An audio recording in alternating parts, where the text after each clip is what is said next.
Well, hello everybody, and welcome to another video.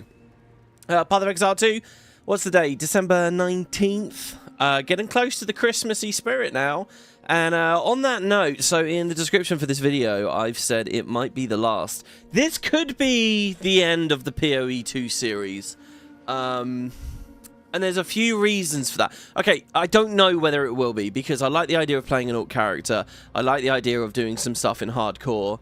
And there's still a fair amount of content left for me to... Oh my god, when you mouse over a player, it shows you their elemental resistances and weaknesses. That's crazy.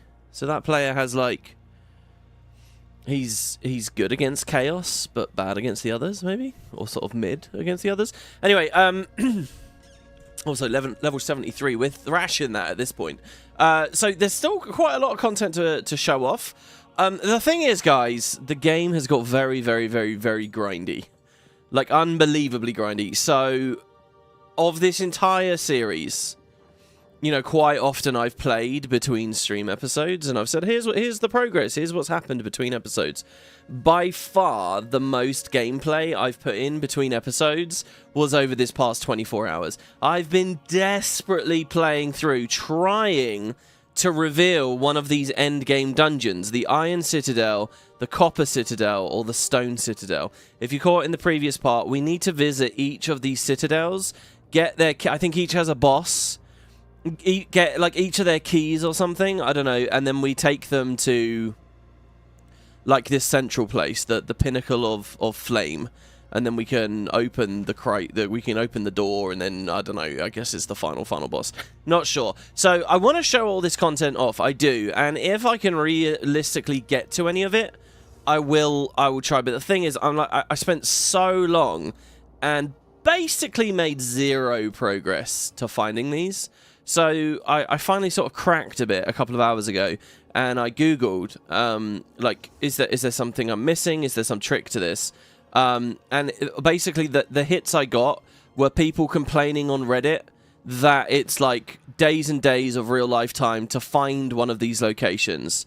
Then you fight the boss one-shots you because it has a mechanic you don't know about yet, and then the citadel closes and you find another. And it's like days and days and days, and you get another, and so on. And that's all well and good, and look, I actually don't really have a problem with that. You know, big open-ended long-term projects or whatever like that in the game. And, you know, people got the time on their hands and they want to do it, it's fine. Like, it's not actually a criticism of the game. But for me, there's lots of stuff I want to do, and it's just too big of a time sink. The other thing I could do is just keep trickling out for the next several months PoE videos where I'm just sitting here spamming the maps, but I don't really want to do that either. I would rather it be each time we do an episode there's something to see and there's something to enjoy. So these just seem really difficult. Either they're really, really difficult, or it's just people on Reddit bitching and I happen to have got unlucky. But here, I'll show you guys. This is what my atlas looks like now. So first of all, here, Cataclysm's Wake. In the last part, I think I was on tier 4 or something. Maybe we just finished tier 4, tier 5. That was yesterday. I'm now on tier 12. And thankfully, they ask for slightly fewer maps as you get higher up. But I'm on tier 12. I think tier 15 is the final tier. So it might be worth doing at least one more episode where we see tier 15 finish. I don't know whether something special happens at tier 15. But that's just like a little glimpse of how many maps I've done. So here, if we go to the device, when I very first started playing... Where are we? See, I don't even know where the start is. Okay, like we started here, right? This is where we are. I did all of the maps. Remember, this is the day I said it was really boring and it was really slow. I did all of these. I'm just snaking now, basically, where I'm just charging off into the mists to try and find anything. I'm just trying to get to towers, unfogging, get to more towers, do more unfogging, get to more towers, do more unfogging. Now, if I did every single map at tier 1... I could probably just spam through and go really quickly. Like, I wouldn't even have, you know, I could just do max move speed and just sprint through the maps, and I could probably explore quite quick. So there might be a way to game it and to farm it and find these citadels, and I will look into it. But here's what I've done, right? So we found, this is where it all ends, the Burning Monolith. We found that and we explored that in the last part. I explored up here and realized it's a coast and you can't go anywhere. So then I like came down, I got this tower. I think when you last saw me, I was around this tower. I've like explored over to the left, found this tower, explored over here, found this tower, explored, and every time I'm like looking, like, is there a citadel somewhere?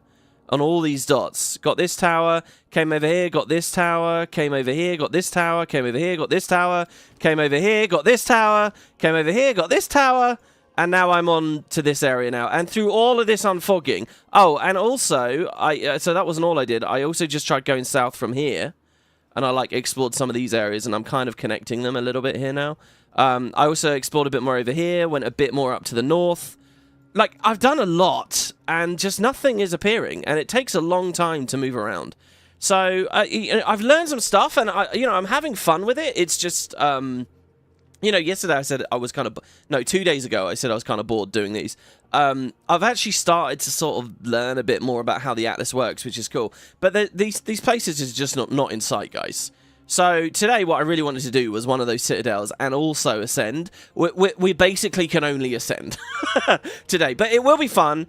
I think I'll be able to do my 4th ascension. I don't know. I don't know how much harder it is. We have 2 shots at it. I am naturally, having done all of this exploration and all these maps, my character is way stronger. Guys, in the last part, someone like casually alluded to the fact that there was some chest piece that people were paying like hundreds of exalteds for or something, or divine orbs or something for, and I was like, whoa, not everything's cheap, I guess. My eyes are open now. I've got to the point on the market where people are charging a lot for the things I'd want and the things I'd like, and I'll show you my gear in a second. But yeah, the one unique new thing that I found on the Atlas, after all of this gameplay, the one thing I found, and well, there's a hideout here as well. This is a limestone one, though. I think that we've already done that. In fact, I can access that. That's quite funny. I think limestone was the first one I did. I found a special place, which I'm excited to stream here for you guys, because I've got no idea what lies in wait. But you see how we get a different icon each time? You know, this one's a... what is that? That's a breach map. This one's breach. This one's delirium and a breach. Oh my god, can you do them together? This one's corrupted and has a boss. Okay, can I just say, by the way, the bosses... Big tip, alright? I have a serious tip for you guys. There's this thing when you're mapping, which is like... you want high-tier maps so you get XP. It's almost impossible to sustain high-tier maps unless you kill these bosses. Bosses are really important to get high-level waystones. So there's kind of an interesting thing with the Atlas. I quite like this, where it's like, if you're you're sort of choosing, do you Zerg the towers? Because towers can be quite quick as well, actually, to clear. All you got to do is find the staircase. You don't have to kill a bunch of rares. But if you're just sort of ignoring bosses, you never really get very high-level maps. And you can't really level very easily. My level right now is, I think it's 85. And this journey to 86 has been brutally slow for me. Really long and really difficult. But the reason for that is because I'm spending all my time in like tier 10 maps instead of tier 14, 15, which is where I should be, really. Which, by the way, is the max level. So this is quite cool. I've got to the point now with the game where I'm learning like what the limit is. Like, I have a sense of what the best gear is. So like skill gems, I now know a level 20 skill gem is the highest level skill gem in the game. In the last episode, guys, I was in level 17 skill gems. So 20 is not bad, actually. So if we have a look at my arsonist now, you'll see this is level 19. Level 19. So I'm right near the threshold. And so here's how it works, guys. If you want to buy gems off the market, a level 17 gem will cost you an exalted. A level 18 gem will cost you an exalted. A level 19 gem will cost you an exalted. Okay? Because these are all items that just drop while people are mapping. So, you know, people just kind of put them up as a service, and you can trade a cheap little exalted, and you can get those gems, and they're a really good way to accelerate your progression, as long as you're a high enough character level to equip them, right? And that's what I've been doing. As soon as my character level hits a certain threshold, so like this is a level 19 gem, and I need to be level 85 to equip that. But it's such a huge bonus when you get it. So I hit level 85, And then I immediately went to the market board, and for 1 Exalted, I bought a level 19 gem. So, level 16 gems, 17 gems, 18 gems, 19 gems, they all just cost 1 Exalted. But there is such a thing as a level 20 gem. It's the best one in the game. And I guess those ones are really rare, because to get, I don't even know how they drop, really. I guess you need, like, a fucking max level map, and then also to get lucky and get it off of a rare mob in there or something. I don't know. But, a level 20 skill gem, well, what does that cost, WP? Surely 1 Exalted again, right? No, it actually costs, like, 3 Divine Orbs. Like, the price suddenly jumps massively. So I'm right beneath the final level of skill gems, like base. And then, of course, you can bump them up as well. So I have a level 19 gem there, but I've accelerated the shit out of it. It's so cool, guys. I can't wait to show you this stuff. But yeah, anyway, so as far as the Atlas is concerned, bosses are excellent. They're really, really, really good. And you need them to get the high-level maps as far as I can make out. They're also not that scary. They're basically all the bosses we saw throughout the campaign. Like, they can roll, and it just depends on what map you're on, which one you'll find. And 99% of them I can just destroy, and I'm fine with. But there's just, like, a couple that are a bit scary.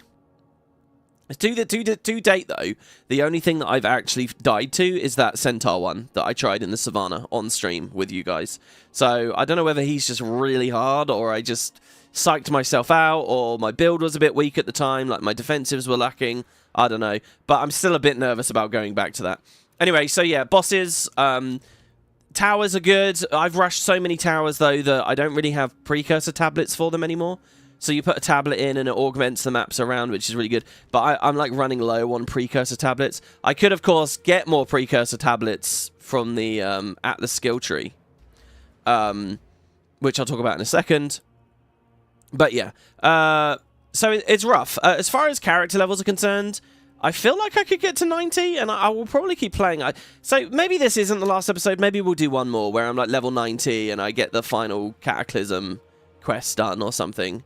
But getting these Citadels is just so hard. Anyway, yeah, back to the original topic. What's the special map? What's the special node? You know, we've got bosses, we've got Delirium, we've got Breach. Over here, guys, and remember, this is really far away from where we start, right? And this is the only one I've ever seen. What is this? Look at this place. It's got a whole new unique icon there. It says unique map. Look at this. Contains a unique map layout, which may contain specialized rewards. Unique maps cannot gain additional content like essences, shrines, or strongboxes. A unique map, guys. So, wow. And when I mouse over it, it says this is the Untainted Paradise. Life grows strong in this realm of plenty. So I don't know, how rare is this? I don't know how many of you guys have seen this before. But I've certainly never seen one. It says my reward here is 476% increased XP gain. Monsters never drop any items. Wow. Okay, I have to say, guys, XP is hard. XP is not easy. I've been struggling to level. So what I've done is I've held off. One, because I want to stream this. We're going to do this map in a second. But two, I'm going to plug like a really, really big map into it. I'm going to try and do this as a max level 15 map. And I don't know whether we can like corrupt it or irradiate it with a tower. There are also precursor things that just give you XP bonuses. So like this tower up here, which I do have activated. This one? No, this one way back here. No, not that one. One of them. This one over here? No, that's increased gold. This one's under the effect of 3 towers. Wow. I have a tower that gives 7% XP. Here, this tower here. Things in this area give 7% XP from one of my tablets. So I feel like if I could get a tablet on this, it might be even better. But yeah, fucking hell, guys. That's a lot of XP. So I'll try to level up here on stream. And I'll tell you, it might not feel like it if you've just watched this playlist, this Let's Play in the playlist form and just watch me span through. You're watching me level up constantly. Leveling is few and far between now. So yeah, I will try that. That's really what's going on with the Atlas right now. Actually, that just segues me quite nicely into my storage. Oh, well, okay, also, yeah, Cataclysm's Awake. I finished tier 11, we're on tier 12 now. I decided to hold off speaking to Doryani, just in case he has some dialogue or something for us. You never know, right? Let me just check here, by the way. God damn, I got the master volume so low. So low. When did I put it that low? Tell me if the game ends up too loud, guys. I want you to be able to hear it, but not too badly. Alright, so let's see what he says. Nothing. Yeah, that's the second time in a row now. They don't even put, like, some shitty dialogue in there. He just says nothing. So anyway, that's our Book of Knowledge 11. It gives us more Atlas points. Here's how my Atlas skill tree is looking. I'm struggling for, like, high-level maps. So I have gone with higher tier Waystones. These give you the high-level maps, right? Waystones have a 10% chance to be higher tier. And again... and again, so we're up to 30. And again, so we're up to 50. But to get to these two, I needed to take these. So more monsters and an essence chance drop rate. I don't really care about this one, but I needed it for that. So I took as much Waystone stuff as I could. Meanwhile, you'll remember you start here in the middle. I was recommended by one of you guys in chat that Deadly Evolution is really good. Rare and unique monsters in your maps have additional modifiers. So I went for this, I took your advice, and I have to say, this was excellent advice. Really good tip. Anybody who's playing along with me or is, you know, having fun with the game at the moment, definitely go for Deadly Evolution. I really felt it as soon as I got this. You know, what's the idea of mapping? You go out there, and you're going to fight some rare bosses, some rare mobs, right? You're going to kill them and move on. And you really do get to this point, once you really start grinding at it, you get to this feeling of, like, you're just waiting for the rare monsters to die to see if they drop, like an Exalted or something cool. That's really what it comes down to. You're just trying to kill them. So, as soon as I took this perk, their loot really got a lot better, on average. Obviously, sometimes they still just drop not that much. But I could feel it. A lot more drops, a lot more fun. So yeah, definite recommendation. And on the way there, you get some cool stuff. More pack size, more pack size. More magic monsters. More magic monsters. And then there's these three. These are really good. Waystones again. 6% increased quantity of Waystones. Quantity of Waystones, quantity of Waystones. So I grabbed all of those as well. Which is leading me now onto this path over on the right. Here is Waystone effects. So fine, whatever. Here it's just more items in your map. Here it's just more items in your map. But this is the one I really want next. It's called the High Road. And it says Waystones found have a 20% chance to be a higher tier. And that's what I really want. If I open like a level 11 map or a level 12 map, what I want is I want to at least get a replacement for the one I spent. But I'd like to get a better one. I want to get a level 12 one. I want to be able to climb the ladder. And it feels really hard to be able to climb. I can maybe sustain mapping at around level 10 or something, the level 10 Waystones. I'm just not getting the better ones. Again, unless you kill the bosses. So yeah, I want the High Road. Now, 2 levels ago, I noticed I got 2 points. I could have spent, but I wouldn't have made it. I wouldn't have got there all in one. So what I did instead was I just came up here. And I said, item rarity, and constant cross... Oh, no, not that. What did I do? Oh, it was over here. Yeah, I have this as well. Constant crossroads. 20% more Waystones drop. And I want to combo that with this so that they're higher tier. I want to get them both. Yeah, so last level, I couldn't quite reach, so I just did this in the meantime. I did pack size and then more rare monsters. And I like this. This one as well. Like, it's cool to load into a map. The more rare monsters there are to fight, the better, right? The more loot you get. But this was only ever a temporary thing, so that's what I'm going to do. I'm going to say refund Atlas points. I'm going to unspend these two. And you'll notice that costs gold, and you might think, oh, WP, what a waste. I don't think it is much of a waste. So look at my gold as well, guys. In the last episode, I had, I think, 200,000 gold. Wasn't that right? Or did I only have 150? This episode, I have 700,000. Yeah, that's probably a really good way of showing how much I've played and how much grind I put in over the past 24 hours. I'm at 700. I nearly got 1 million gold now. And that might not be that epic or whatever, but as a comparison of one day to the next, it's a big jump. And anyway, it just cost a few thousand, so whatever. So I'm going to refund that. So now we have 4 points. So now I can get all the way to the high road. So that's what I want to do. I don't know whether I'm making the right decision here, guys. With my choices.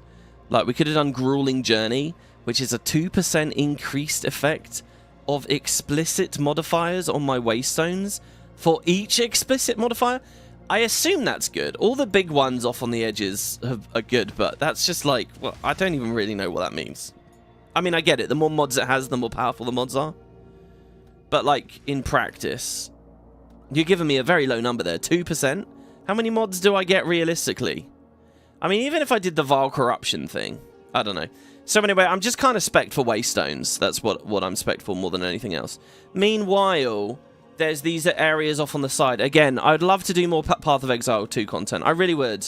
I don't want it to end now. And I haven't done any... How do I get these? It says complete the Twisted Domain to earn points in this tree? Where the fuck is the Twisted Domain? Defeat Olroth in logbooks to earn points in this tree? So, there's clearly more going on. Slay a boss in an area level 79 plus map to earn points. Do you know what? I think I've been in level 79 plus maps. When it says a boss, so I've never been in a boss at that high level? Maybe this one we can do. Oh, it's got so hot in here so quickly. I'm turning the fan on. And then Delirium. Complete the Simulacrum? Like, what the fuck is the Simulacrum? I don't know. Oh, do I actually have a point? Oh, no. Why? Okay, yeah, it was just lit up. The first one's lit up. So I don't know about that. But anyway, that's the current progress going on there. Now that he's done, I can identify that bow staff. Hello. And we can disenchant it. The amount of fucking items I've been getting and disenchanting is insane, guys. It's completely insane.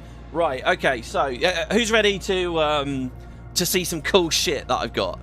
Because I've got some cool shit. I've been trading. I've had some drops. It's going to be really good. Also, so yeah, hi to chat. So John Sellers immediately earlier in chat there says, hope everyone enjoys the stream. You won't catch it today, but you're here to support anyway. Oh, man, that's so nice of you, isn't it? I wasn't even live yet when you did that. Gifted 5 memberships. Congrats, anyone who managed to get one. Congrats, guys. Cleavage Tenchi says you can't just drop a 3-hour Zeus video 3 minutes before a stream. Yeah, I know. That's a hell of a video.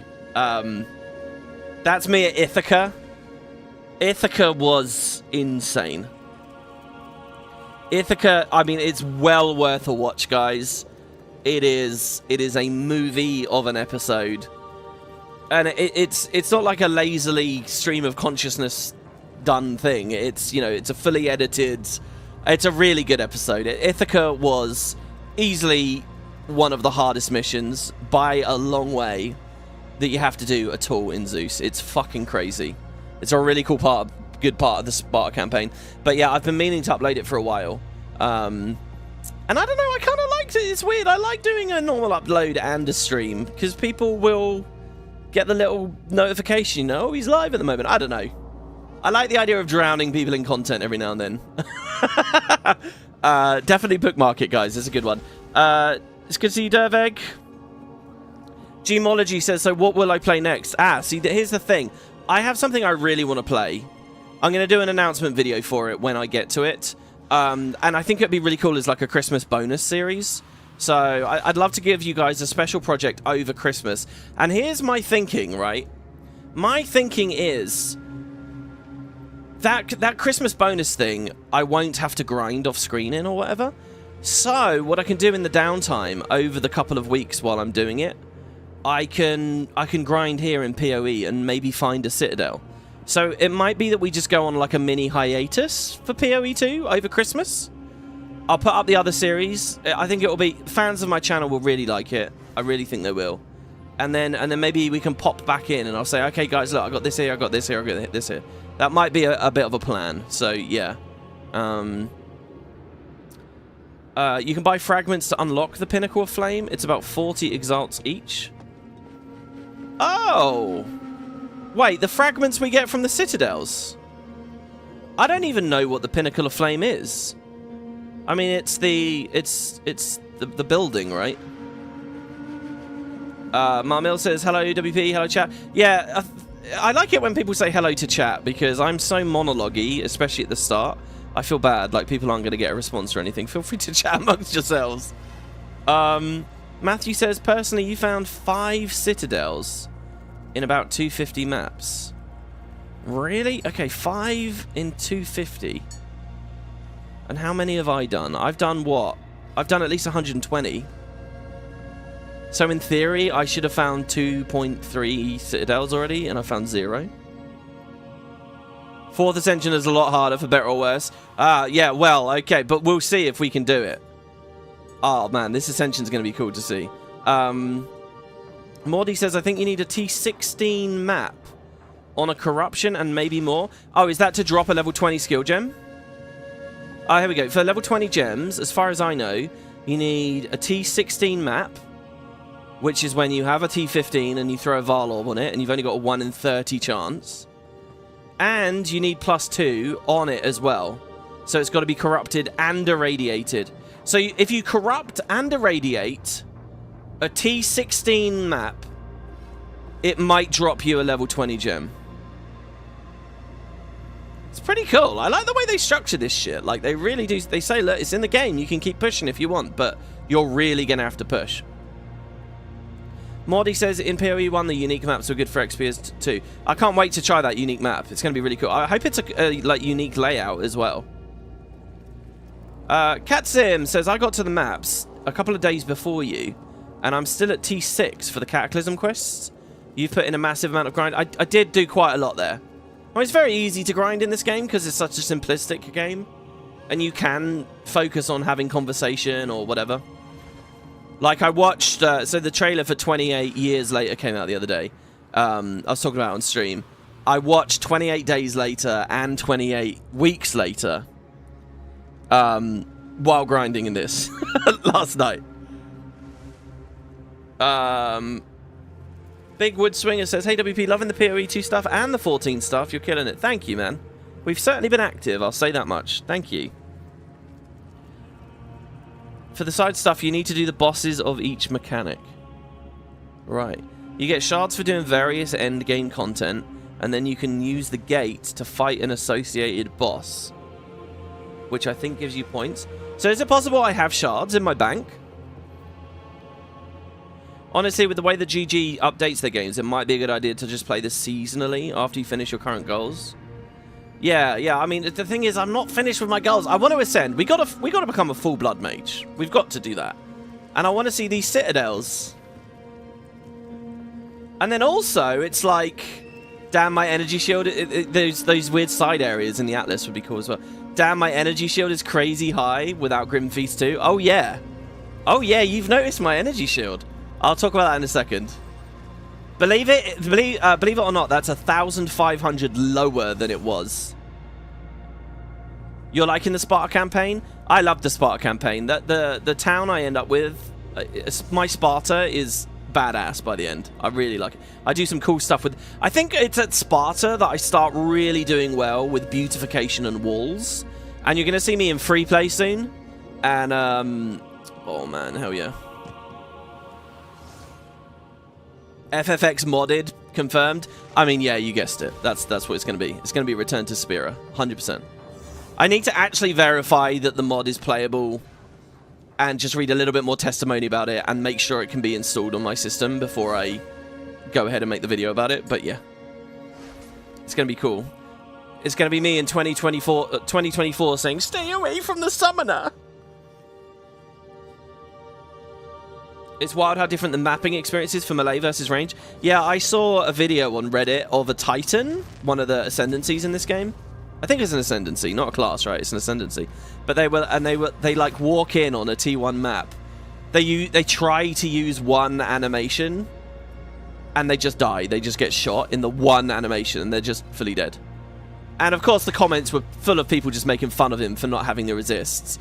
But even still, I could go into a T1 map without any resists and I wouldn't instantly die. Random tangent. Have I seen my Steam year in review? No. Was I talking about this yesterday? A lot of what I've done this year has not been on Steam, so it's probably not that exciting. The endgame's kind of shallow compared to PoE 1 right now, but it'll probably get way more content in the future. You really think it's shallow? I mean, I think it's pretty good. It's grindy, but there's a lot going on. Am I using Ghost Writhe chest? No, I don't even know what that is. You're here for the Hypello voice acting? Rise, Shoe Puff? Yeah. All the Hypello stuff's amazing. One of the best things about X2 is the Hypello stuff. I'm not, just to be clear, I'm not planning on doing anything with X2, but yeah. Melee is bad because people are bringing a stick to a gunfight. I mean, it's the RPG's job to find a way around that, right? Anyway, let's talk about it then. Here we go. So, guys, skill gems. Right, like I said, okay, my combat level is 85. 85 is the threshold for equipping a level 19 gem. So, I have upped my arsonists by +1, which is good. I've upped the flame wall. Actually, the flame wall I haven't upped. I could have done that. I've upped the raging spirits to 19 as well, though. And maybe one other thing. I paid an exalted for each from just a random player. Paid an exalted. So we gained +1 there. Now, I was looking on the market, and I was realizing some things were getting very expensive. Well, first, let me just show you my resists, okay? Because a huge amount of my stuff has changed, and my build is not actually that good at the moment, okay? We have 4% armor, whatever. My fire, cold, and lightning is all over the cap. We're at 76 on all of them. But if you look, I'm actually massively over what I should be. I'm like ridiculously over what I actually have 92% fire. I have 117% cold. And even lightning is 10% over where it should be. And chaos has actually dropped a little bit since yesterday. So this is not very good as far as I know. I mean, I don't know, but it obviously could be better. The reason why a lot of this has gone up is because I started getting a lot of exalted orbs when I was doing all this grind. I started getting a lot of them, and I would just eventually just like dump them into my gear, just like, what? I wonder what I'll get, and I'll just throw an exalted orb on it, and it kept rolling resists. So I got like even more resists than I anticipated. I don't even have all runes on my armor right now. The resists have just gone crazy. So there's obviously a better balance I can get here. I'm not saying that I've got a brilliant character or anything like that. Chaos being low might absolutely destroy me in our quest to ascend soon. No idea. But yeah, the other thing that's changed massively is our energy shield. I have over 5,000 energy shield now. Oh, and health. My health has gone up massively as well. I nearly have 2k life. And as a blood mage, we obviously double that. So our effective HP is... and I assume this is not counting resistances. I don't know whether you math that in or whatever, according to this community standards. But effectively, if I have my 4k life from my blood mage overflow, we have about 10,000 HP, effectively. Because we've got nearly 1,000 on our mana, we've got 5k shield, and 4k on the life. So we're around 10,000. So I can survive basically any burst that's been hitting me so far, even big chaos hits at the moment. So I feel very, very, very sturdy, and I have a a chaos charm. I've tried as I've played, guys, to look for a belt with another charm slot. I'm just not finding them. So anyway, that's kind of what's going on with resist. It's not perfect. It is what it is, I guess. But what is cool, okay, is my amulet. So, if you remember...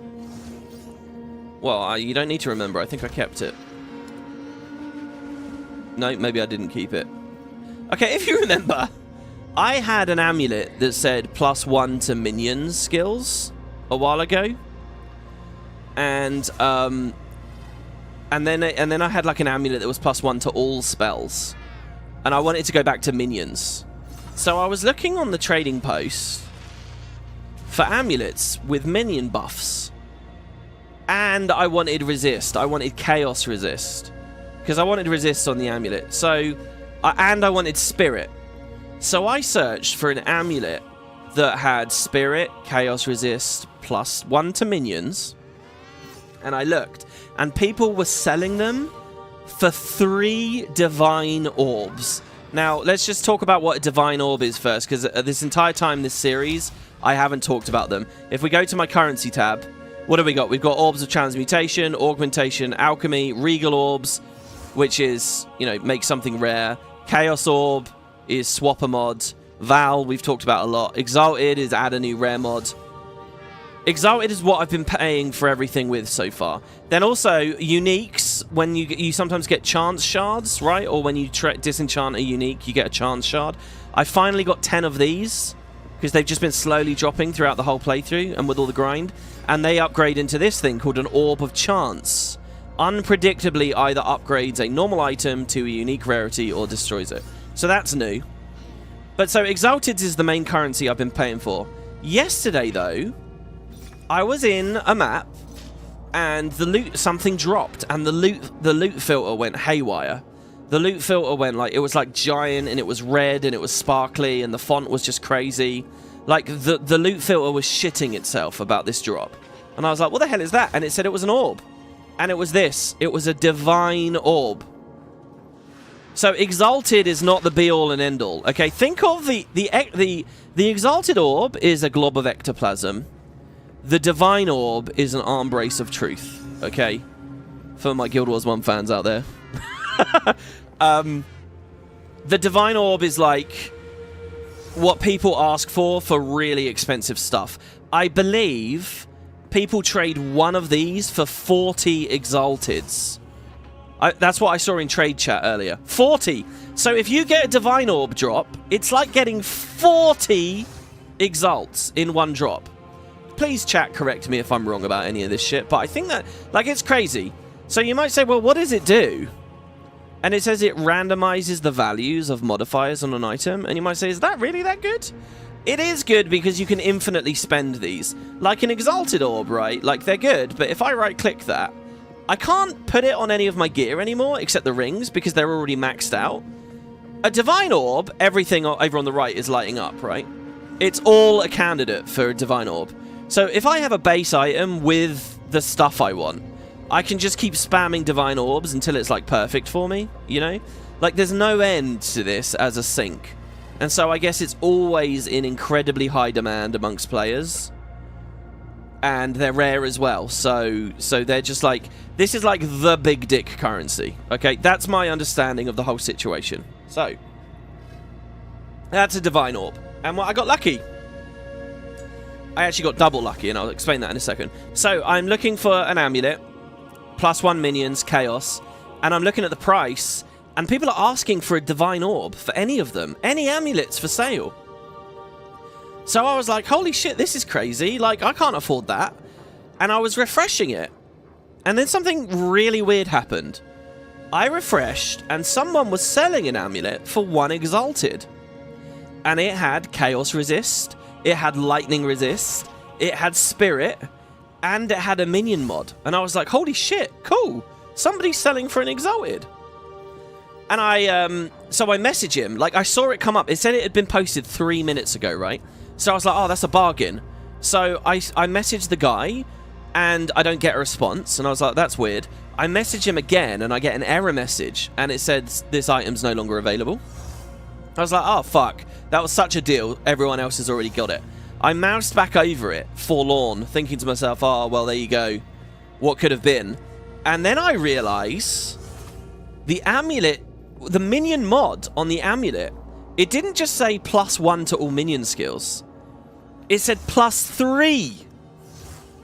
It was one amulet that gave +3 to minions. That's like my scepter. My scepter gives +3 to minions. I didn't even know that was possible in the game.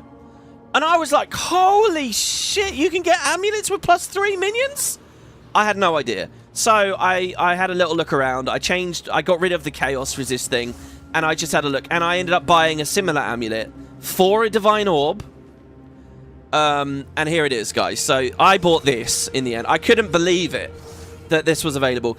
The problem with this, though, is it didn't have the other resists, or the resists are really low. So here's mine. It's a stellar... it doesn't have spirit on it. That was what it was. So we've lost a minion over this. But I still think it's a good trade. I have one less arsonist because I don't have spirit. But it was cheaper. Like, when I looked at, like, everything perfect, people were like, yeah, 10 divine orbs for this. 10 divines, fucking 5 divines. Like, it was so expensive. I was like, oh shit, this is insane. I'm never going to be able to get a really good one. So anyway, I paid 1 divine for this. Maybe I got ripped off, I don't know. +6 to all attributes, increased armor, 35 energy shield. I was quite happy with the energy shield on this as well, because that's been the other thing. Maximum mana, I was really happy with that as well, and that's a good mana roll. It's a tier 5, it's a tier 7 mana roll. +3 to level of all minion skills. So that includes the Raging Spirits, and that includes the Arsonists. And a little bit of Chaos Resist on there and some Life Regen. So yeah, I bought that Stellar Amulet for a Divine. And immediately... So we gained +1 from the level, +3 from this. So immediately I just felt the Arsonists were doing so much damage, and the Raging Spirits were doing so much damage. The story doesn't end there, though. I was also shopping around for headpieces. Remember I titled one of these episodes of the Taskmaster? That was a headpiece with +1 minions. Turns out there's another one. I should have called the episode this, actually. There's +2 to minions. I can't remember what the mod's called. It's called Of the Profane or Of the Omen or something. But you can get a headpiece of +2 to minions. Wow, I didn't know about that either. So I swapped my headpiece. And this is a bit unfortunate because the stats on this are a bit shit.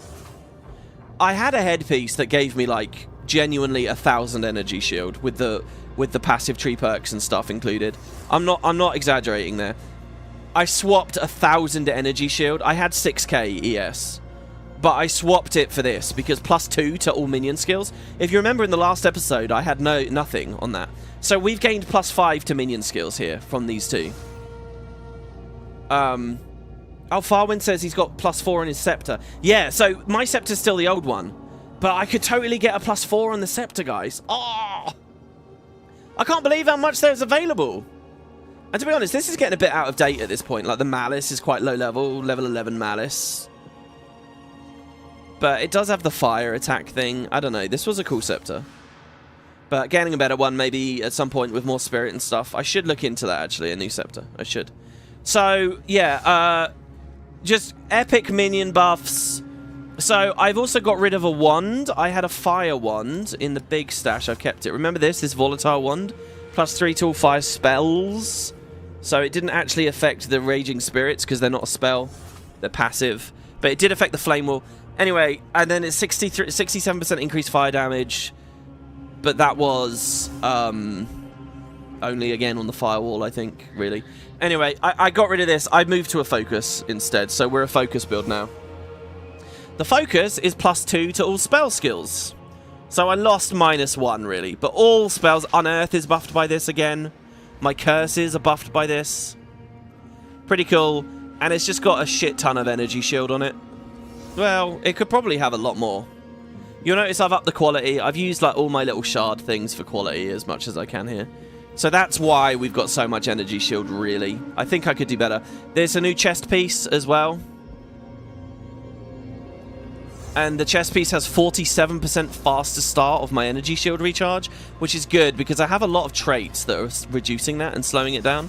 But the chest piece is giving me 200. And you'll notice I'm showing a lot more skin now. I'm looking a lot more sexy. There's genuine, like, very visible boob jiggle as I walk around and stuff now. I don't know if there's any, like, fancier armor. I have a friend who says the more he's upgraded gear in this game, the less clothes his character's been wearing. I've got these sandals. The movement speed isn't very good on them, but it's got lots of resists. These are a candidate for upgrading at some point, to be honest. So there you go. So yeah, there's major improvements here. So if we look at the skill gem, okay, remember, level 20 is the highest possible that you can get. It's going to cost you 3 divines to buy one, which is just so much. It's going to cost you a lot to buy one. But so I have a level 19 base gem that gets +9 from my gear and so on, and the support. So I have level 28 arsonists. I only have 6 of them. 6 plus a cleric. I had a bit of extra spirit left over. So I have 6 plus a cleric. And the cleric is really only good because I can turn it into an offering, which means I don't have to sacrifice on an arsonist damage. And I just gave them meat shield and last gasp. Contagion is now completely gone from the build. It's just not doing enough, so I've got rid of it.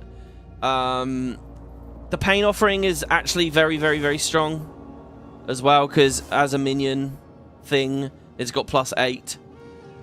I haven't got any dual things. I would love to add some more links. I looked into, in the last part, I talked about getting limit on the flame wall, so we can have 6 out at once instead of just 3. It doesn't let you apply limit to the flame wall. If it did, I probably would have bought a jewel for this, and then a slot, a link, whatever the word is we're looking for here. But it just doesn't let you do it. I've been upping the quality of the pain offering slowly to improve its radius.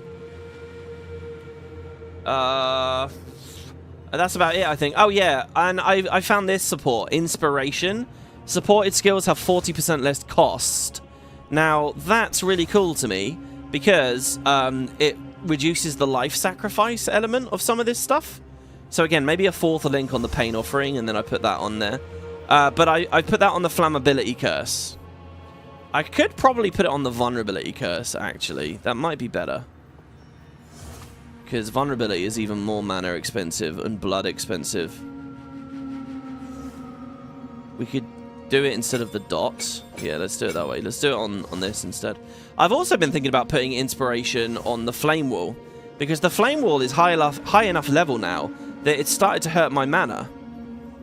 But yeah, so then as far as blood mage is concerned, actually I've got more max health now, and it's all right. I feel okay, actually. The sacrifices don't feel too bad with whatever my balance is right now.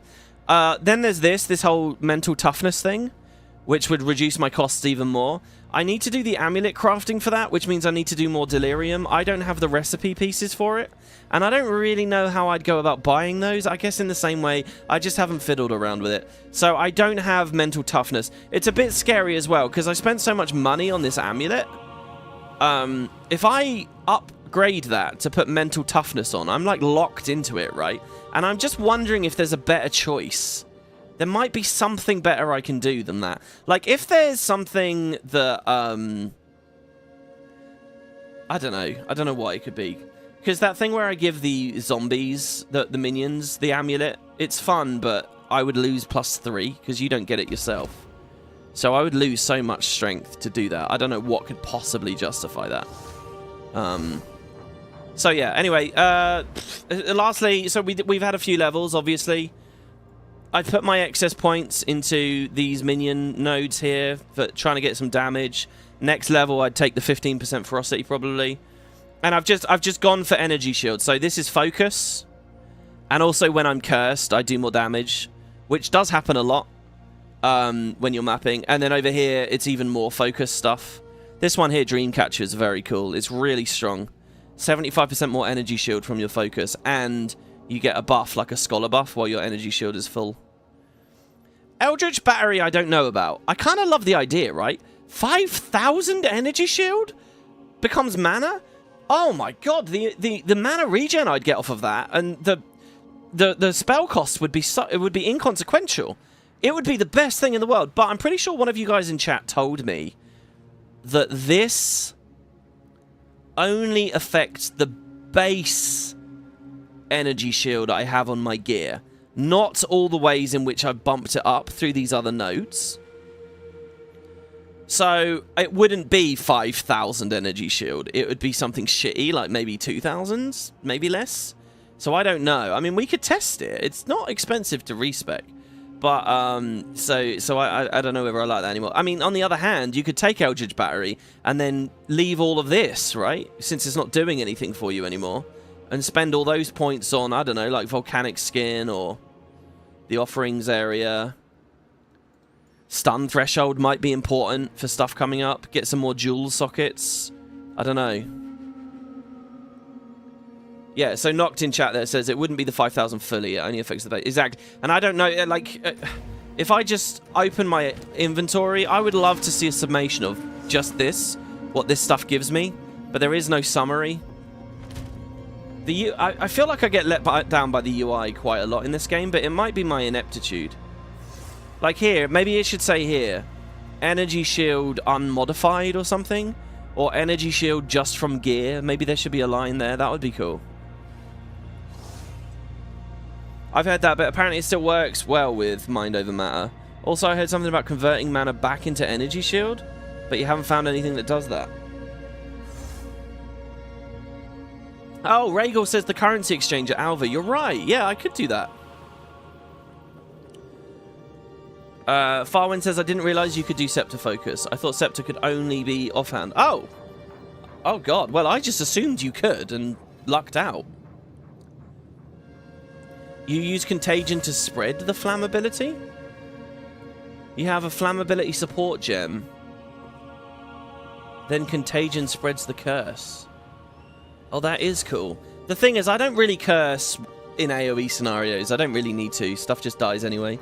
The curses are strictly for bosses, guys, to me.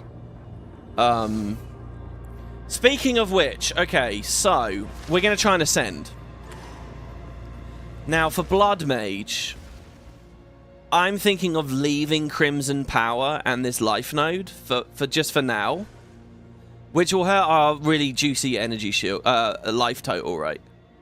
But if I can dip out of this for now to bring the infinite curses back, we can double curse the bosses. Well, I don't know what these bosses are going to be like, but I feel like that's going to be really important. So I'm going to do that. If it feels really painful, then we'll just... Time to change plans. We'll go the other way again. But I'm going to bring infinite curses back now. Open sores. So we have grasping wounds. Yeah, like we lost 400 HP. 800 if you include the overflow. Is it that major? I don't know. I feel like it's all right. I would like to go back to Crimson Power. If we successfully ascend here, that's what I'll do. But, you know, Blood Mage just feels... It sucks that I sort of have to spend these two here. I feel like I don't really get... But, yeah. There's so much I'd love to try with this, you know. I'd love to try a Sunder the Flesh build. But I don't know what spell works with it well enough to really justify it. I don't know. What I really want is a whole other tab. Like, a whole other build tab. Like, fuck this weapons set thing. Just give me another tab. I don't know. Alright, so I wanted to do that. I don't really use many abilities now. We have both curses. I have the curse on Q instead of contagion. Random zombies. I create offerings. I use vulnerability on bosses and flame wall. Right, let's see what we got. So what I'm going to do, guys, is I'm going to do a regular map. Oh, shit, yeah, I've got my whole inventory to talk about here as well. Okay, you see all these high-level waystones at the bottom? I got nearly all of these from a single boss fight. So let's do a level 13 map. No, yeah, let's do a level 13 map.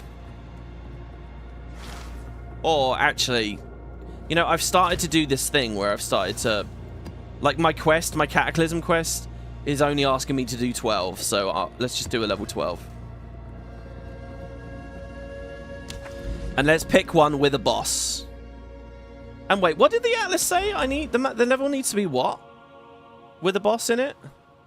Level 79 plus. I mean, that's a really high level map. Christ, it's probably true that I'm nowhere near as deep into this game as I feel like I am, despite the fucking hours that I put into it. Like, those side trees don't even start unlocking until I'm killing shit in level 79, and it has to have a boss. I mean, Jesus. So where is a boss that I am in range of, so we don't have to piss about with something in between? Oh, I still don't know this. Can anyone teach me about the Realm Gate, please, and about the Reliquary Vault? Like, I can put a waypoint in there.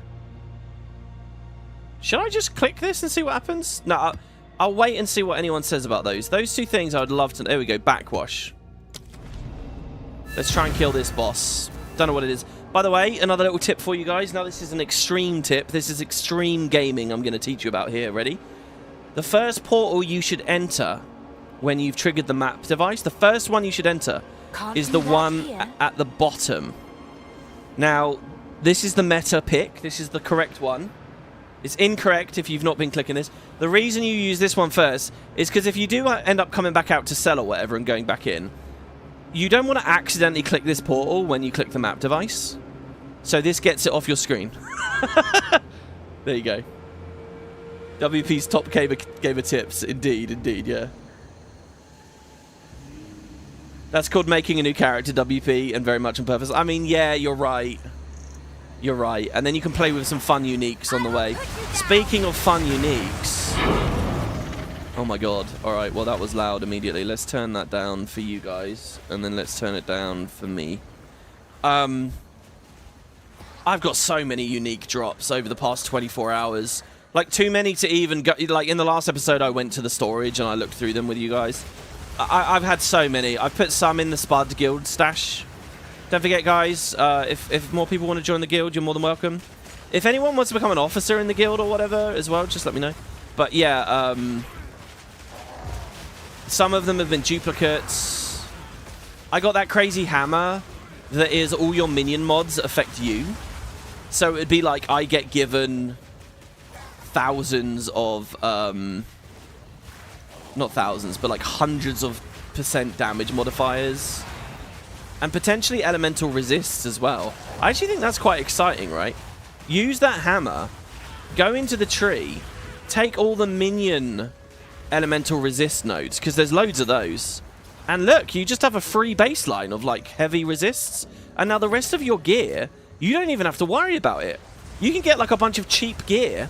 Because I've noticed people only start asking for divines and lots of pricey stuff when it's like a good thing and it has resists, right? It's like that magic combo of a really good mods and then like a double high tier resists or something. If you don't have to worry about that so much because you're using that hammer build. The thing is, I don't know the first thing about playing melee or with a hammer because I've not done any of it, you know? Yeah, and there's the 10% health nodes as well. Exactly, right? Like, I feel like picking that hammer and then doing tanky minions. I know the temptation is to do, like, offensive ones. So, like, if you look here, my guys get... Like, they're doing 187% increased damage. I mean, it's a lot of increased damage. But, no, ignore those, though. Just do, like, the tanky ones. You should try. It's fun, but awful. So what that means is it's only fun for a short while. And then it's not fun at all anymore.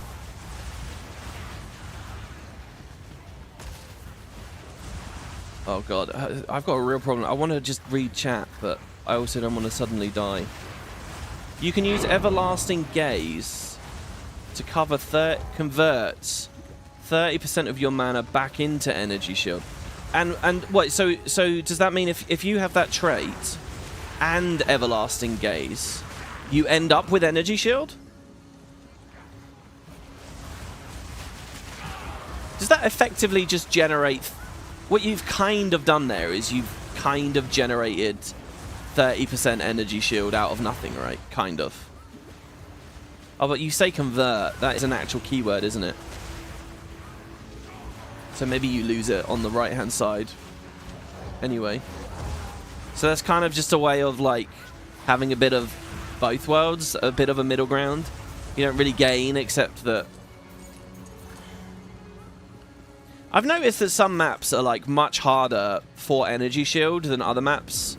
Like, if you get a map that says... I mean, there's literally a mod that says you get less Energy Shield regeneration. If you get that and it's paired with, like... The floor is on fire. It's, like, brutal. Because nearly everywhere you step, you take tiny little ticks of damage, which stop the Energy Shield coming back. And then when it starts coming back, it's really slow.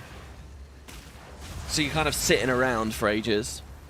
Another mod I found that isn't really too good is, like, when it, like, stops your flask regeneration really hard. But, that's not that bad, because you can always just portal back to town and drink from the well, and then go back in. And you can go in and out 6 times And that's been more than enough for me to clear the whole area. Like when my back's really against the wall. So here there's a rare mob, right? So I just throw up an offering usually. It's dead already. And yeah, just an offering is kind of all I need to do. The gameplay here for this build right now is just spamming flame walls. I just do 2 flame walls and then that's about it. If I do start unearthing, because I do have unearth is just so much mana at the moment that it's really painful to cast. But you can get a hell of a swarm going. I think I can have 26 Devourers now. I was insanely hyped before, just getting to 20. Remember I was at that like cap of 20? And if I pushed hard enough, I could get to 22. I can have like 26. And depending on the map, it's really easy to get them as well. Like those towers or crypts where you just get billions of mobs and they're all in the same doorway. They all die in the doorway. So there's loads of bodies stacked on top of one another in the doorway. So all you have to do is right-click, cast Unearth once. And then boom, you're done. There you go. We just got a level 12 map. Waystone. So this zone has basically paid for itself now. What I really want to do is get a level 13 one though, right? I want to keep climbing. And like in terms of difficulty scale here, it's a piece of piss. There's almost no risk. Nothing really survives. There is a thing ever since I did that thing where like bosses can have like more mods. I don't know if you guys have seen this before, but there'll be like you sometimes get like summoner monsters where they summon minions, but if you haven't aggroed on the boss on the rare monster itself, you just have like these mobs around you that just will never die. And it's just like, what the fuck? They're not going away. And you have to like leave and run away until you find the summoner. And the summoner could be quite some distance apart from the place. I've had that a few times. There are scary on death effects. Luckily, they haven't been enough to one-shot me recently. I feel like a particularly dangerous chaos one-shot effect would really do me in because my chaos resist is lower.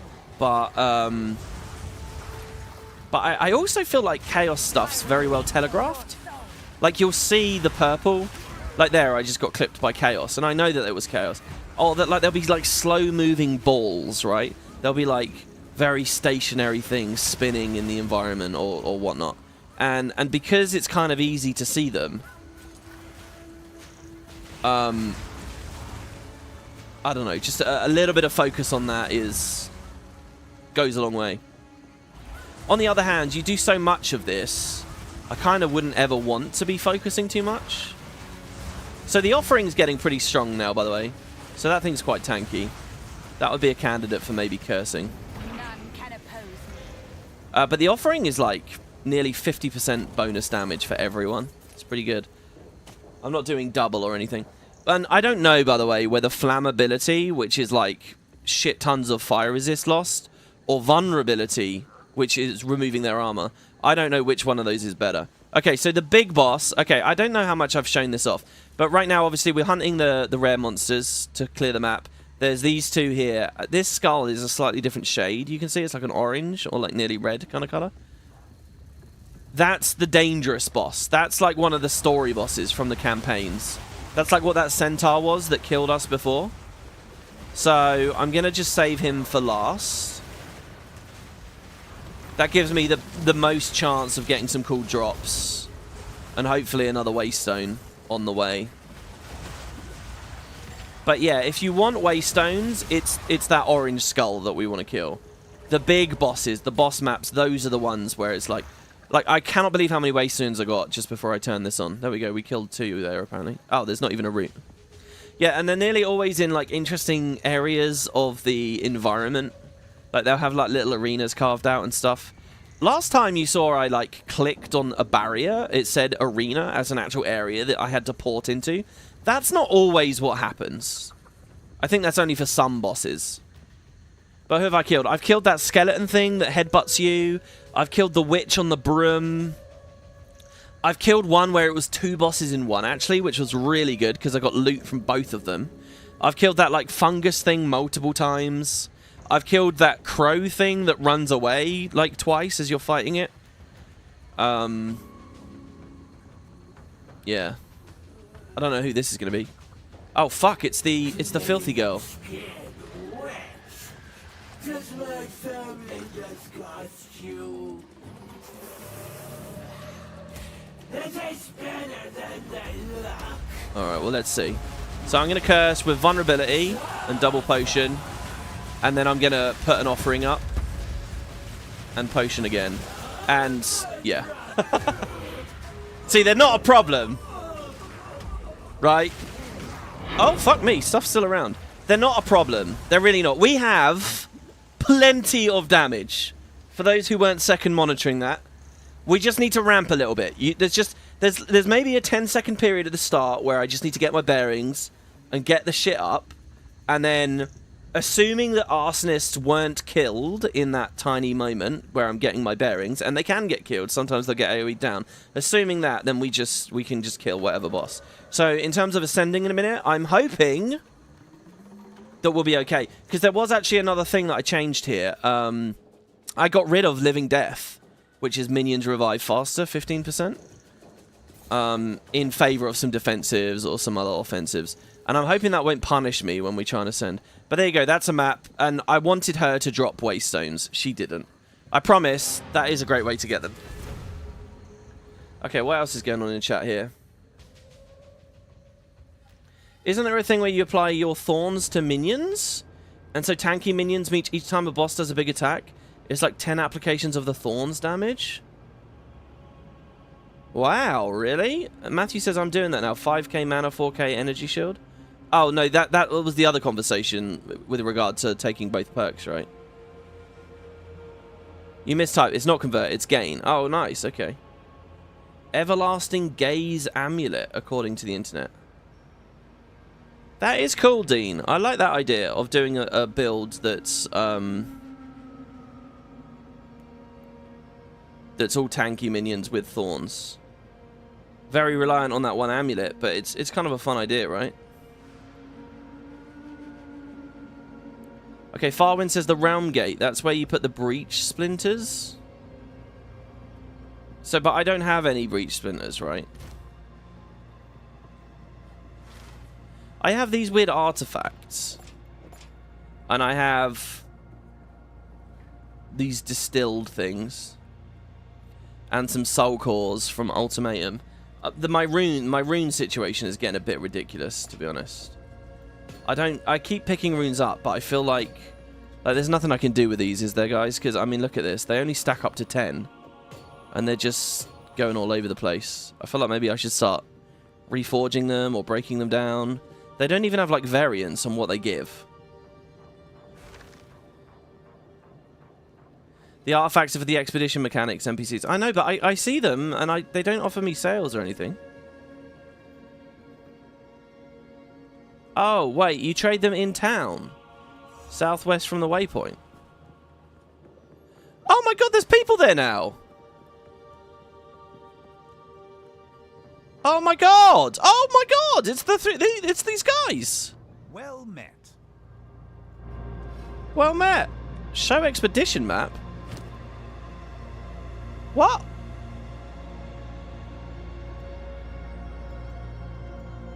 Oh my god, this game. What is this now? An expedition map. Well met. Buy items. Here's what I've got. Oh, there you go. So I can sell them...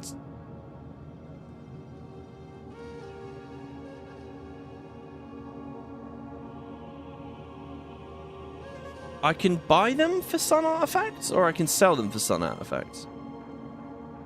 Been an honor. Let's deal. Hello, Rog. Oh, and he just...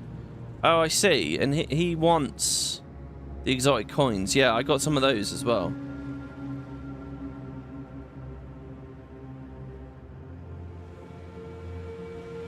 Oh, no, he wants the artifact. So this is just like another vendor thing, though, right? These aren't special in any way. I noticed some of them have quality. I could buy them and salvage them, maybe? I'm here. This is going to be too tedious to check constantly. Black Scythe artifact from that guy. What's he got? Upgrades? Rogue and Danik showed me a few techniques. I'm no expert, but I can manage a couple of basic upgrades. What upgrades like what? Right. Watch your back. Some of this stuff kind of has a bit of a vibe, like they just dumped it in because it was in previous leagues. Hell, In a previous game. Oh, she has something to say about the ziggurat. it's eerie being here before our ancestors even arrive. This ziggurat... Wait, how much am I allowed to say? I suppose I should keep that thought to myself. They're always teasing with the fact that these people won't give us the full story.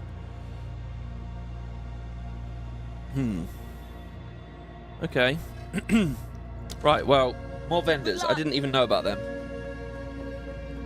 Which is crazy.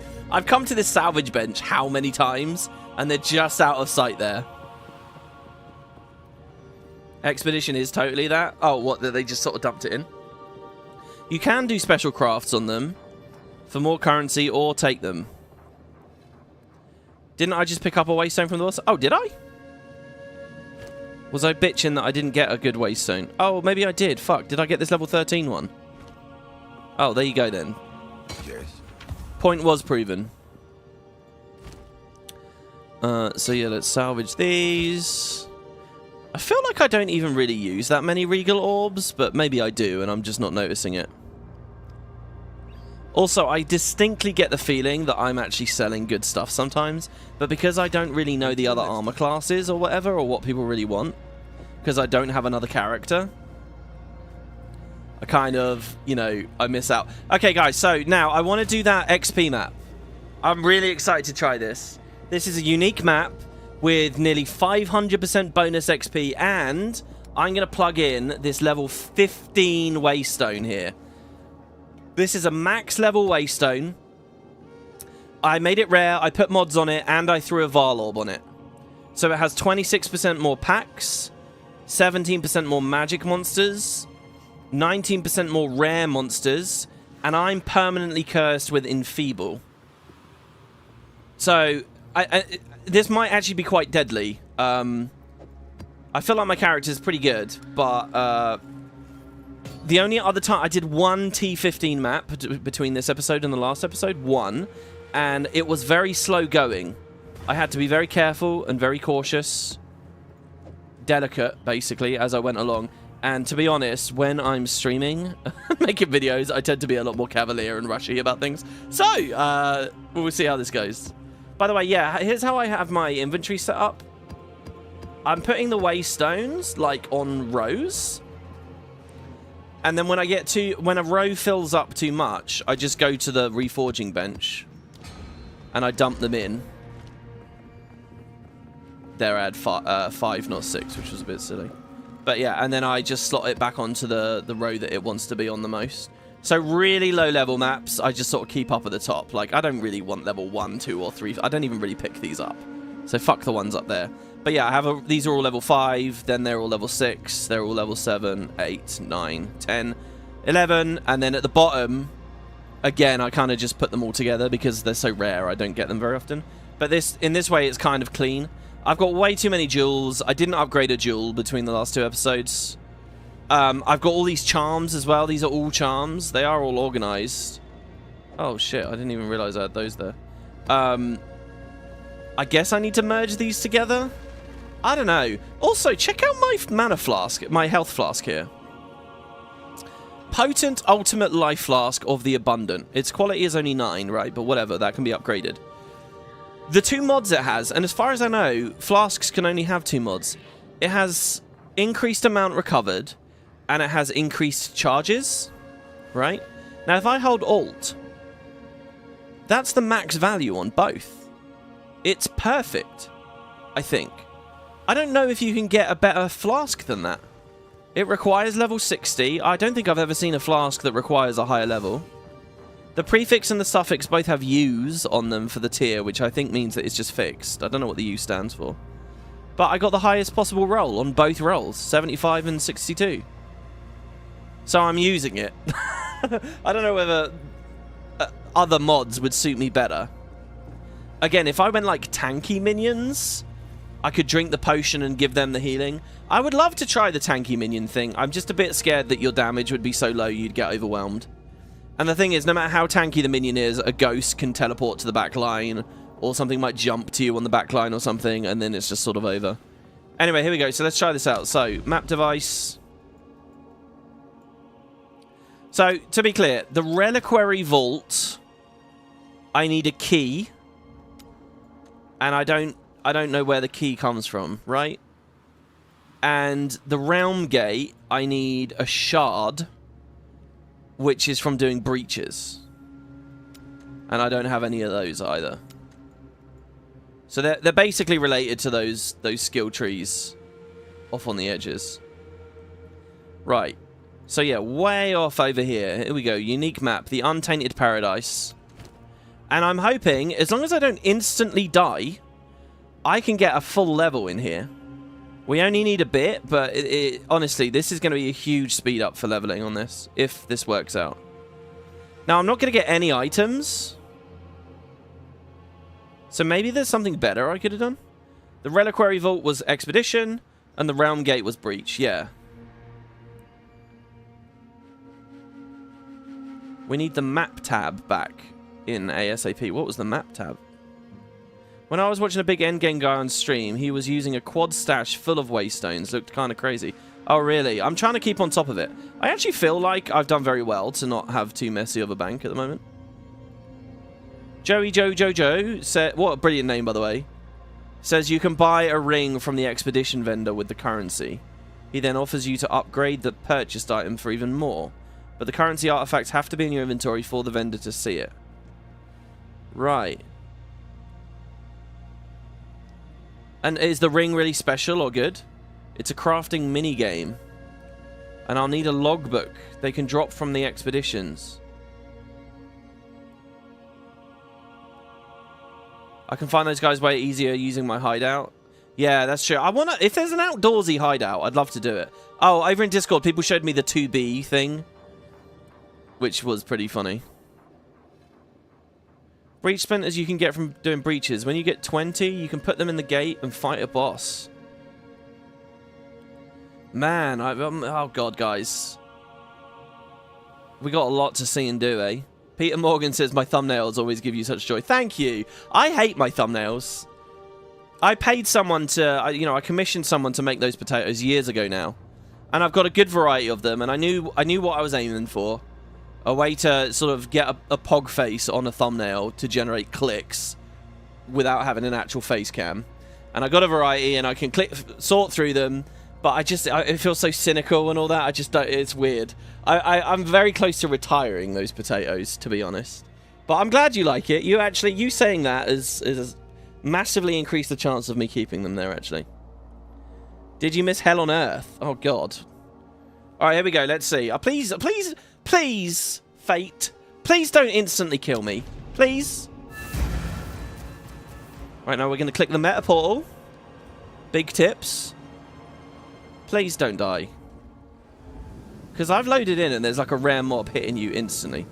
Alright, we're on a beach. Is this just basically the sand spit? I mean, I'm okay to show you guys this because I haven't streamed this one yet. Well, fuck me.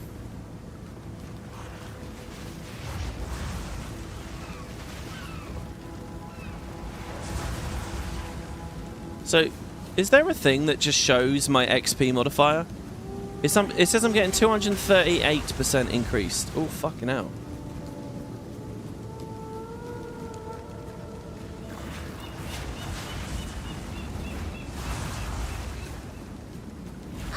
Right, there's our first rare monster. He's dead. Another corpse to serve me.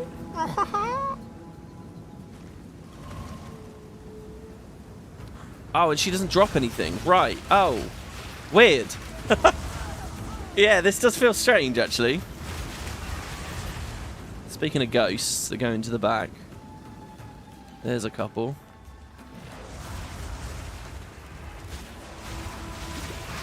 Oh my god.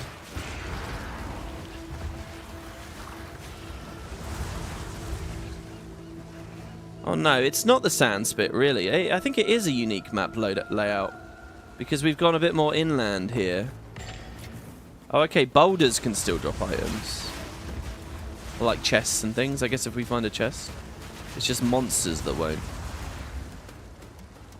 Oh, fuck. Have I wasted this T15 map? Because is this going to be a really small...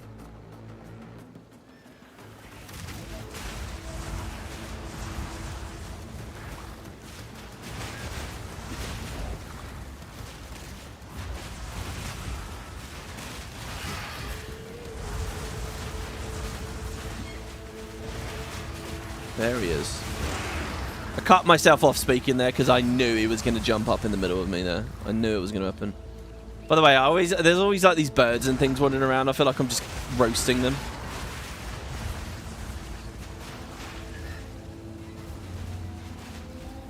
Unearth is also a bit weird, by the way. When you can get like an army of fucking minions in like tight corridors like this, yeah, it's cool. But they also block each other, block the arsonists from being able to travel in a lot of the time. And that can be a pain.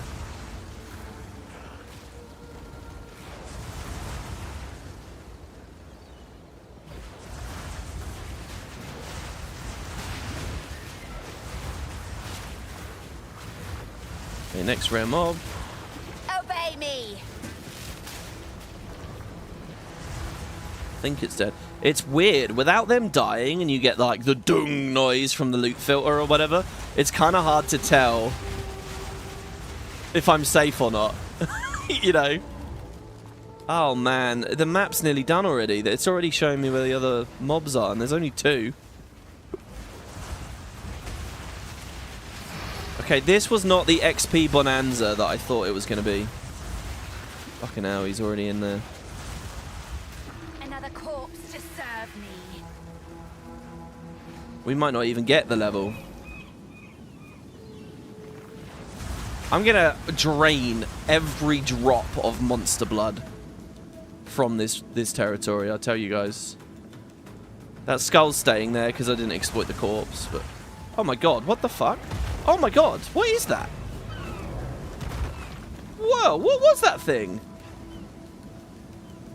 Oh, if only that other minion spell was there. I would have loved to have reanimated that. It looked like an ent or something. Was that a new type of enemy?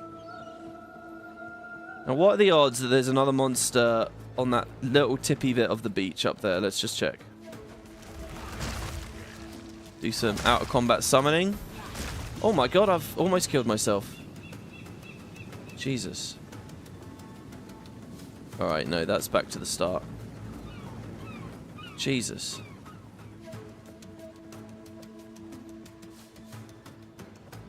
So, let's... It says there's 50 monsters. There should be a good amount for us to explore down the south then.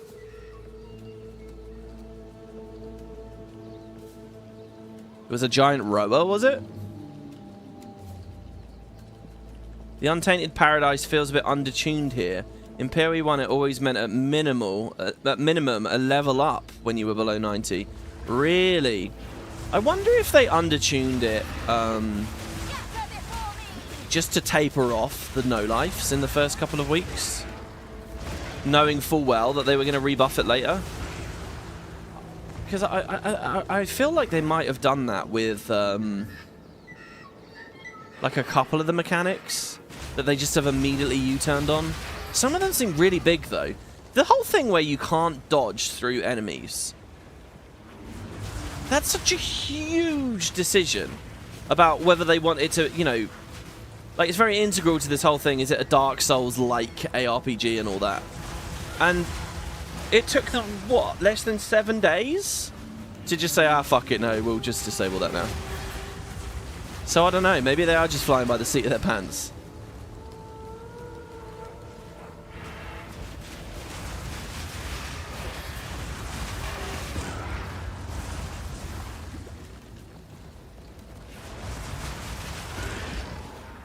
So are all unique maps these paradises? Does anyone in chat have any hints or teasers for me about what other unique maps there are out there? Are they always places with no drops and high XP? And are they always like beautiful islands like this? Or are they I think we are going to get the level actually, as long as I don't run into a trap or something like a dumbass. Some magic monsters in there.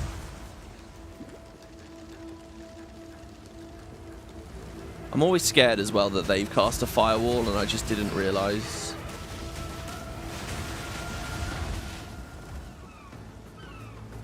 It's always a tricky one.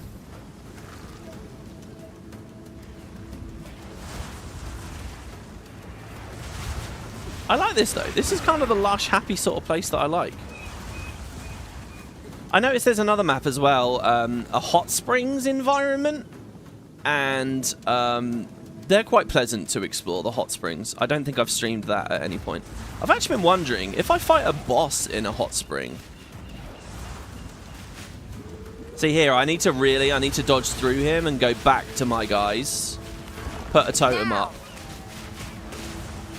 An offering up, I should say. Nice. Alright, let's pick up... So yeah, right now I don't really know what I'm doing with the end of the tree. I don't really. I'm just going to grab that. I'm just getting this cluster because whatever. I totally see this as optional and I could throw points into other areas. If you guys have a fun thought... Because, I mean, look at this calibration. Extra energy shield and mana. Like, this is cool. Because I want both of those real bad. Mana is kind of a big deal for me at the moment. I've been so tempted to go get Mana Blessing. Let's reanimate this monkey.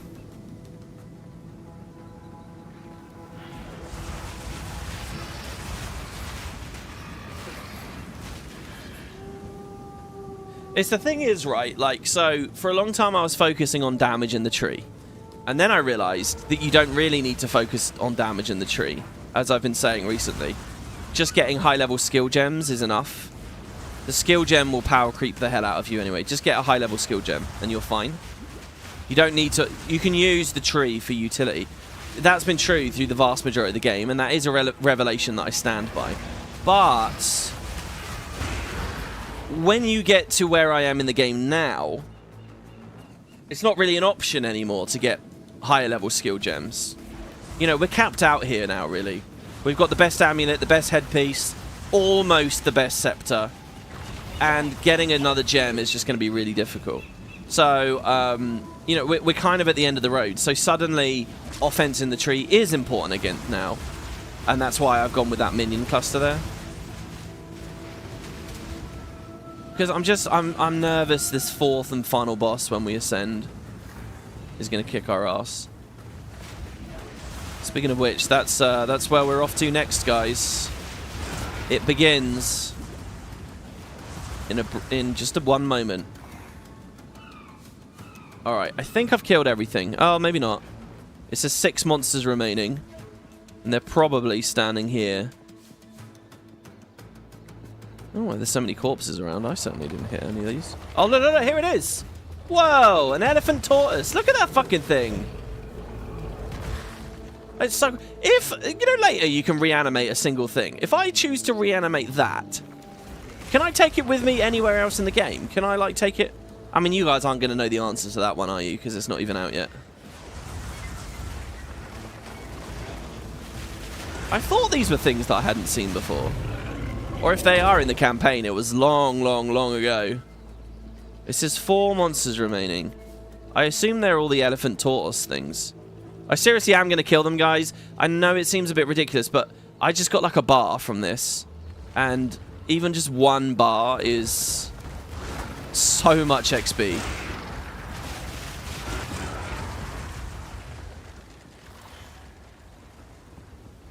It's a definite help. There you go. 0 monsters remaining. Nice. Well, there you go. That's the paradise. That's the unique map.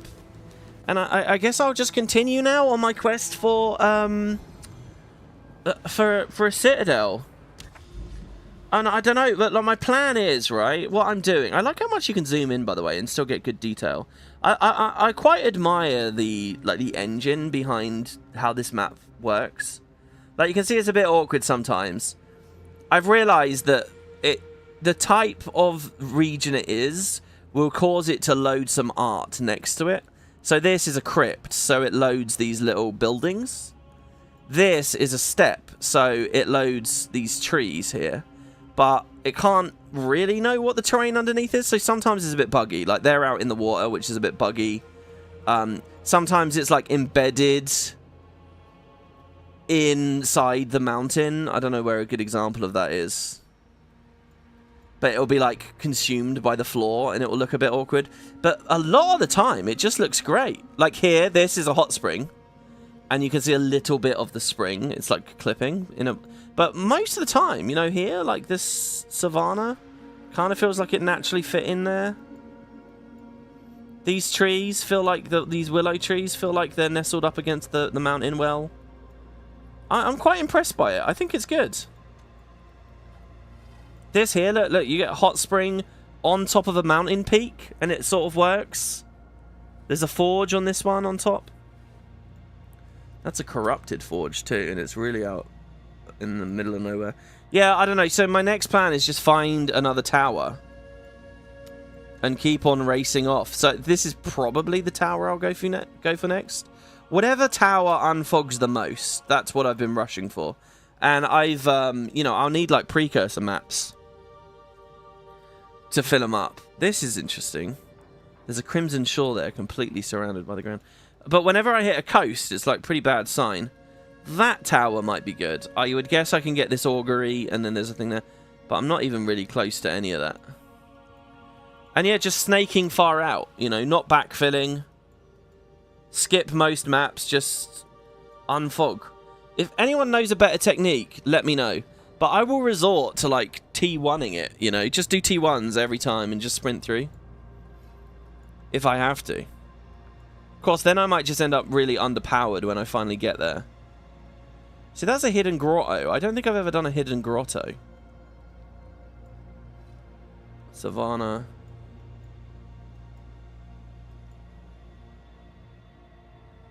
I'm very hot and cold on the game at the moment, I gotta say.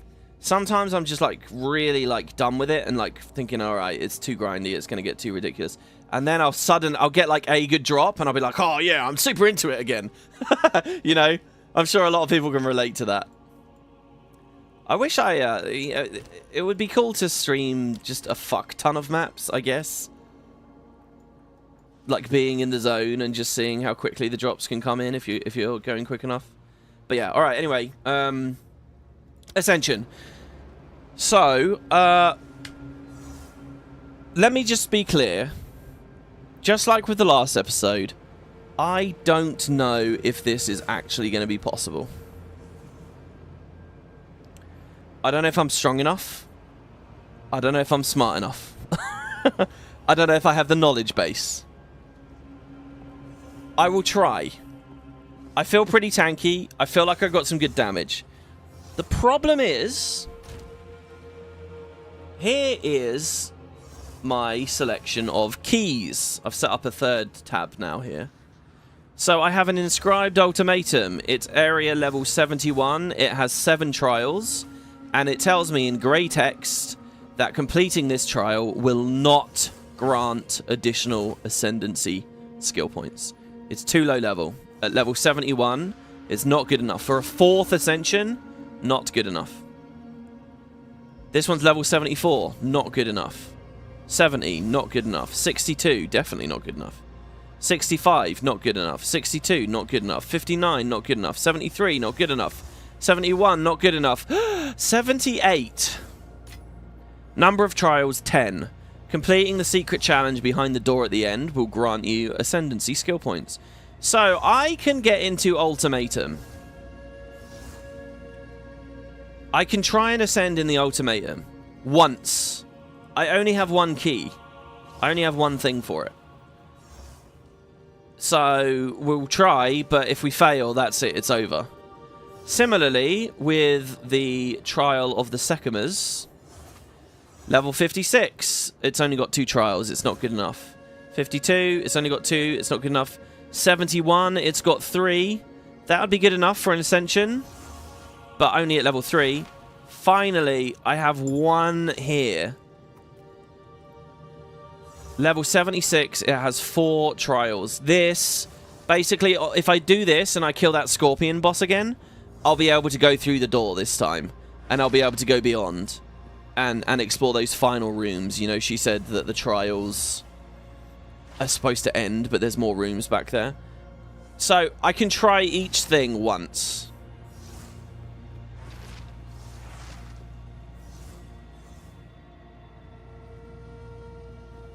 Oh, Matthew says the text is lying to you. The 10th floor doesn't give you a 4th ascendancy. You need the boss after the 10th floor, for which you need to do several 10 floors. You can press Alt and inspect it. What?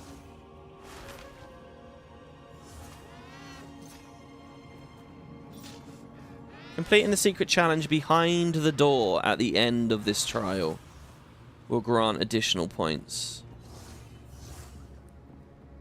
The 10th floor trial of chaos gives the 3rd point. To get the 4th point, you need tokens. The tokens are in the 10th floor. They're random. You need 3 different ones. Once you get 3 different ones, you can open the door to the final boss with the 4th ascendancy point in the 10th floor. Oh, so Ultimatum is just brutal then. Well, let's try Ultimatum just to gauge the difficulty. And see if we can get one of those tokens. I've wanted to go back to Ultimatum for a while. So if I click travel to the Temple of Chaos, it doesn't matter whether this is in normal or cruel, does it? Because at the end of the day, the difficulty is based on the item I give him. Dean says absolutely wild, complication for no reason. Well, I think it sounds cool. I get it. It's like beat it, and each time you beat it, you get a little, like, key or coin or whatever, and then there's a final secret thing. If I imagine that I did all of my ascendancies only in Ultimatum, it would make perfect sense. But because it's kind of mixed with the Trial of Sekhemas, I don't have the context for how the prog would have gone purely in Ultimatum. So now it seems extra complicated, I guess. And the tooltips just aren't explaining things well. Alright, so let's see. Oh, I didn't fucking withdraw it. Also, at no point did I unfog this little area here, so I'm going to do that. Wow, look at that. Beautiful rocks.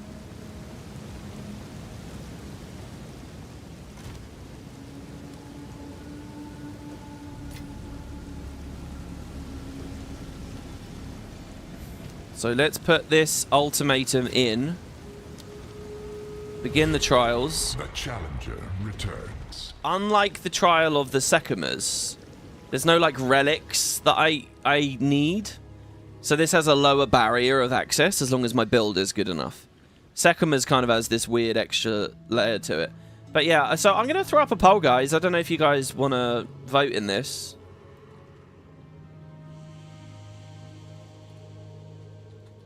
I'm just going to say, will we beat it? The idea here being not ascend, I guess. But the idea is beat 10 floors.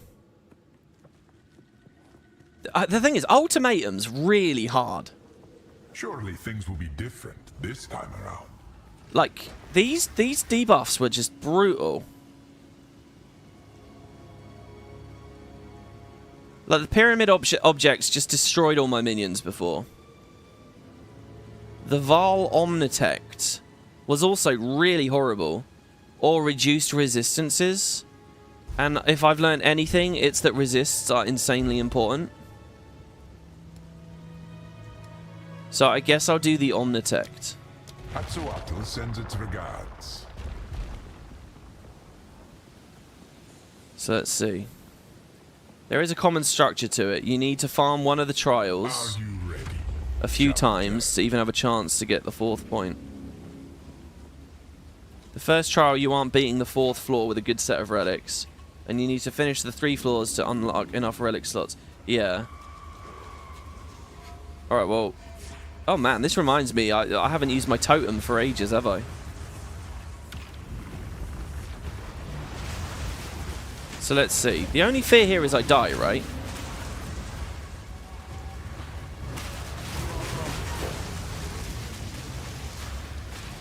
And we should be tankier than we used to be.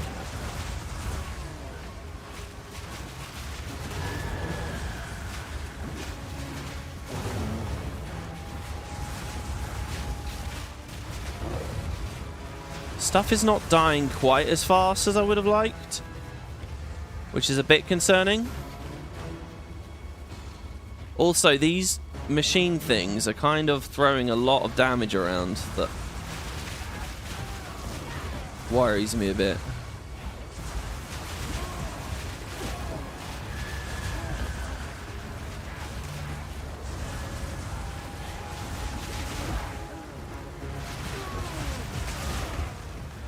I mean, no, this feels really, really solid and really easy right now. Okay, we had lots of pressure, and we had plenty of sustain. So good so far. And there's only 10, right? That's the thing. Sekhemas is a lot. This is only 10.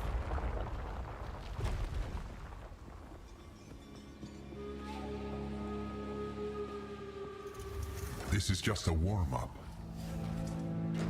Monsters always bleed and poison. Buffs expire 3 times faster. Debuffs expire 3 times slower.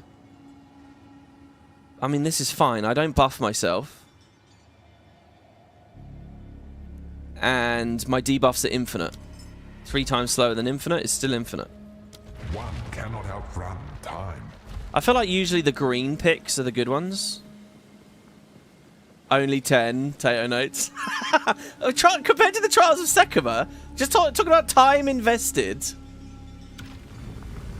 And look, some of them are this is just an hourglass trial. The tide. I think I will unearth on this. Obey me. Just need to not kill myself. Or zombies, I guess, actually, is probably the...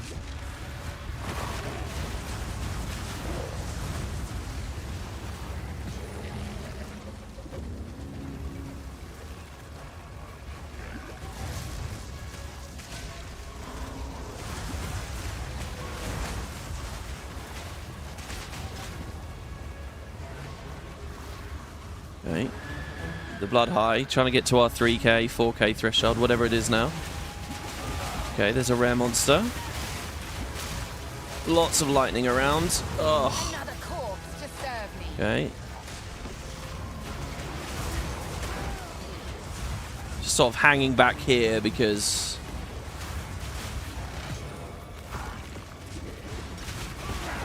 it's far away from the Val machines.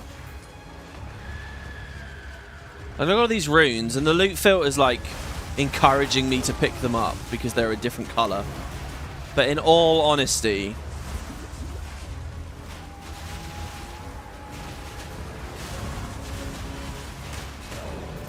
my bank is just full of them.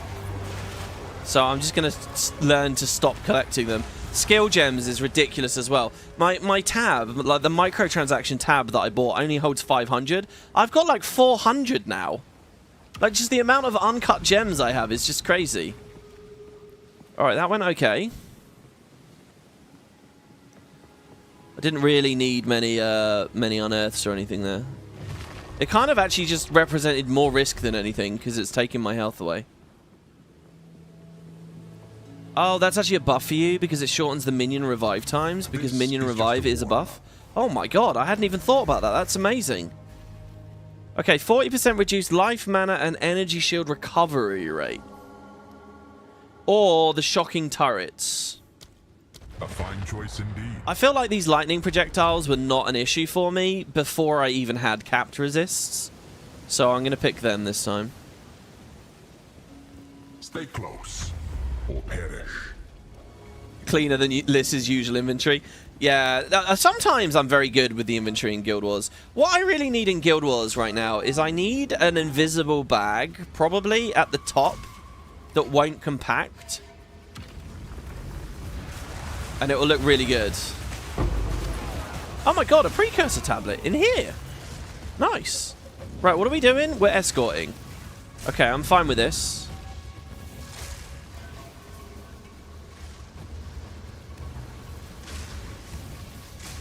The only time escorting's really bad is when, like, it's annoying when it goes over those fucking machine things. But, like, the petrification statue thing was awful. I really didn't like that.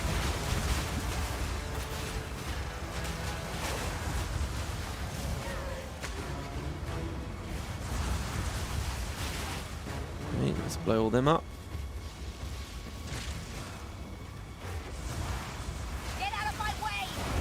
Yeah, honestly, my damage is fine. I said a second ago it felt lower than I expected. I don't know why it felt lower in that first chamber. Maybe they were just...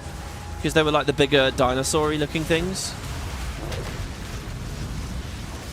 So there, I just had some mobs full-blown jump on me there. And you'll see we only lost like a third of our energy shield.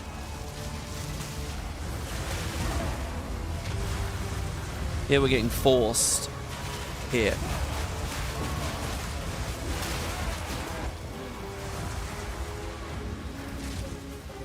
Keep getting blood pickups. Okay. Cool, so we're on to the first boss now. And the question is, can we kill it even if it's the really hard one? I would like that. It would be great if it's the hard one and we just fuck it up. Go on then, summon the tornado at me, do you know what I mean? I would love it so much. This will be our moment of vengeance, guys.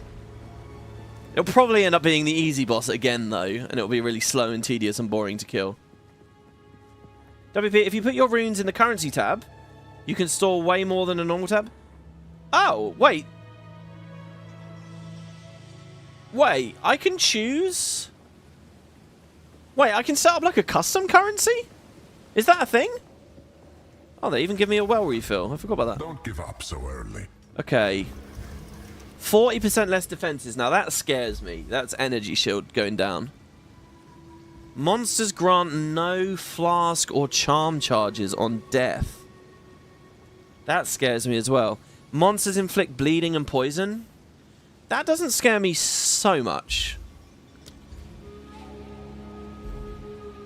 I mean, the poison's kind of nasty, right? Because it penetrates ES.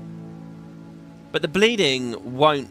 unless they can actually hit my flesh, you can't get bled, as far as I remember. The currency tab has a few slots at the bottom that is perfect to hold that kind of item. Oh, is that what they're for? I noticed they gave me some extra slots. I didn't realize the slots behaved... oh, it is the hard one. Alright, this is it. This is the tough one. This is the really hard boss.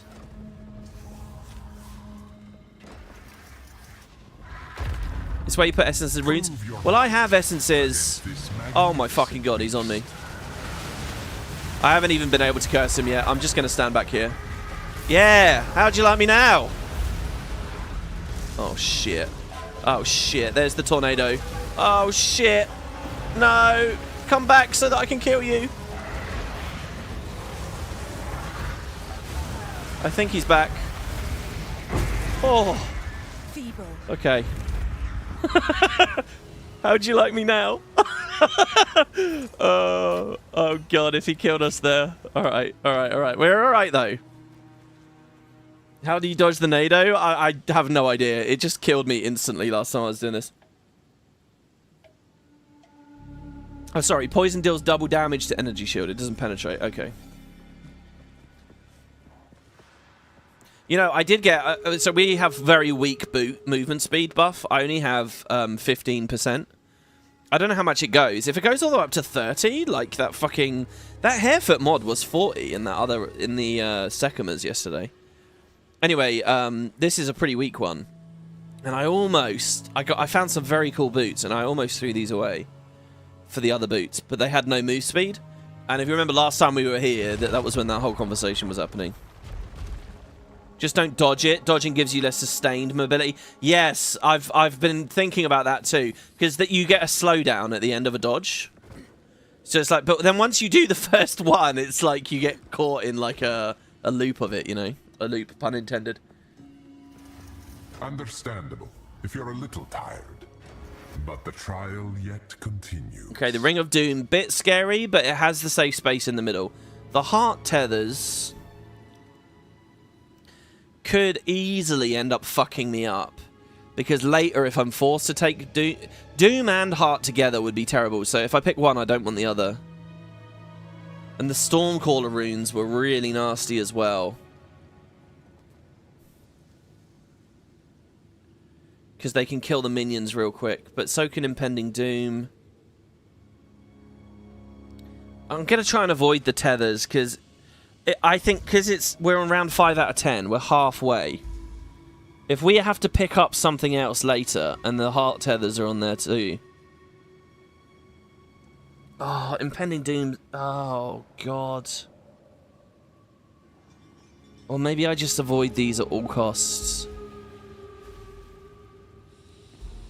I suppose there's a chance that I don't get one-shot by these anymore?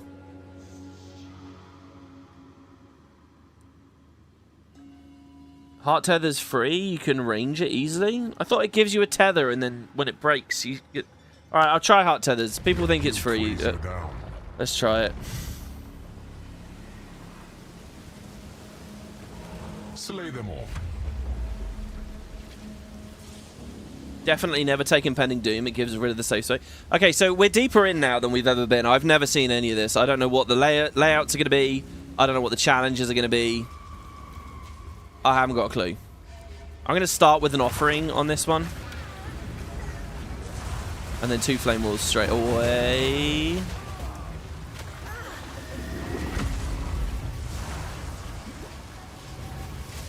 Just try to create something of a safer spot here.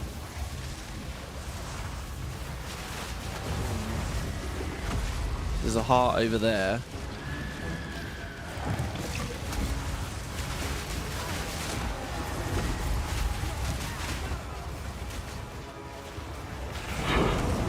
Oh my god, this is awesome. I'm getting waystones in places like this. So I have a heart on me, right? If I just stay here, what happens? Okay, it doesn't do any damage. It just dissipates. But now there's another one. So are they spawning on me? Is that the idea?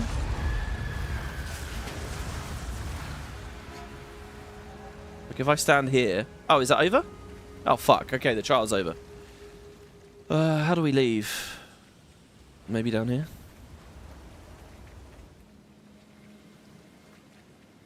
Wait, if you stand still, you'll get caught. If you just keep moving, it will never tether you. You just gas W. What, and then I go running into some other trap? Okay, are you sure? Like, and it would... I can't do little circles. It would have to be... in a line.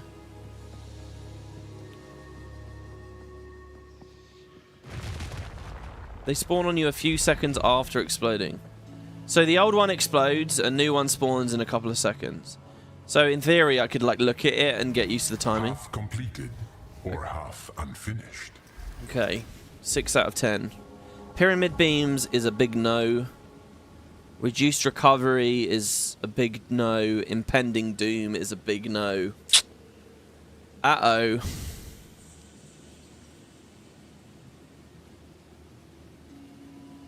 Alright, it's got to be reduced recovery then. This is just reduced recovery rate. I don't know whether that's reduced recovery rate while I'm under the effects of a flask as well. Your heart beats more slowly. Blood is the key. But I really think this is the one to do. What the fuck is going on in there? There's something red. Hey, hey, hey, can you hit me already? What the fuck is that? There's a heart there.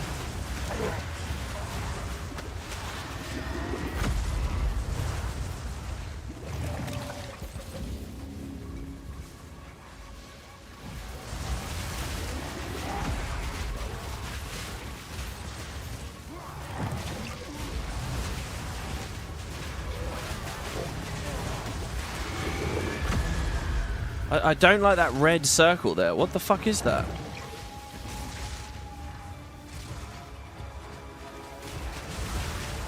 Sacrifice monsters to the altar by slaying them in the circle. Oh. Like that?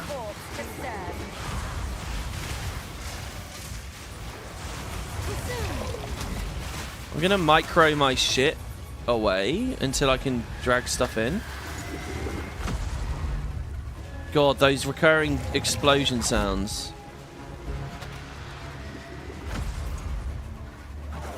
There's another one here. Hold on, hold on. Oh, I'm getting hit a lot here.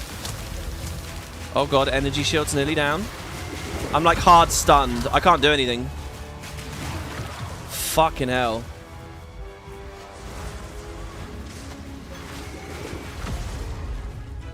How many monsters do you want, though?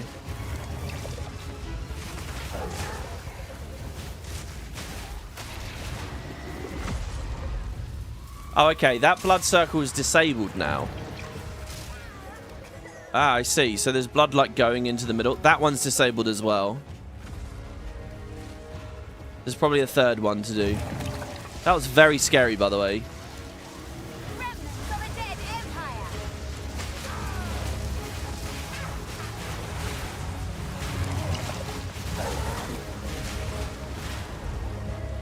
Just gonna try and cast minimally.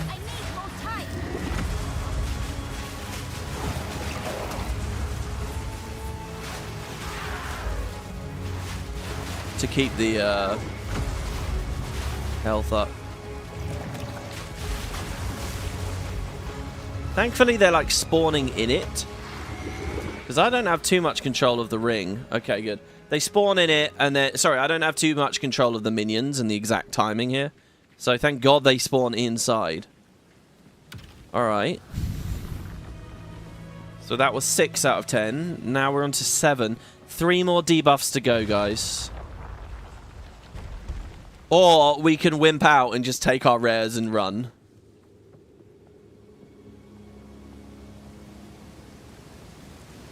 Lazor says, first time you see my channel in a decade when you were playing Guild Wars. How have you been? Oh my god, yeah. It's scary to hear you say it's been a decade since you played. Impressive. But I guess the timescales are getting to that level now, you know. Oh yeah, he gives me these weird soul cores too, doesn't he? Whew. Alright guys, here we go. 7 out of 10. I've got damage defenses, 40% less, or... lessened reach, 50% less AoE and projectile speed. Or... monsters cannot be slowed or stunned. I don't really have any slow. Stun is kind of important for bosses though, right? Oh, I'm gonna go for it though. Unrelenting and unyielding determination. I wonder what the last video that Lazar guy saw. I don't know if you're still there in chat. Oh, Laser.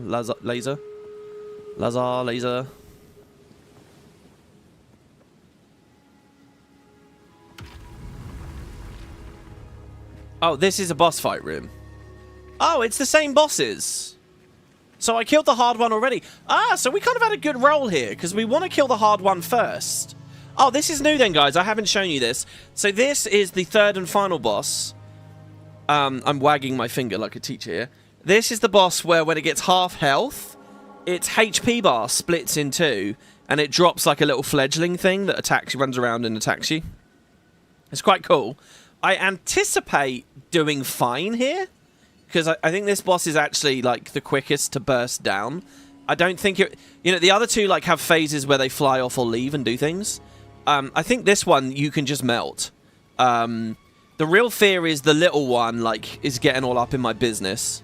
So we've actually done okay with the boss order here. If there's going to be another boss we have to fight later, with, like, max debuffs, if we get there, I'd rather it be the Griffin thing that I could avoid. So, yeah, let's... This thing's kind of nasty, but I think we can just blow it up. I hope, anyway. We don't have any stun phases. Come on, Arsonist, get the fuck in here. Jesus Christ. Alright, let's do it. Oh, my offering timing was terrible there. How was I supposed to know, though? I'm just going to mostly focus on sustain. Now. Energy shield is fucked. So there's the little one. Oh my god, I'm dying. I'm dying so hard. I'm nearly dead. One of them's dead. Oh my god. Okay, we used all of our effective HP there. Holy shit.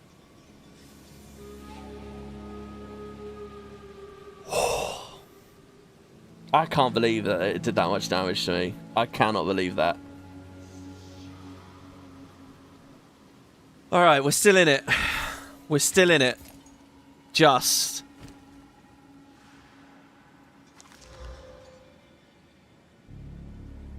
Oh, see, what the fuck? No, see, it is worse. Oh my god, that was very close. Okay. I don't know what strategy I should use on that next time.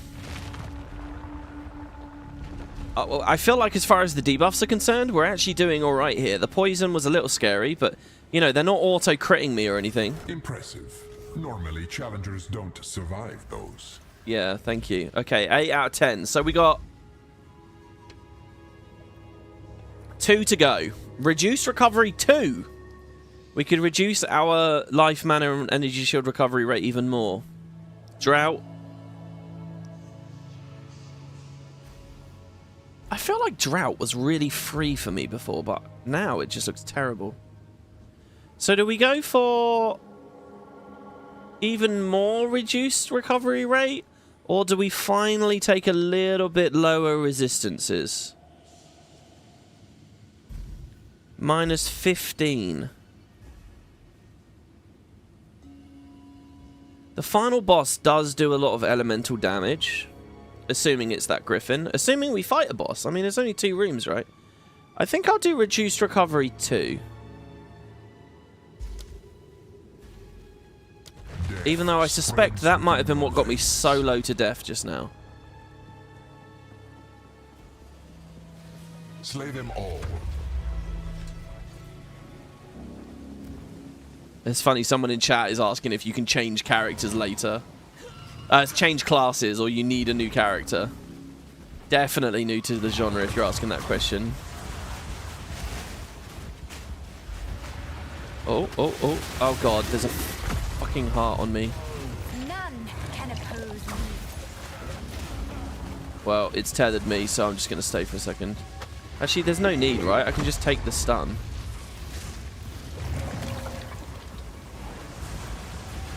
I don't know what this map is, but I feel like I've done it before. Isn't this just like walk through the region? Like, there's nothing else going on here, is there?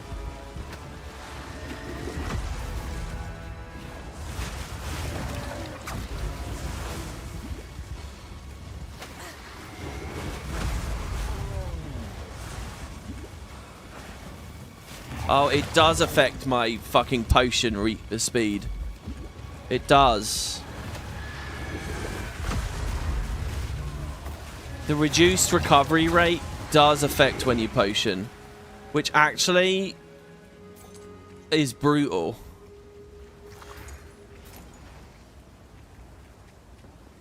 Oh my god.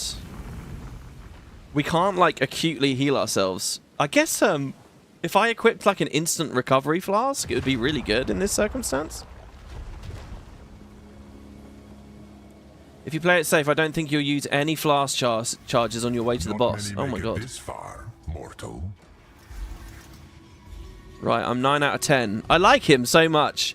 He was like, oh, he was like embarrassed for me and stuff when I was failing in here a lot.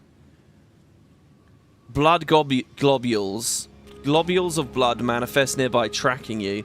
When above you, they fall, doing physical damage. These were awful, and especially comboed with the heart. Lethal rare monsters. Rare monsters have additional modifiers, and I get more rare monsters. Or enraged boss. Bosses deal more damage and take less damage. I don't know whether there's going to be a boss, though. I guess I'll do lethal rare monsters. because it's more loot as well. And in theory, in the final boss fight, it doesn't do anything. Natural selection breeds the mightiest foes. Blood globules is easy to handle. In theory, yeah, but the fucking... Don't fall behind. Without any practice on it, my perception is just terrible. And with all the minions everywhere and all the red effects and stuff going on anyway, I'll just get hammered by them and die. Oh, it's another escort. Okay. Oh, there we go. We avoided that heart, I see. The escort's good because they don't push it back, right? So I can just go slow and steady. It's not like an actual push game type. As scary as these hearts are, I have to remember, they're not doing any damage to me. It's okay. Just don't stand in any fucking lightning fields or whatever.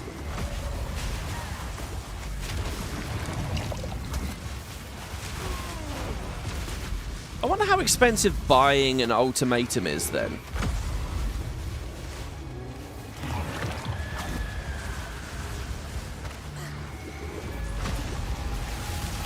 Oh fuck, there's a rare over there. I'm backing up. I don't give a fuck.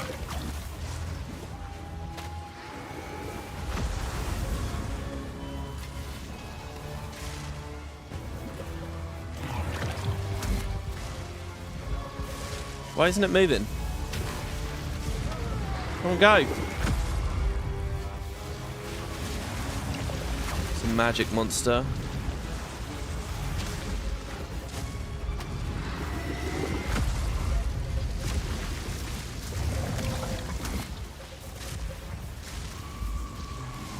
Jesus, I hate all this shock, you know. I actually just took a shit ton of energy shield damage.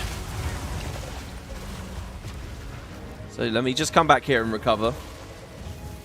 It's going to take a while. Look at how slowly it's building.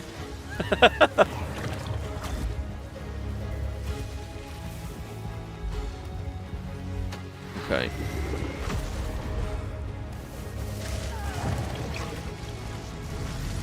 I think it's because I was close to that machine, maybe, or something. Or because I got shocked. There's a cool buff I've realized is in the game called, like, Arcane Surge or something. Which just like gives you like epic casting abilities, massive mana regen, more damage, all kinds of cool stuff. And there's different ways to proc it. Like one of them is a support gem, which is if you spend all your mana on this spell, you'll get Arcane Surge. And then Arcane Surge can give you all like your mana and stuff back. It looks like a really cool mechanic. And it's something I could have been playing with as a witch, but I just ended up never picking up any of those nodes on the tree. Oh my god, the music, really, I shouldn't even be that nervous right now. I think it's totally doable. I'd much rather have this much slower regen than flasks disappearing.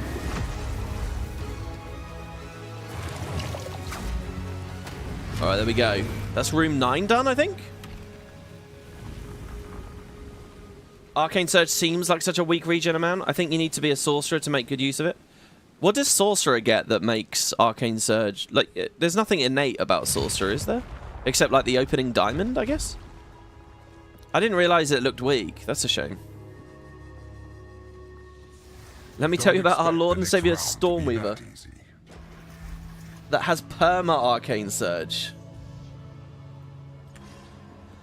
Alright, round 10 out of 10. This is either a boss or another trial chamber. I feel like we're due for a trial chamber. I don't know. Alright. Ow, you prick. It's horrible. The last choice is not nice. I'm just going to take my money and leave, guys. Blood globules. Enraged boss. Or impending doom.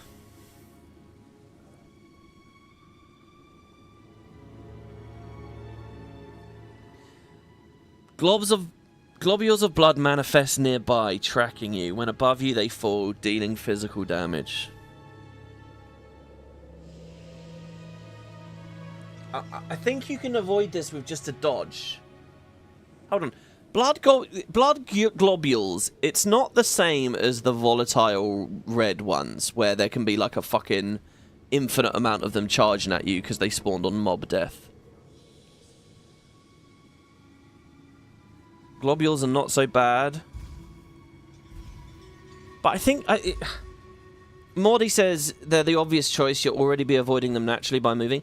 But they keep following you until you specifically walk under them.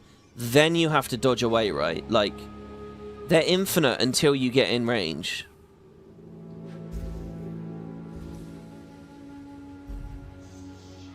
Like Tether, you just gas W and dodge. Yeah, but I have the slow from the heart. Yeah, what if a heart stuns me? You only get slowed from the heart if you stop moving. Yeah, but I've been getting slowed by them constantly.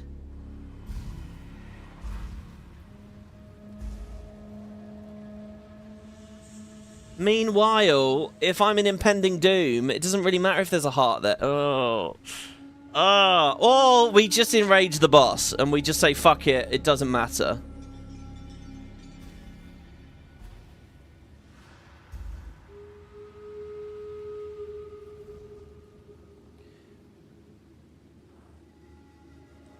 This is a really difficult decision for me.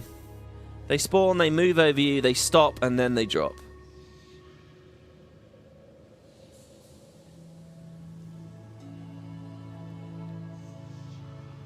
I'm getting tethered because I'm standing still in escorts. Even when I was fighting mobs, I was standing still. Just run around the outside of the boss ring and GG. Oh, God. Alright, I'm trusting you, chat. I'm trusting you. I feel like impending doom is probably what I would actually pick. Because I can just stand there with the heart in the safe space in the middle. But then again, if the boss does some kind of telegraph, like... if I have to run away from lightning or frost floor or something... Alright, here we go. Blood globules. There's also a chance I just can tank a globule, maybe? It's physical damage. Masses befall you. So this is it, floor 10. Yeah, and it's the boss. It's the... This is, in theory, the easy boss.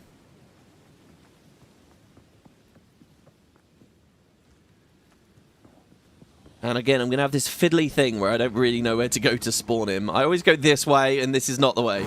Oh! Wild and wicked, this beast yearns for your blood. Come on, arsonist. Come on, up you get. Okay, there's a heart. There's a globule. Dodge. Okay. Create an offering. Do one curse. Missed it. Obey me. Trying again. There's a globule. Okay, avoided it. He's moved. Trying another curse. I got him that time. Globule, go back. Trying to get enough mana for my other curse. I'm going to make an offering out of the stunned cleric. Heal. Dodge back through the globule. Oh! The heart's got me. Oh, get away. Get away! Okay, going for a curse. Fucking hell. Oh. Okay. Offering. Potions. Get out of the fiery floor. Oh, what? Why is our curse not infinite? Oh. Did I avoid that?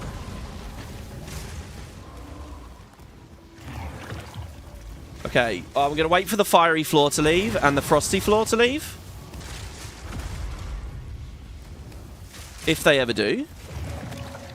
I'll just explore over here, I guess. Maybe we can hit him from over here? From up top?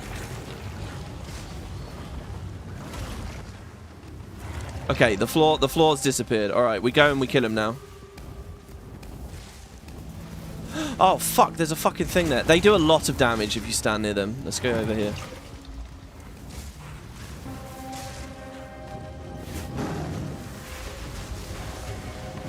Okay, I put my curses up. Oh, nice. You win some. Cowardly Fate. Okay, that must be the key thing, right? Wait, what the... Oh, there it is. Cowardly Fate, the ignoblest of choices. Can be placed in the door at the end of the trial to challenge the trial master. I'll get the high-level stuff. Nice. Okay, so how does this work in terms of claiming our stuff? Yeah, you guys believed. I got it. Nice. So what we would have to do is that 2 more times minimum, but it's RNG which thing I get, right? I got Cowardly Fate. There's 2 other things. Oh, it's probably based on which boss you kill in the final room, isn't it? You probably need to do it in such a way that you're killing the other boss in that room and then the other boss in that room. All 3 birds in room 10. I bet that's what it comes down to. And then you combine the 3, you ascend in that door.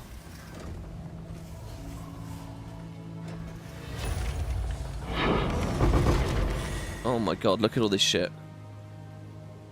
I'll grab these because these are weird and I don't usually...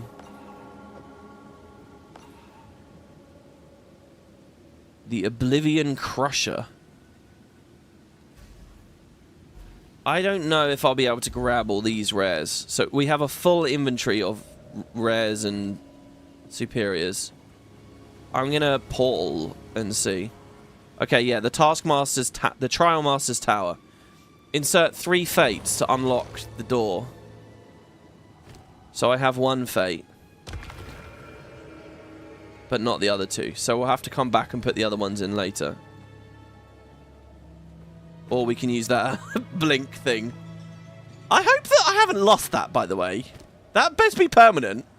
Now when I leave, I best come back and still see that shit in there.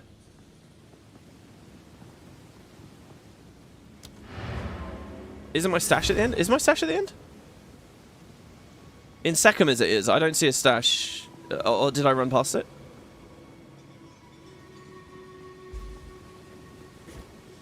Yeah, I think it's only Sekhemas, sadly.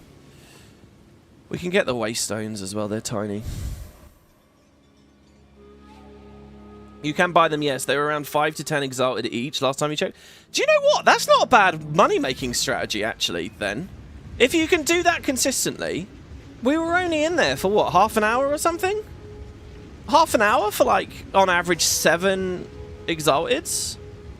Or maybe that's terrible. I don't know. When you get to high-level maps, can you get a lot more? Oh my god, it's been so long since I've... Don't drink the water. Don't drink the water. It's been so long since I've actually done shit What do you need? here in Act 3. Okay, goodbye. Goodbye. Goodbye. That's an okay shield, though. It's got double resist on it. Goodbye. That's got a huge fire resist mod on it. But just the one, not good enough. Kill that.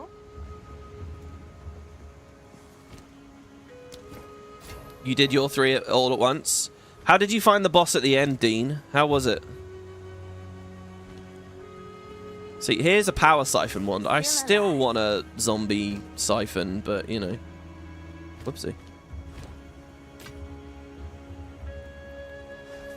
Keep your eyes shut. Okay, now if I go back. In Sekhemas, it's kind of odd, but here I think it should just put me straight there and I can collect my loot. Cowardly Fate is 10. One of the other 3 is 30.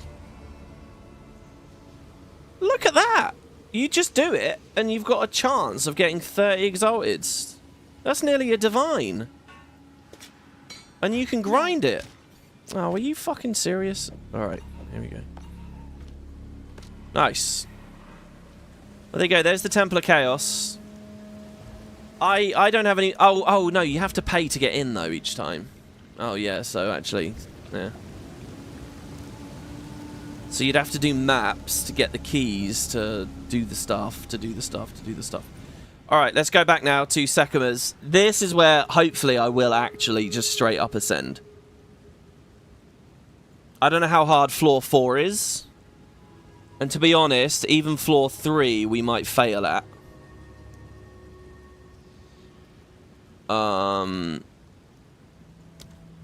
if we don't get the hair blessing. It was really comfortable yesterday, and we did amazing, honestly. I honestly feel like yesterday, if I had just been allowed to go through that door, we would have smashed it. We would have done it all yesterday. It would have not been a problem at all. Oh, fuck. I've got to deal with my inventory first, though. Oh, let's do it lazily.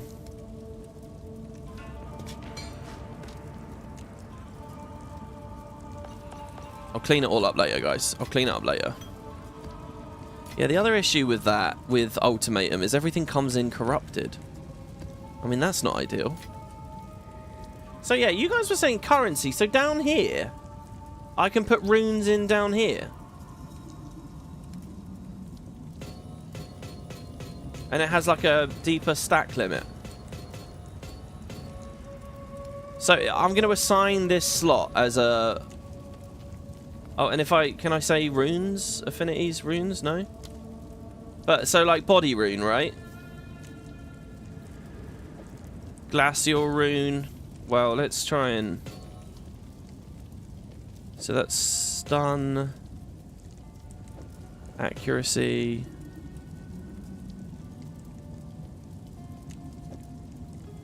Not sure about that one. Okay, that's fire resist. Okay, so we got fire resist, cold resist, lightning resist. And then HP and mana. Accuracy.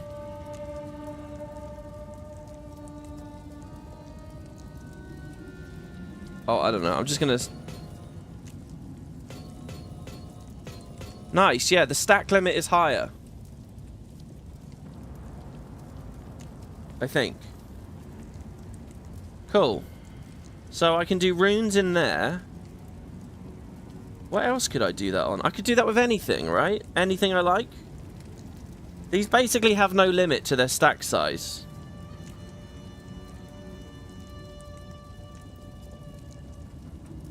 You can also get lucky with the merchant and be invulnerable for the boss room. Oh my god, that sounds amazing.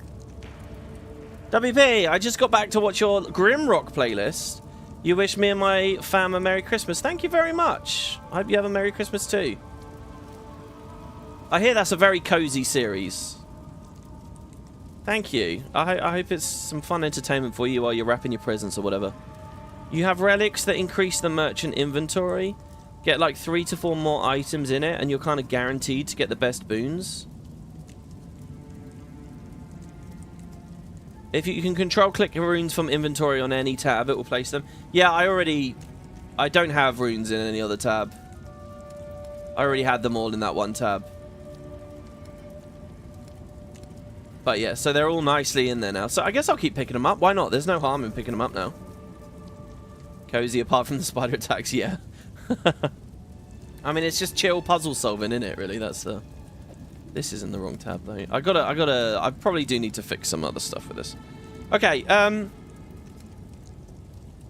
so, let's put our barrier in. Number of trials 4, level 76. Now, these two are still locked because I've never beaten floor 4. That's the test of time. Sorry, these 3. But we do have quite a lot of space.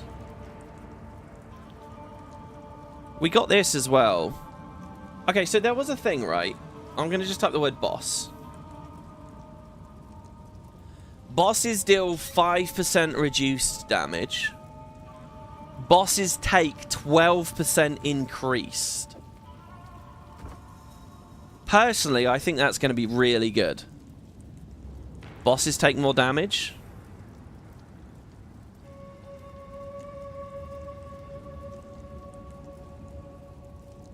Bosses take 18% more damage and plus 23% honor resistance on that.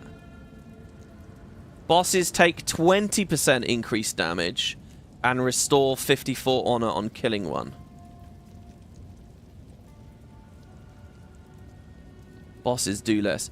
I think if I can put these two amphorae into... Look at that. I'm talking about amphorae here.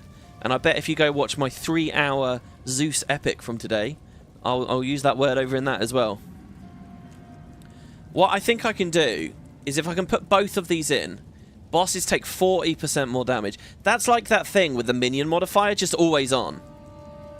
The question is, can I squeeze them in without fucking with all my other honor resist? And the answer quite blatantly is no. What's my lowest honor resist perk? It's this, which is just plus 10 honor resist and a bit of sacred water at the start of the trial.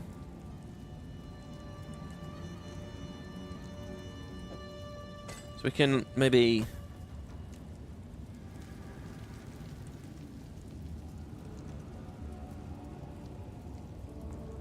we can do this. Right, 75 is the cap, right? So I have 48 with these two.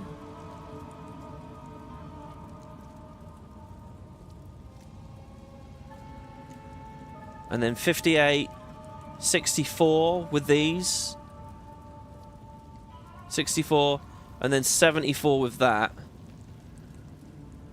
Ah, that's so annoying. I really want to get both of them in. If I want to get both of them in, I have to get rid of this. No, I don't. Oh, no. I feel like a little kid. Rare monsters take more damage. Let's do that. And then that. And then that. And then we can... So what else is good? Well, let's sum up real quick our total right now. We have got 18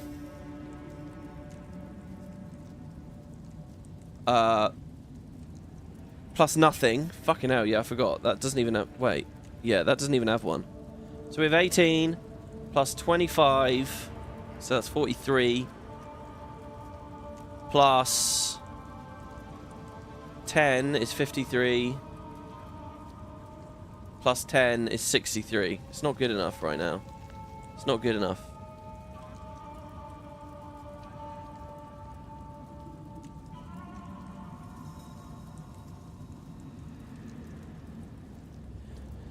I guess I'm wondering as well, right? You know when it says rare monsters take increased damage? Do bosses count as rare monsters as well? Does it like stack? What's the term for that? So if we only have 63, what we want is another 13 from one of these. So this one is valid. It's over 13. That one is not. See, I would love to run this. 24% increased defenses. That one's not valid. That one's not valid. Increased key drops. That one's not valid. This one almost is, but not quite. Not valid. Not valid. Holy shit, there's only one that we can do. So with that, we're at the threshold. But then again, if I type resistance, this, for example, this is 10% honor resist and 9% max. This is 10% honor and a bit of water at the start.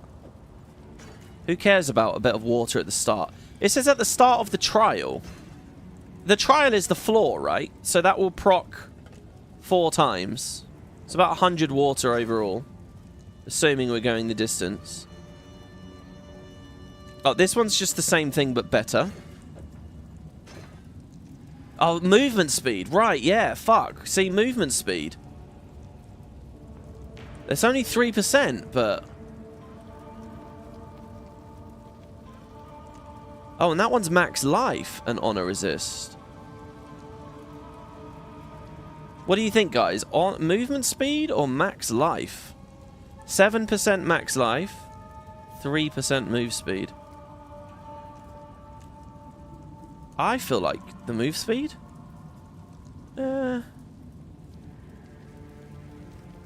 Okay, they don't count. Bosses are counted as unique monsters. Okay, excellent. See, so what I was scared of is that we were benefiting from stuff before that we've now removed. So it'll be a wash. I want to go into this stronger. What I'm interested in here as well, right, is... Well, let's do this. What about the 2 vertical urns too, by the way? In the 2x2 square at the bottom. You mean the 4x1 square? These? This is 22% honor resist, paired with rare monsters take more damage. And this one is rare monsters take more damage.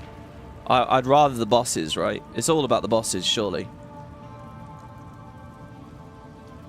So I think that's pretty good, guys. We've finagled that.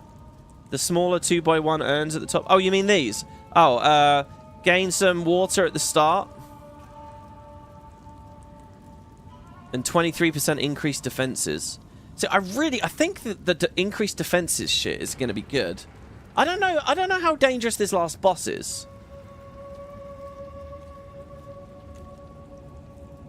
I have 23% there, 24% there, 28% there, 29 there.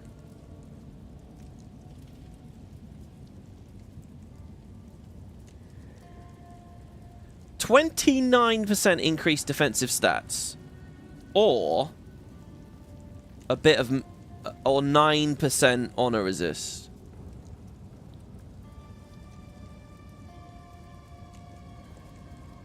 It's micro optimization anyway. Not my. Oh, you've removed the post. Okay. Yeah, I don't know. If I have more energy shield, do I have more honor? Give me a Rubik's Cube for Christmas.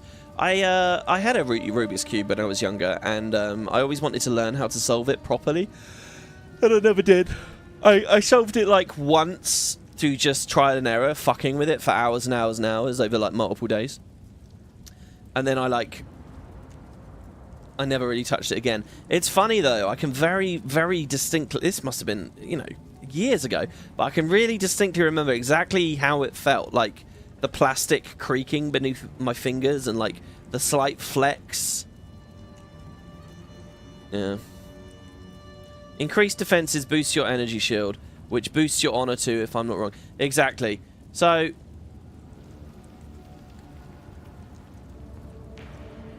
oh, fuck it. I'm going to keep it this way. I'm going to keep it this way. Confirm. Nothing will stop us. Let's get this over with. Let's get this over with. Oh my god, guys. Are we about to ascend? It's a shame I didn't get to use this incense. I'd like to see more incenses. I've only ever had one drop. Okay, here's the next pole. I'm going to do this in 2 parts. This poll, guys, is just... Do we beat floor 3? Okay. So I'm actually going to get past the scorpion. That's the first poll. Might seem like a no-brainer, like obviously yes. But the thing is, we got that before because we got the hair buff. We got like a lot of good macro moments, and we just got to, like, we basically cheesed the whole floor with escape rooms over and over and over and over again. There's a lot of risk in this still. And so you never know. And we had a really good run. Look at the boons we had in the last run, right? We had so many good decisions that worked out for us. So there we go. We're coming in it with nearly 10,000 honor now. This is also a higher level than last time by like 10.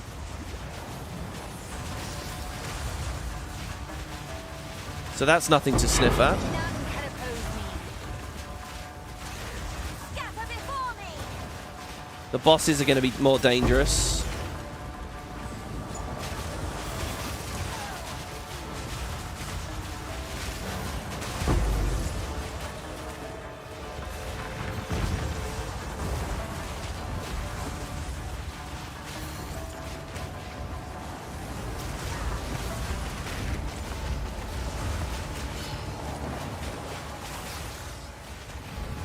Holy shit.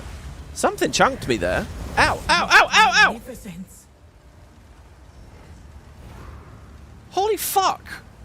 Okay, there was some kind of weird chaos orbs that were chunking me there. Amazingly, my honor didn't go down much there, but my health went down a lot. Oh my god. We actually nearly died in room 1, right there. Level 13 All waste part zone. of my plan. We almost instantly died. Okay, gotta be careful of that. Gotta keep moving. I have an instinct to stop and stand still and remark. Or just, like, try to resettle myself. But that's getting me killed by, like, on-death effects. Or getting me really injured by on-death effects a lot. A moment. Like, we were perfect on honor there, but... Alright, here we go. The chat... I like this place, man. Sekhemas is cool. So this will give us hemorrhage. We can't get any honor back, but once the boss is dead, it's fine. The question really is the next floor, the next set. So Enfeeble I'm fine with. Black Smoke I'm not fine with. Costly Aid will keep giving me minor afflictions the whole run. That's terrible for our first pick. 50% costlier merchants. 100% increased damage taken while on low life. What does low life count as, though? Like... I'm mostly Blood Magic Buffer, Energy Shield Buffer, Mana Buffer. That might never really do anything. The Dishonored Tattoo? I might be fine.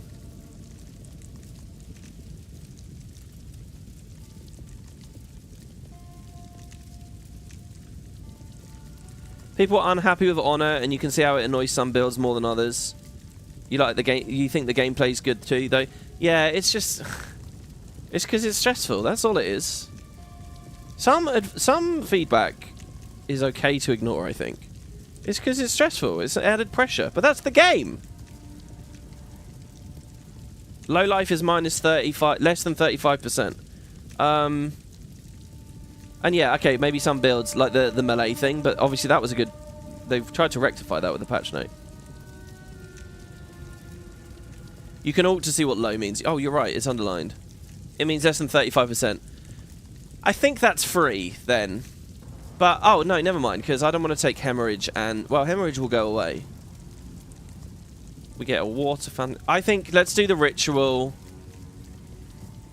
No, let's do the ritual down to untouchable. Let's give ourselves enfeeble.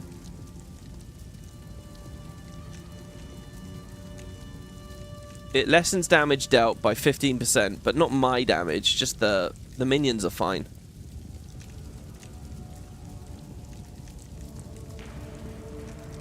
Let's go.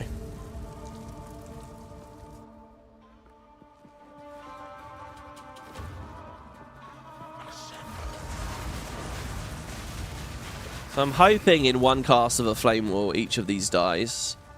Because that will mean damage-wise versus how much they've been power crept. We're still in the same situation as last time.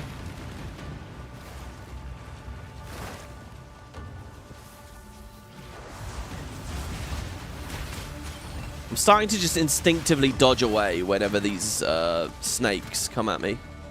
It's funny, I want to call them Naga all the time. They're just like the Guild Wars Naga to me. I love snake races. And Guild Wars has 3 of them.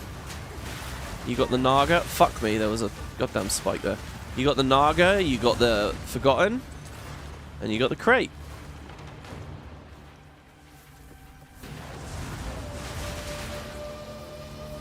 There's also that hilarious mini pet that they disabled. The mini snake from the betas or the alphas or whatever it was.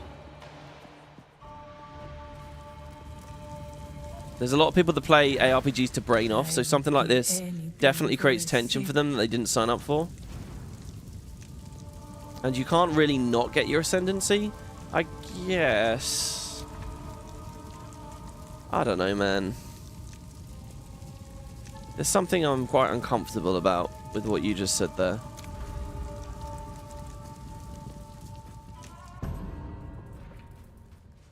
I'm not sure how to articulate it.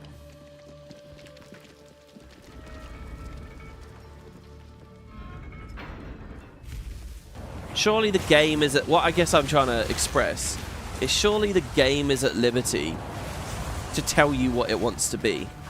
You can't just say, I'm in this genre to never engage my brain, or, you know, to lesser or greater extent, so therefore the game's not allowed to do it. You know, if the game is doing it, then, you know, go play Cookie Clicker or whatever. Go play something that's brain off. Because clearly the game isn't... I feel like that's backwards to a certain extent.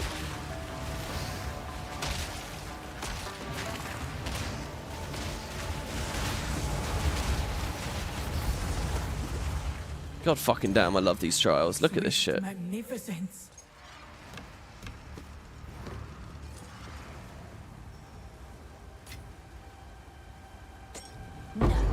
And there's also like the fact that, you know, one product can give you like a myriad of experiences. So wait, do I drink from the thing before I leave? No, I just can't loot, can I? That's the thing. I'm not allowed to loot any of it. This is gone. If I portal out, this is gone. So I have to...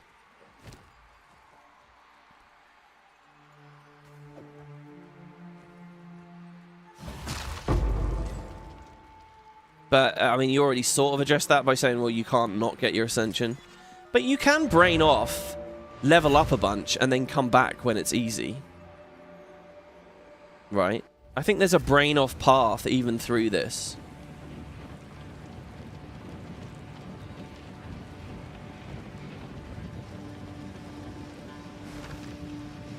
Okay. Oh. Stay in sight. Forgetting who does what. You identify. Okay. I think I'm just mostly going to sell all this stuff.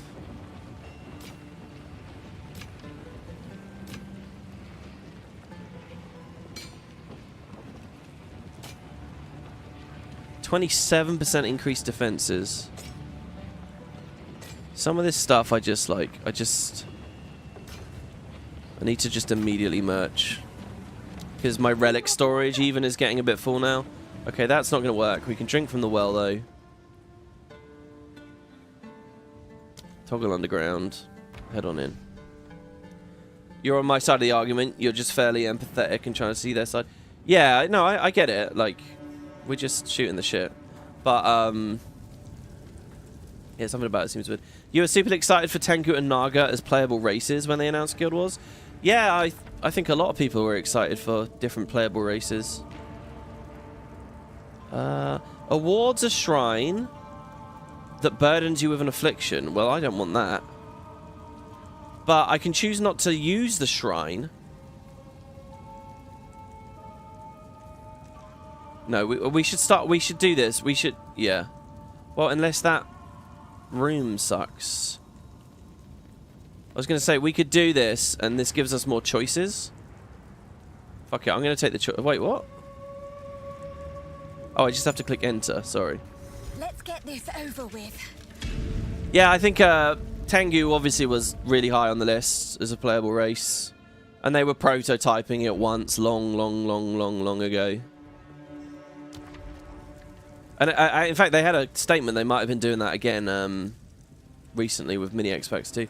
Okay, so no, I can read what these are. I don't need to preemptively guess. So this would be an hourglass that, oh, restores honor and gives me a boon. Ah, so the right way through this, really? Probably, but then I'm risking this. I'm going to stay on the bottom here. We're going to do the chalice, we're going to skip the affliction, and then we're going to do the hourglass and get the boon. That's what we want. Wow, Cograth, thank you. 200 SEK. My god, thank you very, very much. Guys, when you donate to me, do you get a choice to put like one of the little character, like animated character things up? Or have they removed that now? Because I never really see those anymore. There's a very intimidating looking mob there. Holy shit. Another corpse to It's serve dead. me. Oh no, one of them's dead. There's two things there. Now. Alright, the trial's over. A great challenge overcome. I think we basically just managed to aggro all of them accidentally. Recently, I remember they also did some prototyping working on EOD. I don't know if they confirmed that that was what was happening with EOD.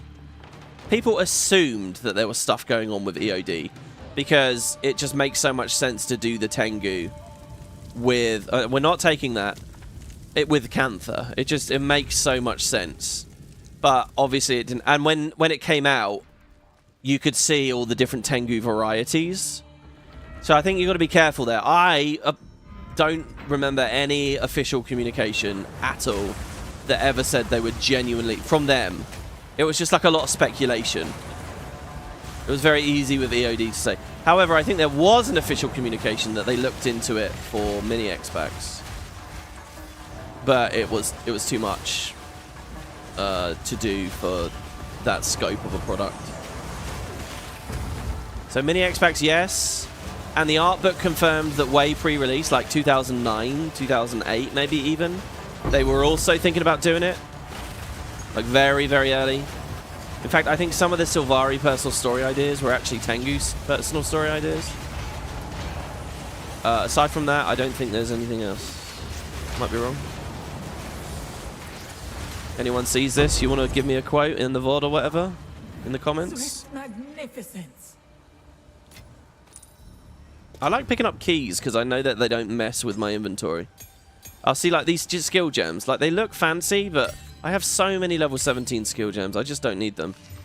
It's crazy to think I spent an Exalted on them at one point. And I don't regret it either. Oh, nice. Gem Cutter's Prism. When did we get that? That lets me max out the Pain Offering. Oh, no, not maxed out. One more. And I feel that Radius buff is just, like, better and better the further into the game we get. Here we go. So we get a boon. So far, we have Enfeeble as a minor infliction. But we've gained... Adrenaline Vial. We restore some of our honor on entering a boss room. Now, the more... Okay, so the merchant, right? She's going to offer me some boons. If it is coded that she will not offer me a boon I already have, then the more boons you get, the better, because the more chance you have of picking the one you really want, right? Because the pool gets less and less diluted.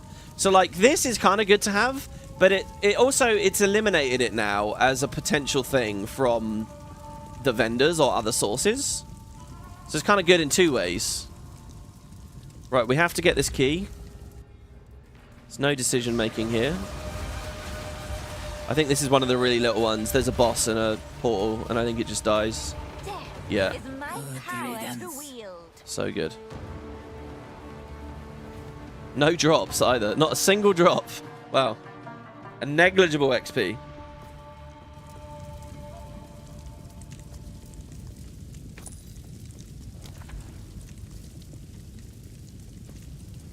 Oh, was it Coden that they recently said that they wanted to do for the mini X-Packs? Okay, 25% less max honor. The merchant only offers one choice. Or I have no evasion. I think we do this, the iron manacles, because I have no evasion anyway. My evasion is... where is evasion listed? Usually it's like... Oh, I needed to scroll. Yeah, I genuinely... I have no evasion anyway. So iron manacles. And I get a pledge. And the pledge could be very good. The pledge might be a thing that says... remove an affliction. Oh, no. It would be remove a boon, gain an affliction. Or something like that. No, what?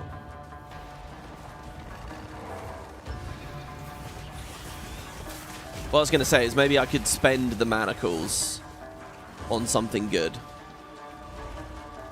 But that's not how it works. It would be on the pledge itself if that was doable.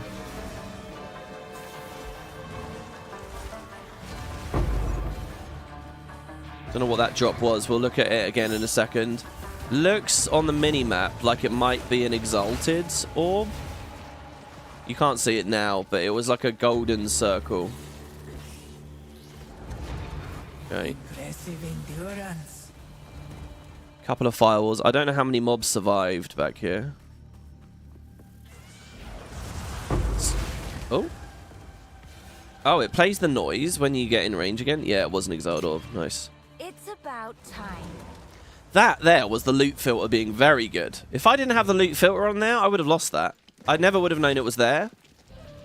And I certainly wouldn't have picked it up. Oh, that's superior, and I want those as much as possible. I'm going through so many of the, like, armor upgrade things. It's because I keep putting them to 20% and then selling them moments later. Like, I've done too many gear upgrades recently. Okay, so we have iron manacles. Let's spend a little bit of water to see what pledges are available. It would remove the adrenaline vial, but I would also remove untouchable.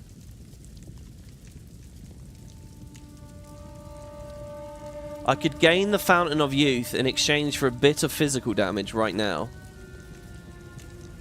I could remove the iron manacles. Yeah, there you go. That's literally what I was talking about. That's not good. Here, let's do this then. Let's get the Fountain of Youth.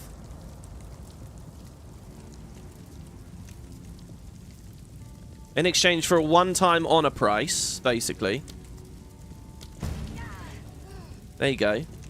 That's really excellent. So we get lots of restoration now. The foe ahead is formidable. Oh my god, we're at the boss already. Steel yourself. Okay.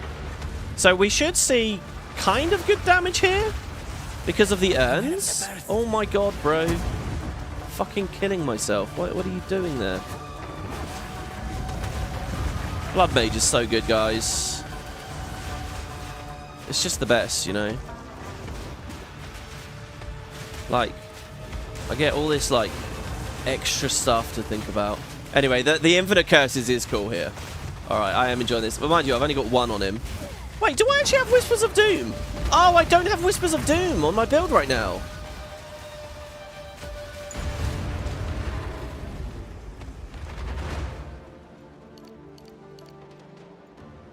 Fuck! Well, hold on. We can add it, can't we? I knew you would succeed. We can respec. I was looking at that earlier and thinking, oh, that doesn't... Alright, we don't have any very fancy keys. I don't want to open these. Oh, but we do want to speak to her. Hold on. Greetings. Okay. The Ornate Dagger. You and your minions do 50% more damage. Definitely buy that. With intent. Monsters have less health? Or monsters do less damage? Wow, and bosses count as monsters. Don't wait, I can afford them both. Fight with it. You will succeed. Oh my god, guys. What the fuck? We don't have the movement speed thing, but we're done. We're fine for bosses now. We're fine for bosses. This is not going to be a problem at all. Alright, through the door we go.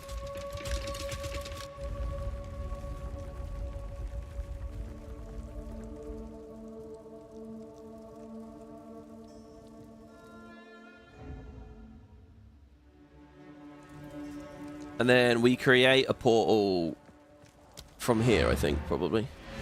And then we can just respec that on. Yeah, Cossage, it's good to see you. It says, Shaman tweeted in November, now that they've said no Tengu, I've got something I want to share.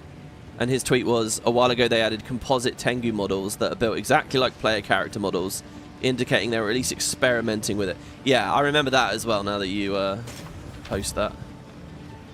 We can do a quick sell while we're at it here. So yeah, I think, you know, you can't accuse them of not having tried. Let's do just a double salvage. What? It's just, there's a lot of things with Guild Wars. Wow, plus 0.3 meters to dodge roll distance on that one. There's a, what I really need is some relics with really big honor resist mods on them, so that then I can actually play around with the others. Stay in sight. Okay, so we do that. And then we go over to him, and we click refund, and I remove some of that, and we add Whispers of Doom. Jesus. Finally.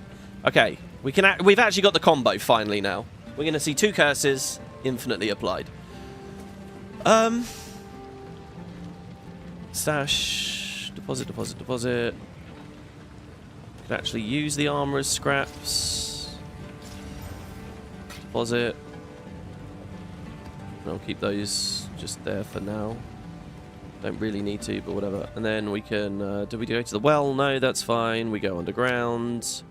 We go to the trial. We go through the door. We're all good. Yeah, it's just... There's a thing with Guild Wars, which is... You know, they made Guild Wars 1. So I don't pick anything here. I just click enter. It lasted... Over with. I like how sometimes when I start a fucking rant or an anecdote, the starting point should be pretty nearby, and suddenly I'll say, in 300 BC. Yeah, so when they made Guild Wars 1, they supported prophecies for like over a year and a half or whatever, and then it was factions. Factions had like a fucking 6-month cycle. Nightfall had a very short cycle. Eye of the North, and suddenly it was over, right? Like, it was still kind of an era and idea where you thought about, even in the MMO space, they were thinking in terms of like a few years for a product. So yeah, they're releasing Guild Wars 2, and they're probably umming and ahhing and thinking, oh, will it make it 5 years? Will it make it a decade? Oh, that would be cool. But they're not really thinking about it. They're not really like seriously sitting down and thinking long term. Like, okay, are we making this in a way that it's expandable long term? Are we doing this in a way that we can add new races? Like, those conversations weren't happening. And even with, like, Heart of Thorns and Elite Specializations, you know, they go too big or too specific with an idea that things are just very difficult to expand. And it's left Guild Wars, like, very wilted. And I mean that in multiple levels, from, like, a design perspective, but also, like, an engine and programming perspective. So it's like, no wonder they wanted to rush away from it again, ultimately. And, you know, are probably working on a Guild Wars 3 or Guild Wars 3 analog as we speak, which can do these things, that can think a bit more long-term. You know, because they've got their own products that show these games go for multiple decades now. And they have other MMOs. They have WoW to look at, they have RuneScape to look at, they have loads of old MMOs, you know. EverQuest 2, hell, if you like. 14. They're out there to stay, you know. And it's like, it's one of those things where when you're making a game, there's enough shit to think about. Let alone, how can we expand on this 10 years down the line? It's very easy to fall through the cracks with stuff like that. But I can see how it did when you look at how they released Guild Wars 1 and the pace everything was happening at. Okay, right. We can pick Fiendish Wings. Monsters can't be slowed. Weakened Flesh, I have lower max honor. Golden Smoke, I can't see where I'm going in terms of rewards. If we go with the Wings, which is my inkling, we can just take the key. So yeah, I think Chalice, then Ritual. So yeah, I think Fiendish Wings. It's a good pick.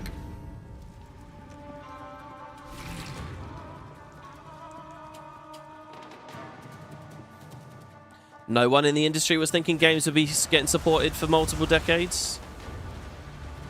I think in the 90s, they weren't. I mean, you look at the whole industry, like, even the idea of how these things are monetized over all those years, it just didn't exist in the 90s. You know, there weren't paid micro DLCs, you know. Oblivion Horse Armor hadn't started. But in the MMO space, they kind of were. I mean, subscription fees for MMOs, they knew that they could support it for a long time. And there were MMOs, particularly in the East, that understood this. NCSoft understood it. I don't know how distinct NCSoft West is from the rest of NCSoft. But, I mean, they knew they were long products, and there were even decade-old products at that point.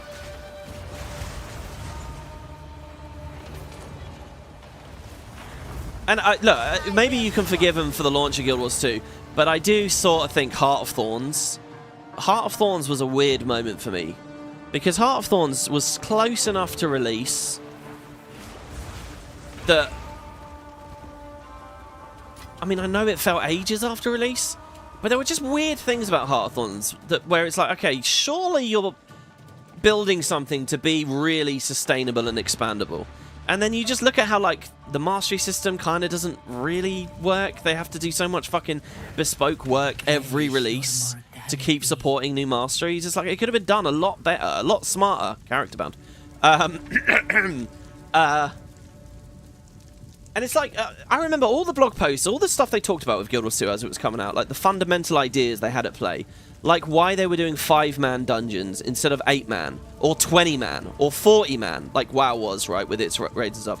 Why, or 12 as Guild Wars, you know, the elite areas were in Guild Wars 1, why they were doing 5, and they were smart points that they were making, you know, sense of scale, everyone contributing. You know, all the roles can be fulfilled at 5. And they had all these important notes and ideas about how they were doing things. And then Heart of Thorns just said, fuck it, we'll go 10. Why? Because WoW did raiding with... there's just a lot of odd stuff like that. Or like, they were very clear about why the skill and balance system was changing as much as it was. And that they needed some resources to be sacred, right? Guild Wars 1 gave players ways to bypass like cooldowns, like, and they broke the game. It was really easy to like do unforeseen shit with the skill system in Guild Wars 1 because you had all these tools. You could make mana cost 0, you could make cast time 0, you could make recharge time 0, like with the Glyph of Sacrifice or Auspicious Incantation or Echo or whatever. You could fuck with anything. So they were very clear, like, you're not going to fuck with cooldowns in Guild Wars 2. We're keeping that sacred. You're not going to fuck with cooldowns. Sorry, it's not happening. And then just a couple of years later with Heart of Thorns, they're like, yeah, Alacrity, woohoo! And look at the pain that Alacrity caused that game and how much fucking issues there have been around composition and ideas. It's all so forgetful and short-sighted, and Heart of Thorns was full of stuff like that. That's still just, I don't know. Heart of Thorns was rushed in its own way as well, I guess. I don't know. It all comes back to Season 1, doesn't it? What are we talking about here? Where are we going? We are going to this ritual. You guys have got me ranting. Don't you mention the Tengu. You know what you're doing. If we go down, we get a choice. Either way, though. Hourglass... ritual. Rituals are just the best. Guild halls. I mean, guild halls I kind of don't actually. Guild halls are kind of an argument against me, I think. Guild halls came in with Heart of Thorns, and they're fantastic. There's clearly a lot of forward thinking with guild halls, and a lot of like systems work there, and a lot of expandability there, and a lot of like progression for people there. And it's like, that's what Heart of Thorns should have been doing. And clearly, Guild Halls, I think, was on the money. But then they just never supported it again. They never did another update. And that's the real crime with Guild Halls. The actual work Heart of Thorns did and that were released with Guild Halls, I think was very good. It's something about their folk... When it came to Season 3 and their continued support of the game, you got to remember, Season 3 was big on content, minimal on systems, right? Feature packs hadn't gone down very well during the Season 1, Season 2 era. And they were just big on content. New maps, new story. They were really focused on that. So systems suffered throughout Season 3. So even though Guild Halls had the fundamentals, they never did anything with it. And to this day, they've basically done nothing with it. Yeah, the newest Mini X-Pack had the decorations update. Good. But, But yeah, so I don't know whether Guild Halls really are a good example there. I think they actually... So increase merchant prices or monsters do more damage? I'm really scared of monsters do more damage. But the merchant is like a legend. How much water have we got? We got 200 water. Not much. But we'll get some from doing the chalice trial. Fuck it, let's do the chalice. And take the increased prices.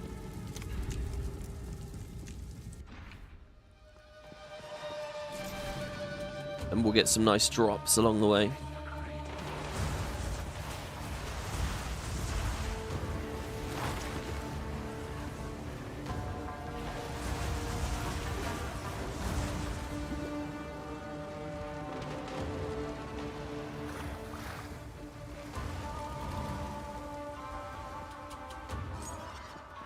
And yeah, like to put a cap. Why was I talking about Heart of Thorns or whatever? To put a cap on that. it's elite specializations were too big, too complicated. They set the bar too high. And they did so many of them. There were so many ways they could have reined back on the elite spec thing if they had taken a long-term perspective, which, you know, would have helped them support the game and have enthusiastic fans for the game for longer. It's just too much all at once, I would say, elite specs were. And then you have the weirds, you know, like mini X-Packs haven't gone down that well. You know, and it's funny to me, I'll stream a game like this and I get people coming into chat saying, hi, I drifted away from Guild Wars years and years and years ago. And it's always funny in a moment like that, because you remember a lot of people are doing that. And they all have their reasons. And most recently with the mini X-Packs, you know, the revelation that we're not getting full elite specs anymore, that, you know, that was a hit to them. It was a hit that if they'd been more forward-thinking way back when, that hit would never have been something they had to suffer. Did I finish this? Yeah, I did. I was thinking there might be another boss on the back right over there. Well, this is really brain off and chill, I have to say. I know we're like very end game now, so... Right, so we're going to take the trade tariff. And we'll...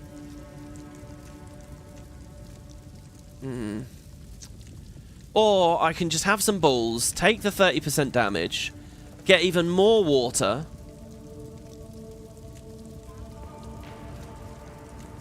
and just make a bunch of merchant purchases.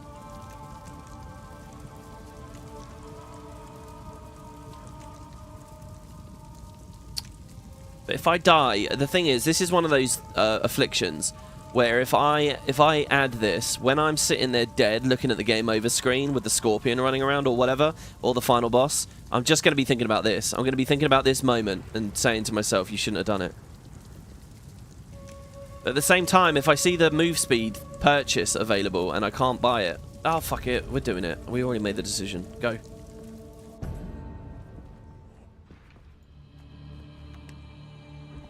Problem with only 2 specs at a time is a lot of players won't get one for their main. They won't be happy. So what? Roll an ult. Oh no, they're rolling an ult and playing the game more. Uh-oh. I mean, you can't honestly... watch me playing PoE and being a fan of PoE, right? And their incredibly aggressive roll and ult stance and not see the value of that. It's very... what I will say, guys, is it is very difficult for us. It's very difficult for people in chat. It's very difficult for me to be objective about woulda, coulda, shoulda, how it would have been. But what I will say is your expectations would be in a completely different place, and your understanding what you think might be a problem or might not be a problem, it would all be very different if you were never introduced to the grass being greener in the first place. Does that make sense? No. What I'm trying to say is I think people would swallow a lot if the bar is released lower. This is essentially what I'm advocating here.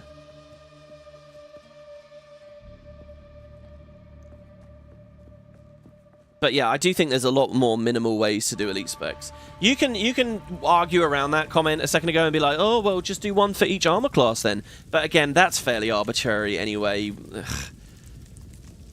Playing a Necro doesn't feel anything like playing a fucking, you know, Ellie or a Mesmer. They're the same armor class. It doesn't mean anything. Just because you're a fan of one doesn't mean you'll be a fan of the other.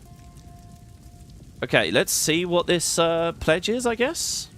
We might be able to get something good. If it's take a bit of physical damage. Gain the shattered shield. You have no energy shield. Oh, dear no. Gain a random boon and a random affliction. Remove the trade tariff. Gain a different minor random infliction instead. No, no, no. I'm leaving that. I'm not doing any of those. Okay,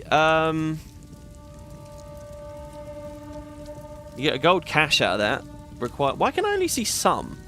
Oh, because I have no route to those anyway. Restore honor. Afflicts me with myriad aspersions. When I gain an affliction, gain another one? Ugh! Definitely not.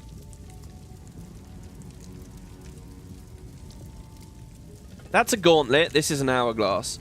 Weirdly enough, guys, I'm going to be going to getting this gold cache, even though I don't have a key for it. And the reason for that is because I avoid gauntlets in doing so. It's just a chalice and then an hourglass. Pretty happy with that.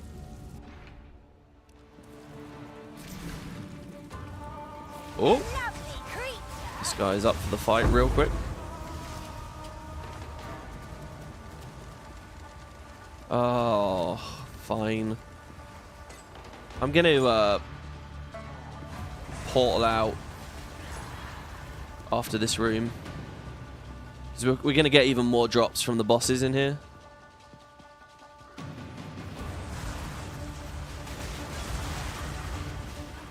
Another corpse to serve me. Superior helmet.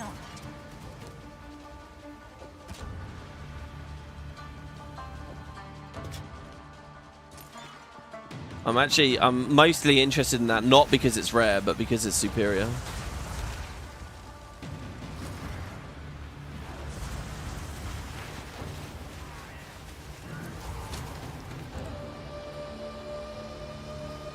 Alright.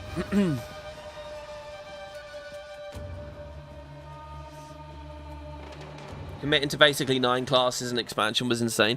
Yeah, I'm sorry to be such a fanboy to go on about over and over, but when you look at 14's method of expanding playable classes, it's like everyone gets a few buttons, which essentially don't even really change the gameplay.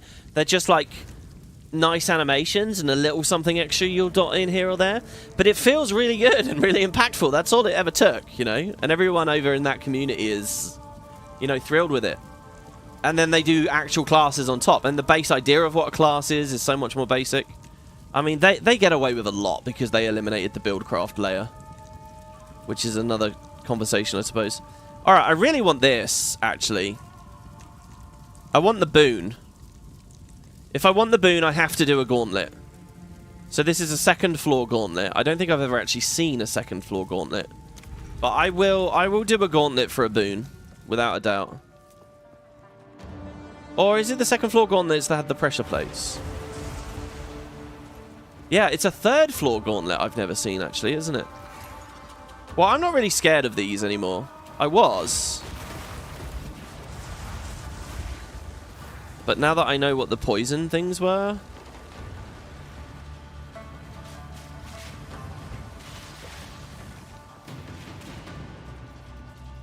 It's a bit of a shame that players probably avoid the gauntlets more than anything else.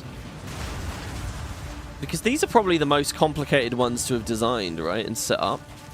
Because they're like precise puzzles and positioning, but also the maps are randomly generated. That's got to have been complicated to set up.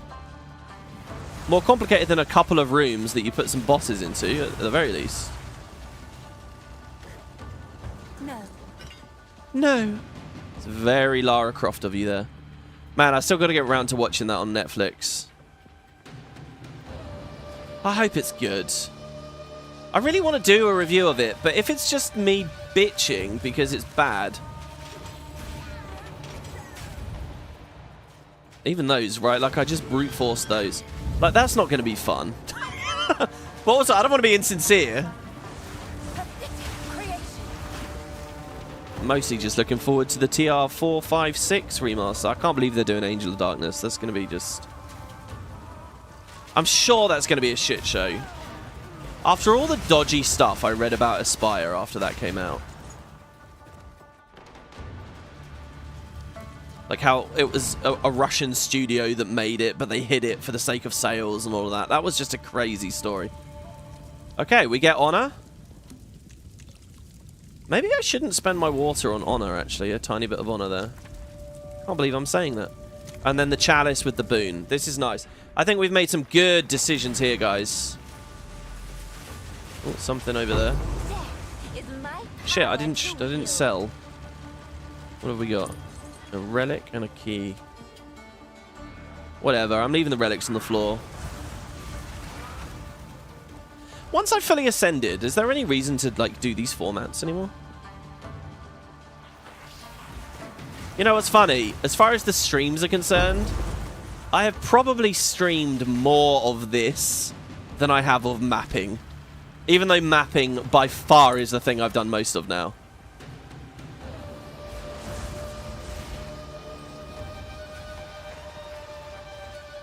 Where's the next guy? He's over here.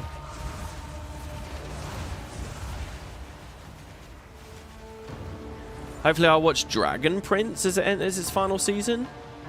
Considering the series has inspired current Guild Wars 2 writers. Oh, well, you know what? You saying that does actually interest me. I'm very rarely on the Guild Wars 2 sub anymore. But I was reading a thread on there the other day where people were talking about being disinterested in the current Mini-X backstory. Which is interesting to me. I think it's not bad. It's probably just because of Titans and I like all that stuff. But I'm alright, you know. Yeah, it's Garen and Waiting Sorrow as characters I'm a bit about, but, you know, mostly it's okay. And I like the big ticket ideas they've gone with. But it was a really, like, polemic thread. Lots of heavy criticism. And I felt really bad for one guy in the comments. He had, like, these wild ideas, right? That I don't agree with. But... okay, I'm going to do it now. I don't know whenever it's a fucking portal, so I'm just going to do it now. He was just saying all this crazy shit, like, oh, Malice is probably Cormyr, and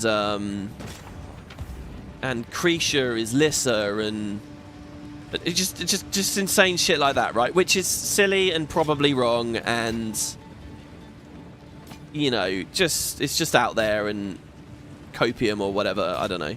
But at the end of the day, oh, see, this one's good. 2 additional rooms are revealed on the map. Apparently, that's really powerful, right? I'm going to keep that. Whether I disagree with his theory craft or not, whether, you know, his idea, I read that comment and I thought, do you know what? It's at least nice to see someone still gives a fuck about, like, big, crazy, wild ideas like that, you know? That's someone having fun. That's someone who's just, like, playing the game and enjoying themselves. They're into Tyria. They're into the mist. They're into the gods.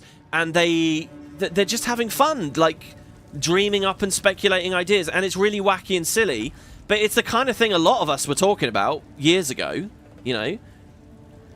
Okay, we click enter. There was something fresh and innocent, and it was just like, look, people do have the capacity to just enjoy the story, to not analyze the story as a piece of media and question why they're liking it, which is all you ever see me do anymore, right? And I'm not saying that's a good thing, but that's all I ever do anymore, right? This is just someone nakedly having fun, and they've just gone onto a forum to just chat about their goofy idea or whatever. They might not have thought it was goofy themselves. And I thought, you know, that's kind of nice. But the guy was, like, epically downvoted. It was, like, the only message in there that was just some chill, crazy, you know, kind of... and I'm going to say this in a way that I really would rather not be. But, like, how, you know, my early Guild Wars 2 mystery videos were like, you know, it's just like a nerd that's really into Tyria, just like, oh, yeah, what's going to happen kind of thing.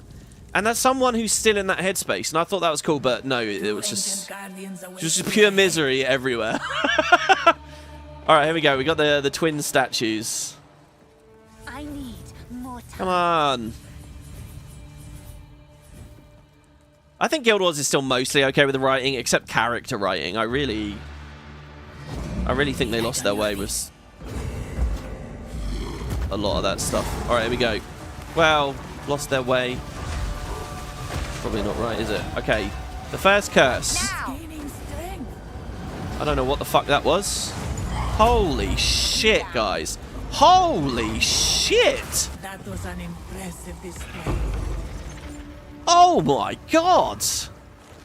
Dude, flammability! It might be flammability that's the big one. I didn't even touch vulnerability. That was just flammability. Did you see that damage?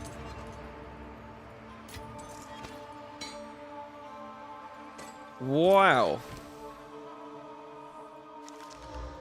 Yeah, I don't know whether I should say lost their way. It's just not appealing to me anymore. You can see, I'm trying to be diplomatic.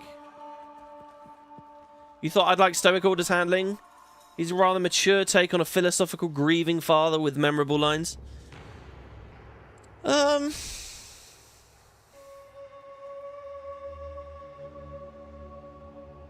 Not really, because there's no friction between any of the characters. I can best express my distaste for modern Guild Wars writing in the same way that we were talking about Dragon Age Origins versus Veilguard the other day. It's just not fun for everyone to be happy and emotionally centered and reaffirming each other's friendships and feelings all the time. It's not fun. It's not fun. It's boring. And that's how I find Stoic Order. He is mildly less than boring. That's what I would say. He's okay. But he's another milquetoast, nothing character to me. It's just mawkish slop. That's what I feel most of the writing is. The character writing is. None of the characters are interesting. I want to see people who are fucked up, broken, you know, fanatical in one way or another, and I want to see them at each other's throats. And that's what's fun. Give me that, and then give me a sober moment where people are nice and teach a life lesson. You can do that, but that's not. It can't be that all the time for me. And so that's why I find, you know, their modern writing so boring until Bangar's on screen or Ryland's on screen, right? Or Kreesha in early arcs, or Ritlock Once Upon a Time. It's amazing how I just listed 4 fucking Canuck Once Upon a Time. You know. I'm really bored of goody two shoes, you know. You need that tension there. You need that. You need people to be morally questionable, and to make you think, oh god, oh, that's reprehensible. But I kind of like this character anyway, in a way, you know. That's what makes fucking 90s to 2000s HBO writing so good. It's not just a video game thing. I think not understanding that is just it's just terrible. And again, I feel like a lot of it comes down to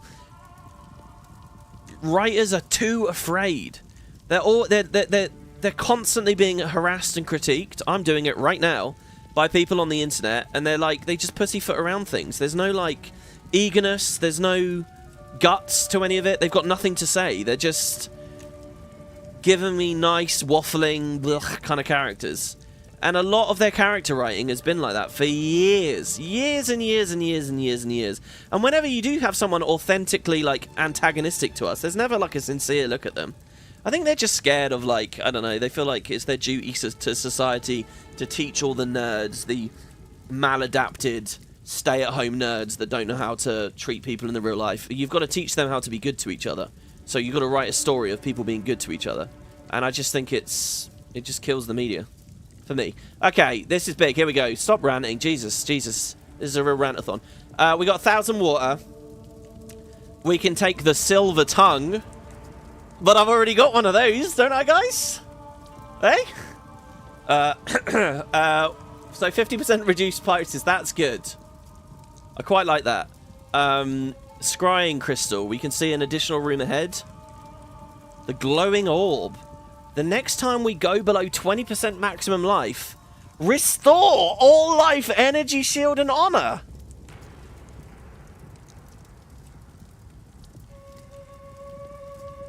Sounds like I would be into Warhammer 40k. No, because I don't know whether Warhammer 40k, does it actually have interesting, you know, grounded characters that then are interesting and have a bit of grit? Warhammer 40k just looks really cartoony and pulpy to me, so I don't think that would satisfy me on the. But I don't know. I don't know, honestly. All I know is that the Chaos Gods in 40k are the same as the Chaos Gods in Fantasy and some other vague things. I know what a Space Marine looks like. Ah, there's Harefoot. I'm buying it. You will succeed. I bought Harefoot, so we can't afford the Scrying Crystal now. Oh, I'm an idiot. If I bought the Silver Tongue first... That was dumb. Well, I'll buy it now. You will succeed. If you did that in a shop IRL, you could definitely talk to the cashier and they'd say, oh yeah, I'll sort you out. But Balbala isn't going to be so nice. Alright, don't worry about the keys. Let's just get in here. Okay, good. So I'm hoping to cheese floor 3 now with movement speed.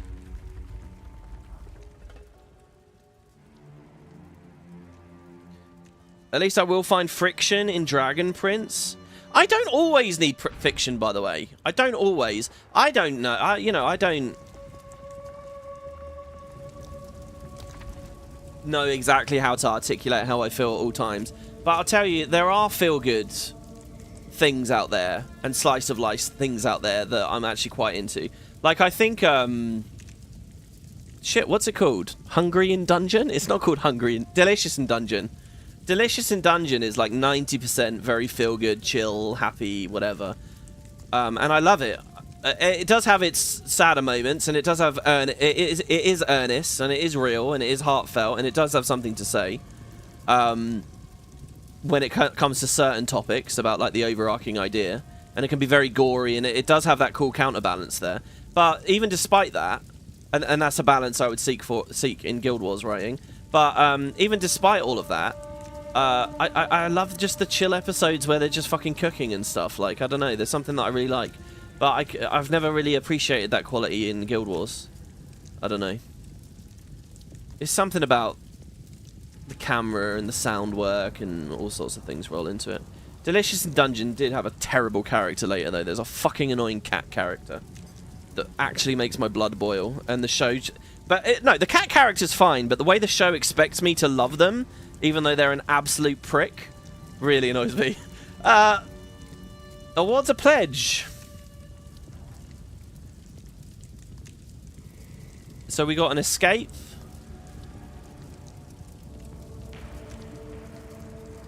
The weakened flesh, the worn sandals, the blunt sword, or the low rivers.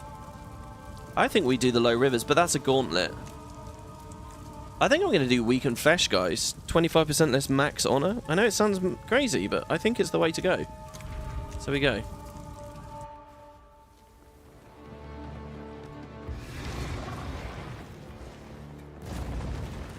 Fuck, I forgot how scared this shit makes me. Yeah, that's this last crystal on the right.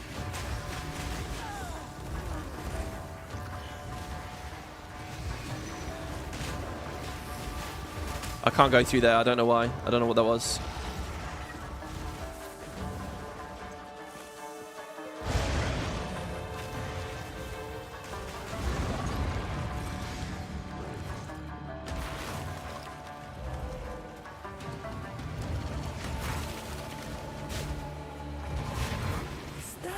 Right. Well, we immediately started losing a lot of honor there. We didn't do this one cleanly at all. But when we lose 25%, if it hacks the top off, I'll be alright with it.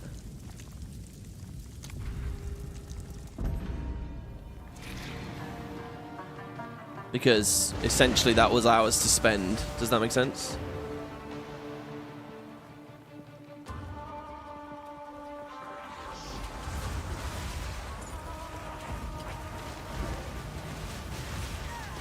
Fuck. T4 shield. I don't know how high these tiers go, by the way. I was saying at the start of this episode that I know, you know, like what the max level skill gem is now and like certain like limits and caps. I can sort of feel where I am finally in the game. But in terms of like the total progression of the thing. But for gear, I don't know how many tiers there are.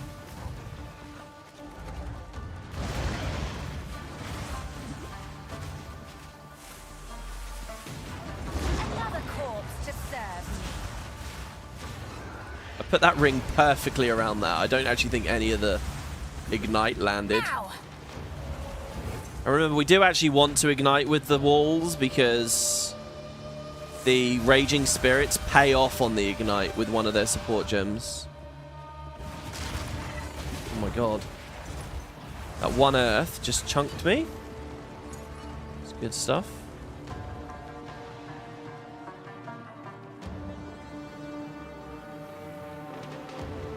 Inquisitors and Guardsmen are typically the interesting characters in 40k. Inquisitors and Guardsmen. See, I've never heard of any of those. You had a good message a second ago, Mike. I didn't catch it before chat moved on. Oh, wow. I have to scroll quite a bit, actually. Oh, man. Chat was really going there. Sorry, guys, that I'm not... Okay, there's another merchant in an escape trial here. I could go for a pledge.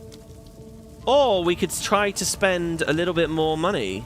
A little bit more water. Do you know what? Honestly, I think I'll do that.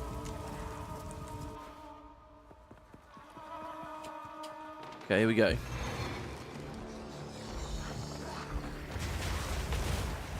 Fuck it, let's grab this one first. Then double back, because the arsonists are in a good position there. And then grab this one.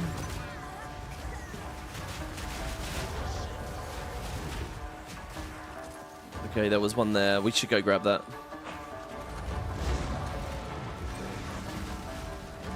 Without Hairfoot, seriously guys, we only have like 25 seconds buffer for some of this. Without Hairfoot, these would be really hard. Like, I'm sure I'd be wiping on these.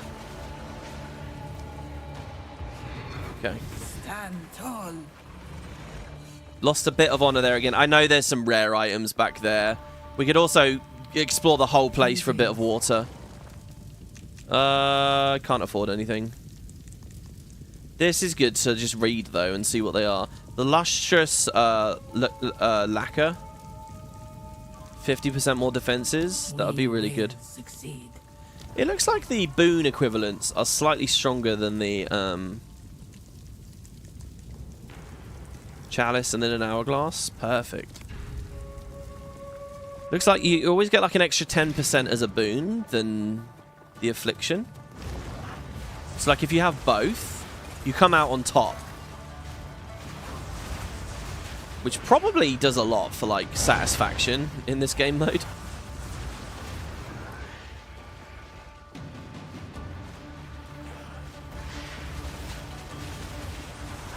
Another corpse to serve me.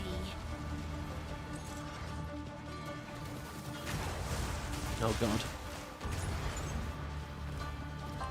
Something tagged me there. And if it really hit the honor that much.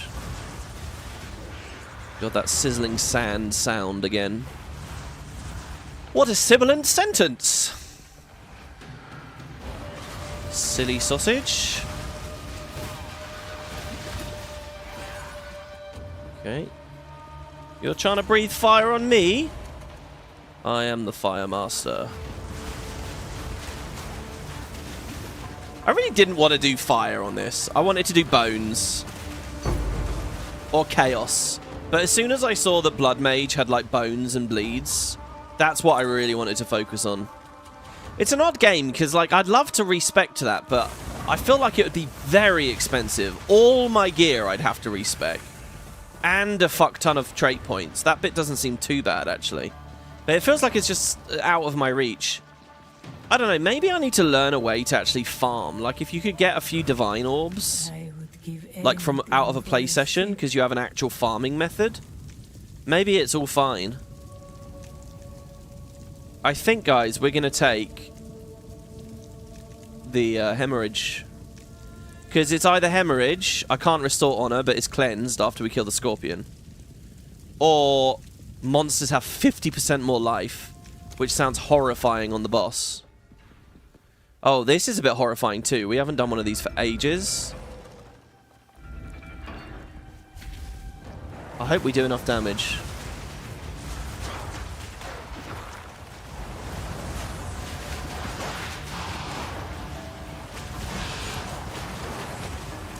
Death is my power to wield. Now!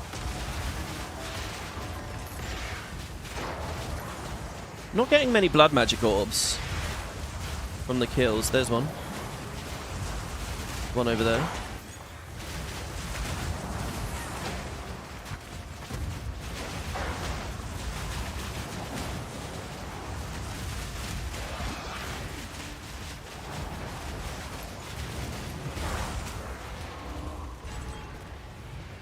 Shame we couldn't kill that. Whatever that was, it was really close to dying, and we probably would have got really good loot off of it. The honor is dipping here. Maybe I've not been paying enough attention as I've been playing here. But honor is I'm just so scared to cast, like, Unearth and stuff. I don't want to lose my health. We really don't have much excuse here for losing this much. But hopefully we can refill. So, like, that's a shrine that will give me honor and give me hemorrhage at the same time.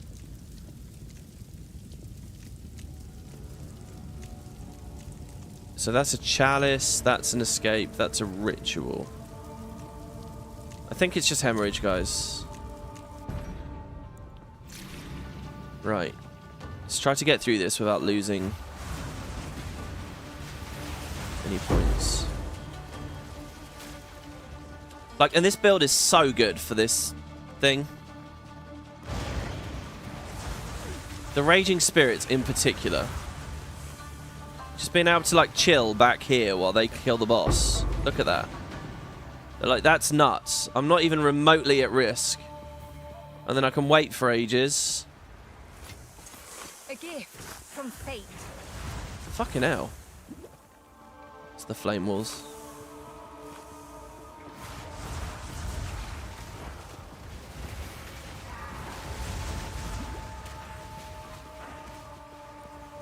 Get a bit more water there.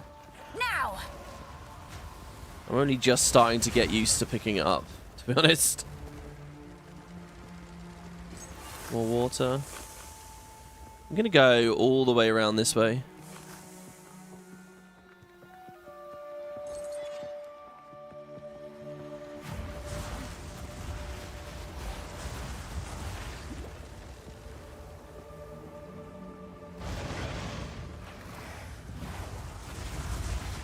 Just defeat all the rare monsters. So where is the next rare monster?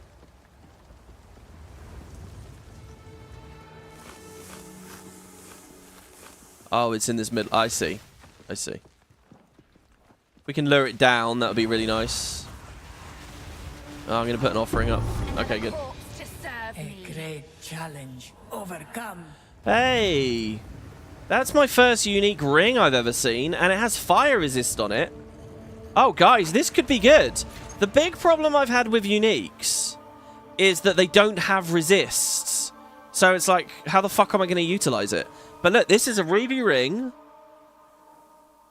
with the minimum roll. Ignore that, though. That's fine. Here we go.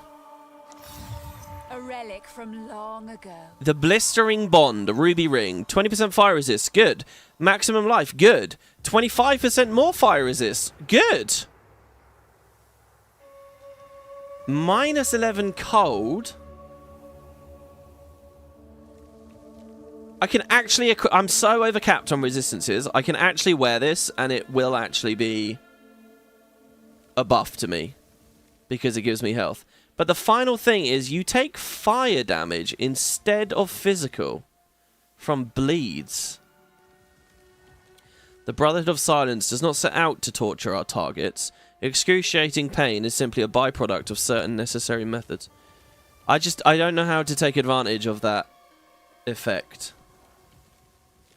I mean, it has the bleed thing in there. Blood Mage. It has the fire thing. I'm using fiery stuff. In theory, it's good, but I don't know. If I was an Infernalist and I had that trait that converted it, then that might be good.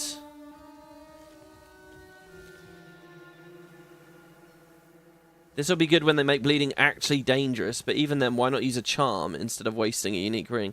Yeah, oh, I was so hopeful, guys. I was so hopeful. You take fire damage instead of physical damage when bleeding.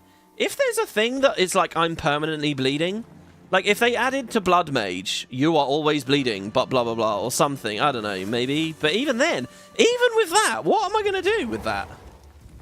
Restore 600 honor. It's not much. It's a bit, though. I didn't even see it move there. Oh, because, yeah. Oh, I just paid 5 water for nothing.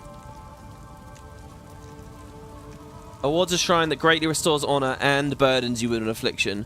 Well, we can't restore the honor anyway, so we're obviously skipping that. Right, last escape. Can I not just run through the room and, like, kill all these random things? before picking up the crystals. What stops me doing that?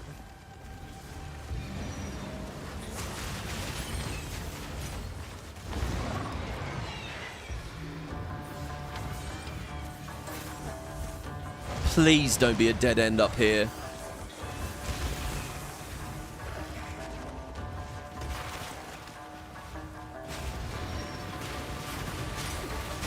Obey me.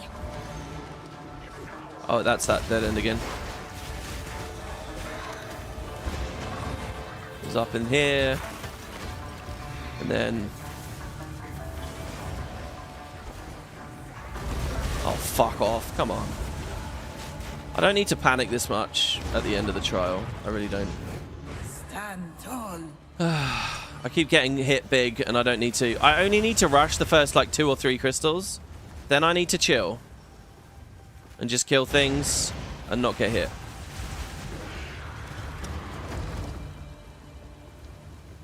By the way, this thing where I'm enfeebled the whole time. Can I just remind you all that I have a perk, this here, warding fetish. The curse is reduced. Its effect on me is reduced, and I have 30% bonus damage. So actually, Enfeeble has buffed me because I have the warding fetish. I could take these as well to reduce it even more. It's kind of funny. That is actually not nerfing me. Alright, here we go. The Sand Pit. Ashar the Sand Mother. So this was the Scorpion. Last time I just kind of ran in circles and I was alright. This is floor 3, everybody. This is where we were last time. Beware the scorpion's sting. He had some horrible attacks. Move. My curse missed. Now. Quick, the sands fall.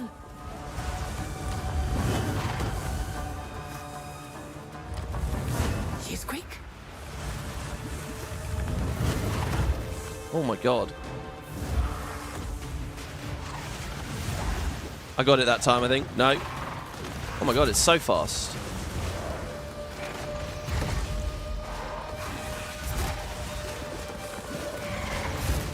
I'm not cursing it. I'm just going to wait.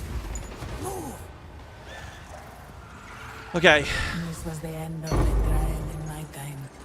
But I sense another being resides here. Perhaps you can challenge them, if you can find them. Ooh. This was the end of the halls in her time. That's our first gold key. I think I'll open it now. Wait, shields? Royal? Or Prime Royal? Prime Royal, I guess. Greetings. Hello. So I have 1,000 water. I can get my max honor back with the statuette. I can take a black pearl to reduce trap damage by 50%.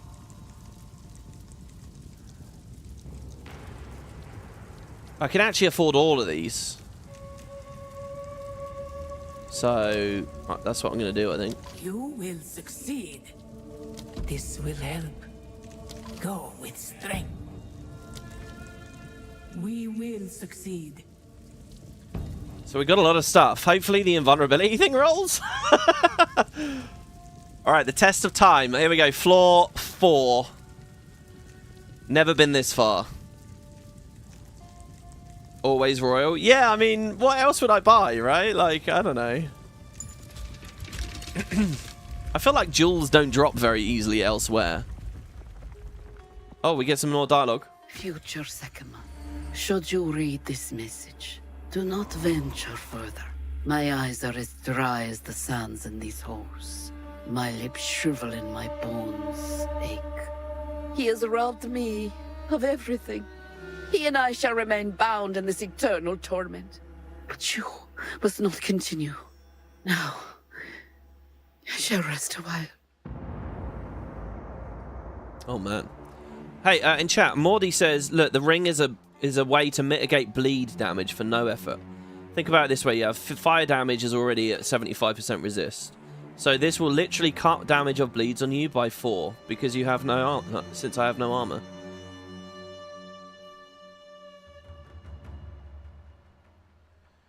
Yeah. It gives you more mitigation because bleeds check armor. So as a low armor character, taking fire damage is better if you have good fire resist. Okay. So maybe I do equip it. I mean, why not, right? It's pretty much said this trial specializes in jewels. Isn't that how you get the timeless ones? Really? I don't know. What's a timeless jewel? I've not even heard of a timeless jewel. Like, I seriously think I can equip this ring, and my resist will still be over 75 on all of them. Ah, fire has lost 4%. The last boss isn't a fire boss, is it? The thing is, though, I'm never bleeding, because they don't get through my energy shield. It's funny. Cold can survive, even though I've got the nerf there. Oh my god, look at this. The test of time, guys. The problem with the ring is that bleeding, as of now, is not a danger. Yeah.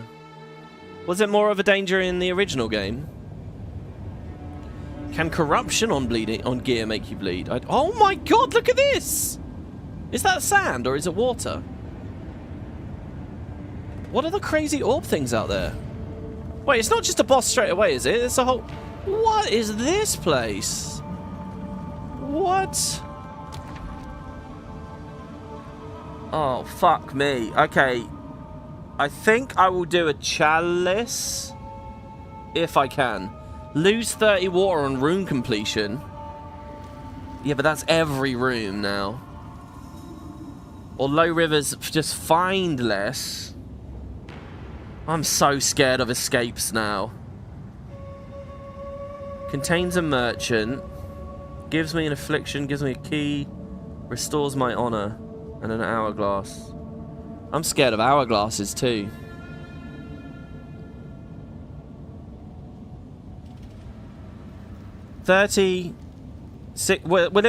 If it counts for the same room, I get the affliction.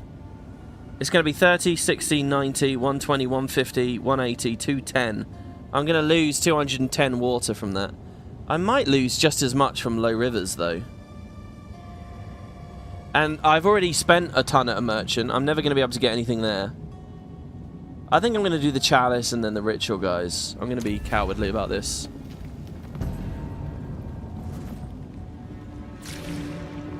Wow, the map layout is really cool now. Whoa! This is nice. It's been a while since I've explored like a totally new feeling map.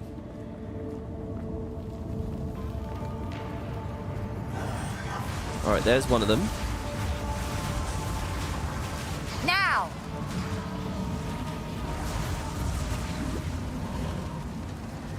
I'm not hearing anything dying.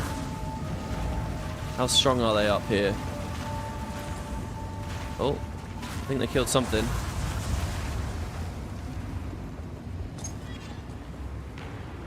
Or did it just die and not drop anything? Okay. What are these things? Vile apparitions. Whoa, they're like mobs.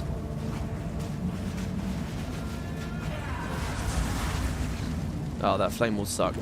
Really hard to get one over the edge of a wall sometimes. I'm basically gambling on the skill gem to place one where I want it to be with the proliferation or echo or whatever it was called. Spell cascade, I think it's called. Oh fuck, what was that?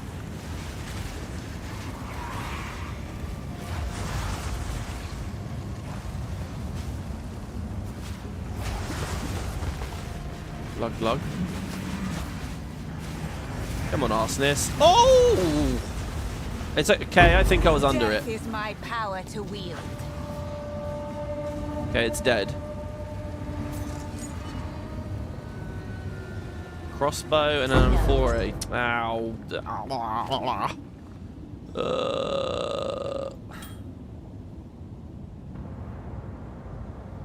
Alright, let's just leave them both. Let's leave them.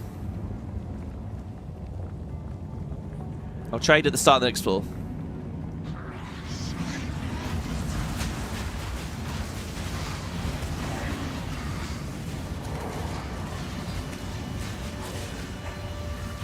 This is probably one of those things where I'm going so slow, I'm making a mountain out of a molehill, you know, I'm making it harder on myself.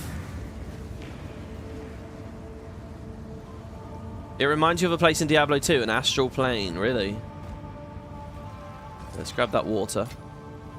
Yeah, when you put it in perspective of like a water pickup is like 14 water. Just one pickup. Losing 20 at the start of each room, it's not that bad. And I'm assuming it won't double proc A moment of respite. when I choose to sell. Right. I think because it says the trial's complete, I think I'm okay to portal already. I won't have to redo the room.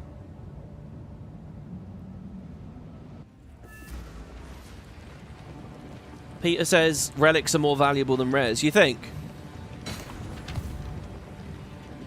Here for a story. Well, so I said this a second ago. I don't know whether there was really much of a response. If there was and I missed it, I'm sorry. But like once I've ascended, do I have reason to hang about here? Is this just a great farm spot? Do you know what I mean?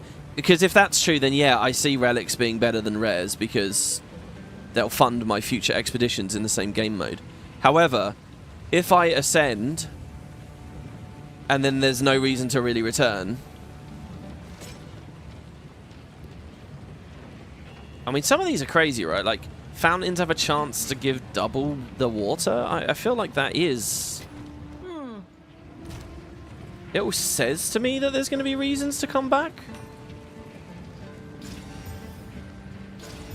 Upgrading those.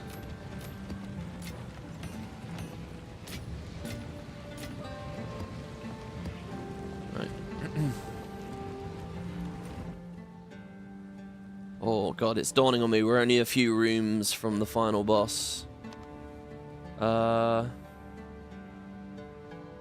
underground.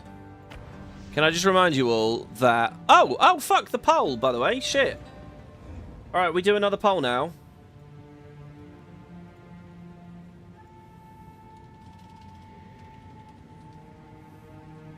Alright, are we going to do it then? This is the next poll. Do we ascend? The previous one was, will I make it to floor 3?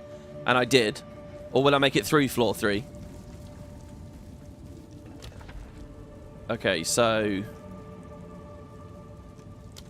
we just click enter because I already made that choice. Over with.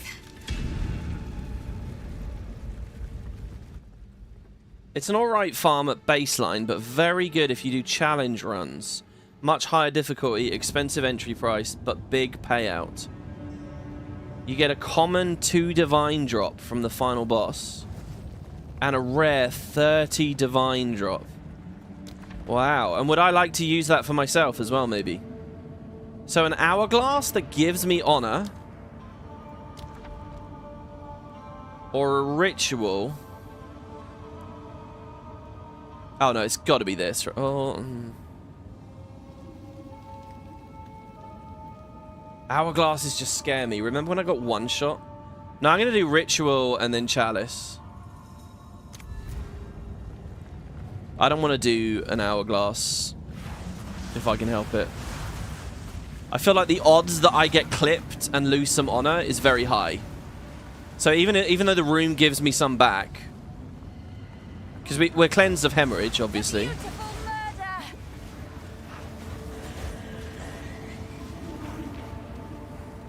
What does challenge runs mean exactly, though? Like I don't think I'll be able to do an honorless run, not without a lot of practice.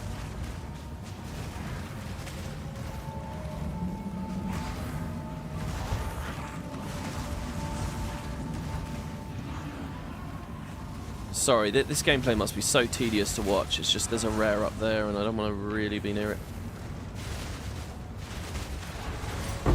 There we go. Good riddance. See, I think on net, this is alright. Let's grab the key. Okay, now we go down here, we get another boon.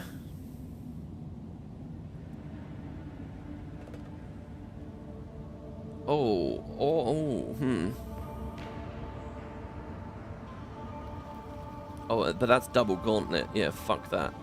Actually, we're getting forced into a gauntlet, whether we like it or not here. We're getting forced into a gauntlet. Up here, I can avoid... So my honor currently is there. If I come down here, I get some honor, and I get a boon. But then once I come here, my honor restoration is halved. So in all reality, I think I'm overthinking it. Let's get the boon.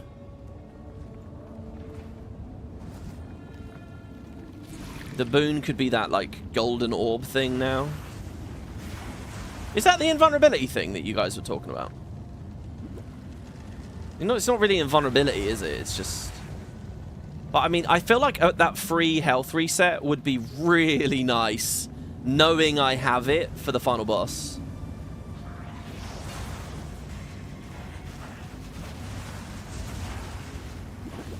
Another corpse to serve me. Okay, that's one.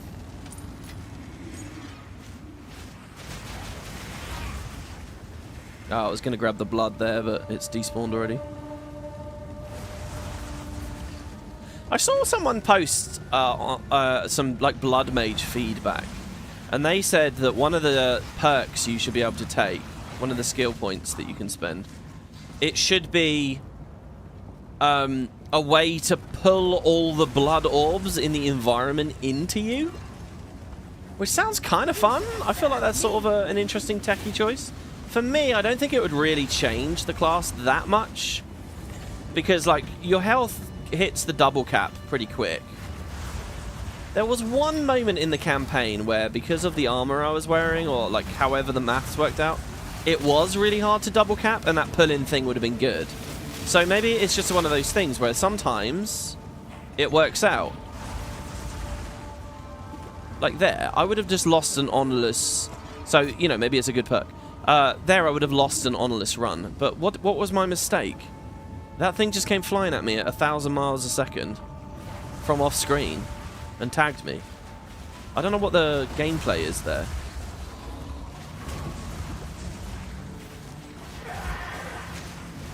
But we can talk about dodging projectiles and not standing in AoEs.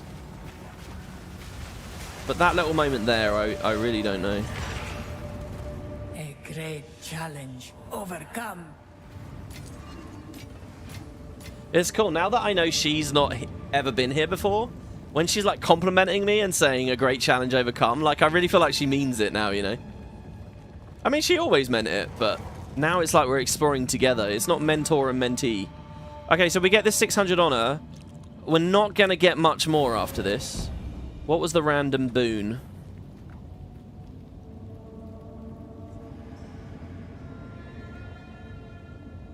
I honestly don't know. The Ica, maybe? The viscous Ica? Or the Fright Mask? Did I buy the Fright Mask earlier on? Right, we're forced into this. It's a gauntlet. Scary. Suspected Sympathizer. 50% reduced honor. Right, I don't know what the fuck. I mean, there could be pressure pads that I don't know are pressure pads like that. Is that a no?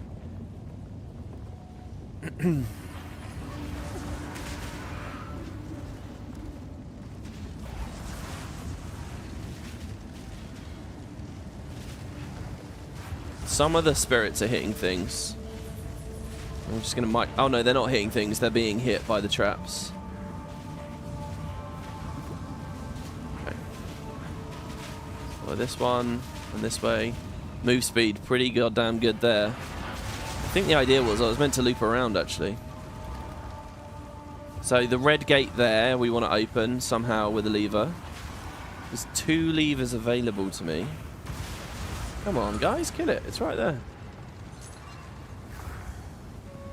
And there's a green gate as well. Let's do the green gate, I guess. Right. Another red gate. Oh, this one's just a straight up puzzle. And now this gate? Okay, hold on. What? We need to find a way through this. Wouldn't it be amazing if this is what kicks you out of the Trial of the Sekhemas? You don't know. What? But I've got no choice. Alright, what is my choice right now? I can pull the new lever, or I can come back and re-pull this one. Okay, let's start with this. Okay, let's go in a reverse order then. It's going to close that door. But open this one. And then we can go through? Question mark? No. Chat no spoil. Well, what's this thing? That's just a trap, isn't it? I need more time.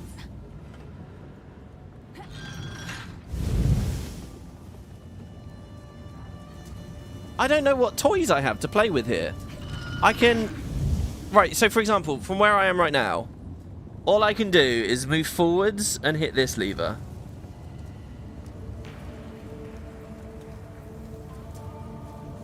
I can't go back.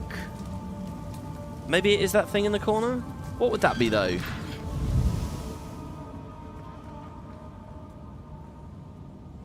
Fuck, I'm going to end up walking into that and killing myself. Aren't I?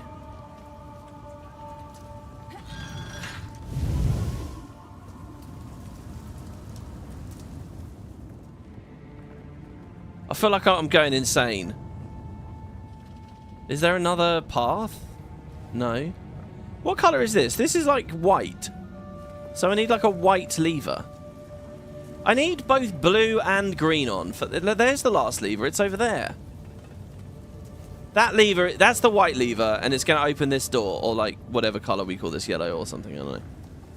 So we need both blue and green on. And I would have that if I pull this. But that's going to turn off red and lock me in there. And then that's going to... I don't know what choices I have of what I can do. Because I'm just going to get locked in. So either I can reset the room to where it was.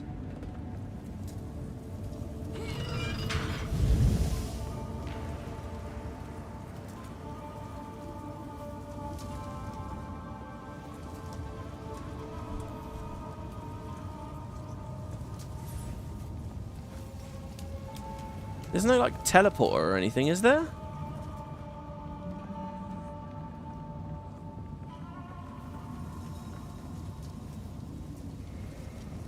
What is that marker on it? It looks like a, like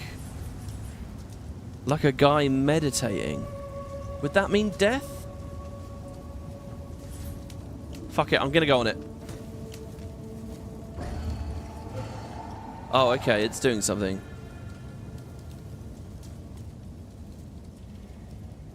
Is it like a teleporter? Oh! Whoa.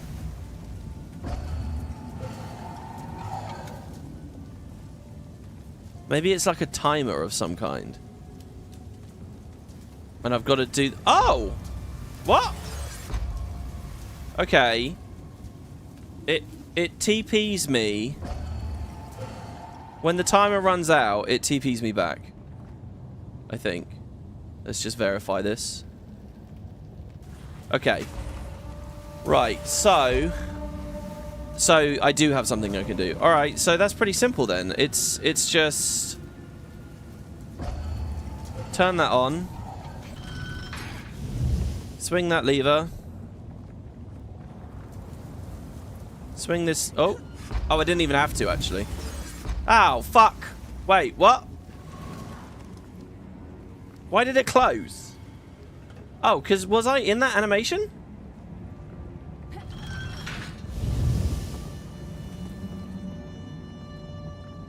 Let's do the reverse of that.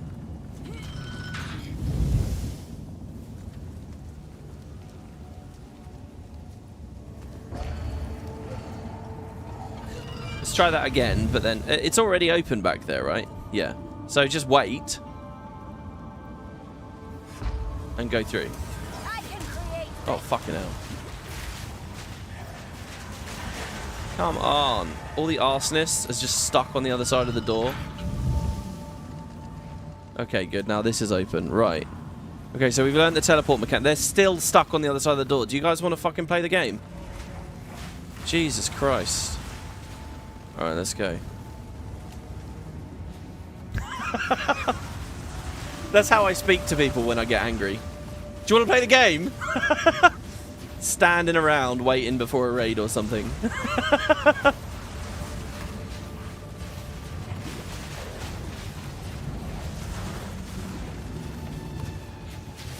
Oh my god, what is going on with these magic mirrors? I do not want to lose all my honor to fucking traps. We're okay here, yeah?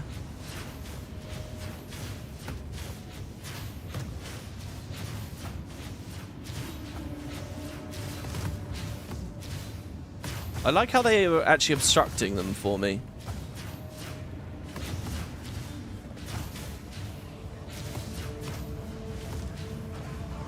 Okay, that's just a chest.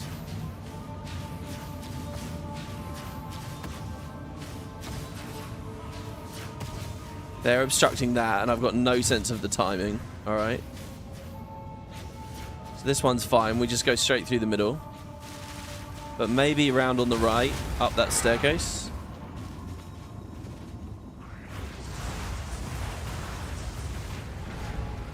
Alright, there you go. That's the gauntlet over. Gauntlets. That was a fairly long gauntlet, but mostly because I didn't know about the teleportation element of the puzzle. I thought it was a trap that was going to kill me. Now that we know that, we can actually get through that a bit quicker. So we don't have to be too scared of gauntlets. So here's an escape that gives me a key. Here's a chalice with a pledge I could pick or ignore. The key gives me a choice of a blunt sword or black smoke. Black smoke is not that bad anymore. Wow, this hourglass gives me a tattered blindfold. 90% reduced light radius. Mini-map is hidden. Or the sharpened arrowhead down here is you have no armor. That's brilliant because I don't really have any anyway. So I think we do chalice and then ritual. We might make it, guys. We might be going... Oh, God, I shouldn't have said that. The boss is called Zarok the Temporal. Yeah, I think we do the chalice. Maybe take the trial parameter thing. Maybe not. The ritual. Just don't lose all my honor in these next 3 rooms. And hopefully that's not a gauntlet or an... Actually, the thing I'm most scared of is the last room being an escape. I'm really scared of the last room being an escape. Oh, this is nice and cozy here, isn't it? Just because I'm not going to know the layout, and I assume it's a billion crystals, and I'm going to panic, and I'm going to run into a wall, and yeah, it's not going to be a good time. Well, that's handy. The arsonists are as bad as they were just now. They're really good there. Their positioning on that was fucking 10 out of 10. Okay, inventory's fine. I know I'm spending a lot of time standing around. It's because with the flame walls there, I don't really know if they've dropped some kind of like nasty floor effect. Whoa, that area is not chaos. Yeah, cozy. What is that like crazy veil, the looking thing? Oh. Another corpse to serve me.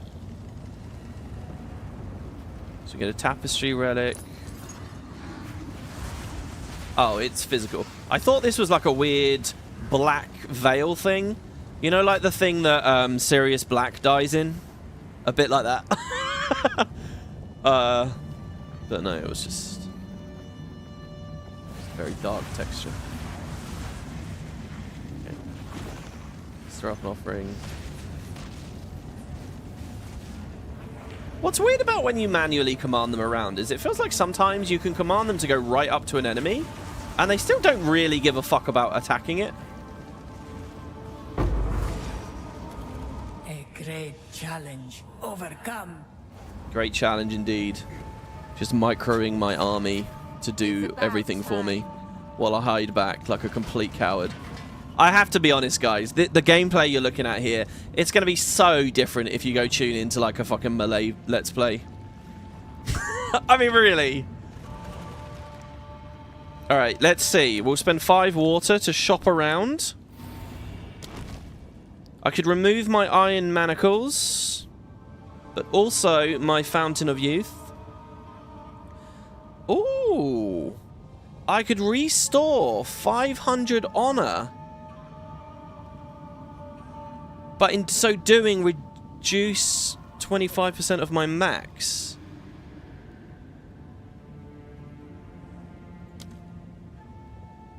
But that's good, right? At the end of the day, 500 honor is 500 honor. I'm not full up anyway. I wasn't topped up anyway. Oh, unless it scaled weirdly there. I think it did. Didn't it? I don't know. Anyway, okay, so we get the sharpened arrowhead. Of course, there escapes. Alright, in all honesty...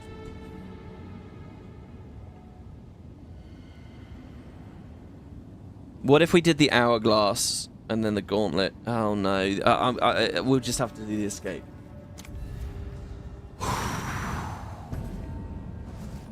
Those absolute fuckers. They've put escapes right at the end.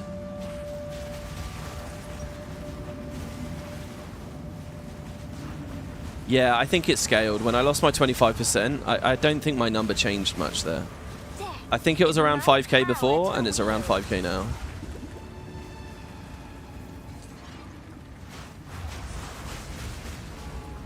Well, that was a piece of piss. This is a cool room, though. I mean, Jesus, look at this. Oh, lordy, lordy, lord, lord, lord, lord. I was so excited about getting those gold keys before. We're doing very well with them. Okay, the last room is an escape. I will get a bit of honor if I can beat it. Okay, let's just chill now. Let's just chill, alright? We don't have to worry. We just get the next crystal. Maybe it'll be really linear. Oh, fuck, it's going already! I can't get past it.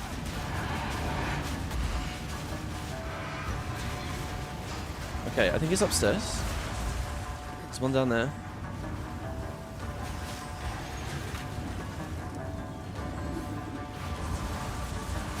Kill that giant. Only one more.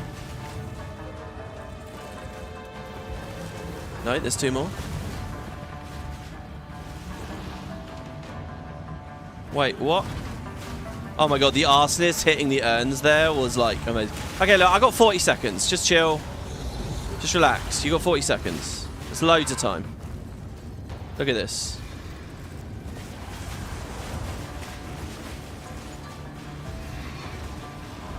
Alright, we're good. We're all good. We're all good. Oh my god, that gave me a heart attack. I guess that's the answer to the question then. That's the answer to the question of can you go and clear the map early? The answer is no. If you step too far away from the original crystal, it will auto begin.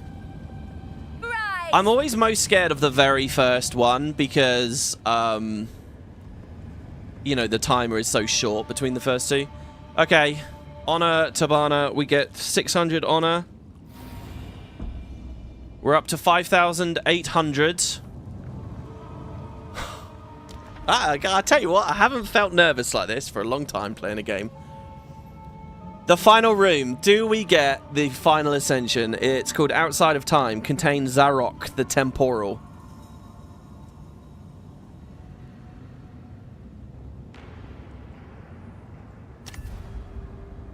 In we go.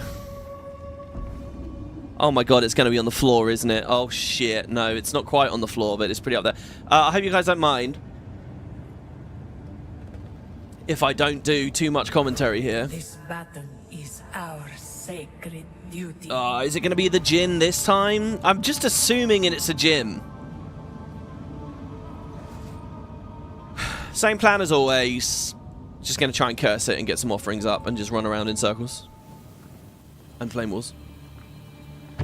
Holy fuck. It is a Djinn. Your defeat has been predestined.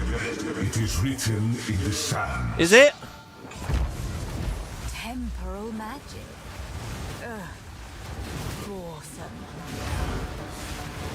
This only ends one way. What the fuck is going on?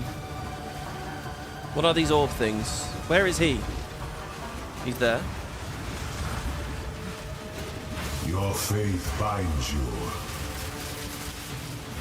Okay. Oh, I'm frozen. I can't move.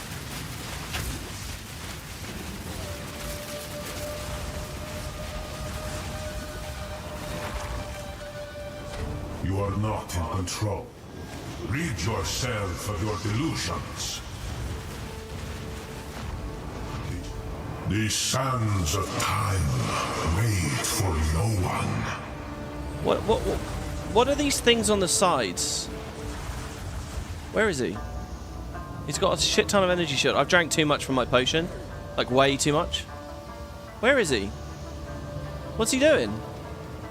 Did he hide just like she hides? Do I go down here? No? Oh. Oh, is it over? Wait. It says arena? So I can go... I can leave? No? Is he in the middle? Oh, shit. I don't know what I was supposed to look at there. I don't know what was going on. The sand runs low. Oh, there he is. Be not I'm dead. disheartened. Oh. I don't know what was happening there.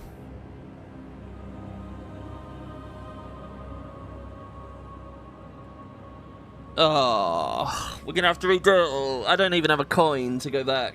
Ah. I honestly have no idea. There was a giant spinning hand, and I thought maybe it was like a deadly to step on it.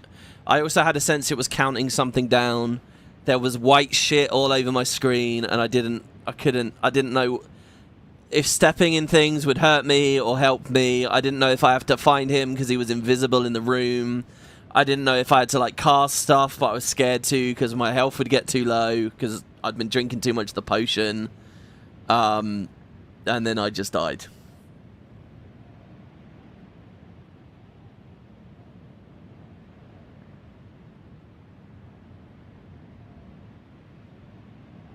Somehow PoE 2 with its slower pace has worse readability than PoE 1 often. I don't mind stuff like that when I can retry the boss, but now it's like I've got a... That's a huge effort to get back there now. And I honestly, I can read... I'm sure in chat now I can read and you guys will tell me some of the shit that I could do. But like... Ugh. This always happens on the first try. I think that would happen on my second try as well. I just kept moving slower and slower and slower. And I was thinking, okay, maybe I'm failing the mechanic because... And it will just mean I move slow.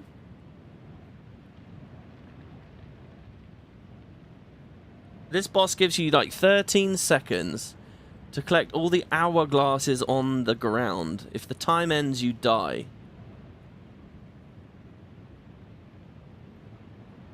Special phase transition. You step in the middle. He shows you the different orbs to pick up. Yeah, like I was like, what the fuck's going on? I thought when the camera zoomed out, I thought I was going to be going to like a different arena or the map was changing, or it was just like I haven't seen any boss in this game do anything like that. So I thought it was going to be like, I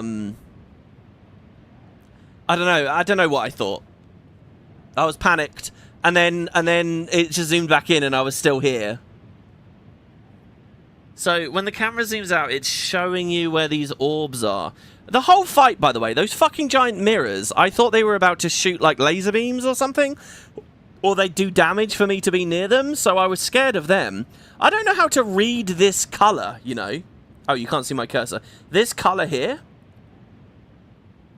like, is that damaging or is that good, you know? And like just everything about it, I was like, I don't know what the fuck's going on. So he shows you where the orbs are, and the orbs are hourglasses, are they? You get a timer and get slowed the more you pick up. See, so if you collect one, your immediate reading of it might be, oh, that's bad, don't do that. You die if you don't pick them all up.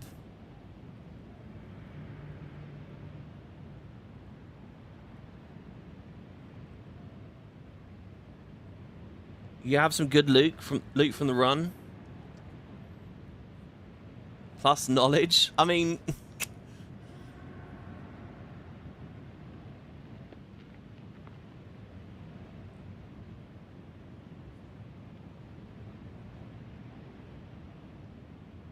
this thing, guys, where someone's saying it's not good design.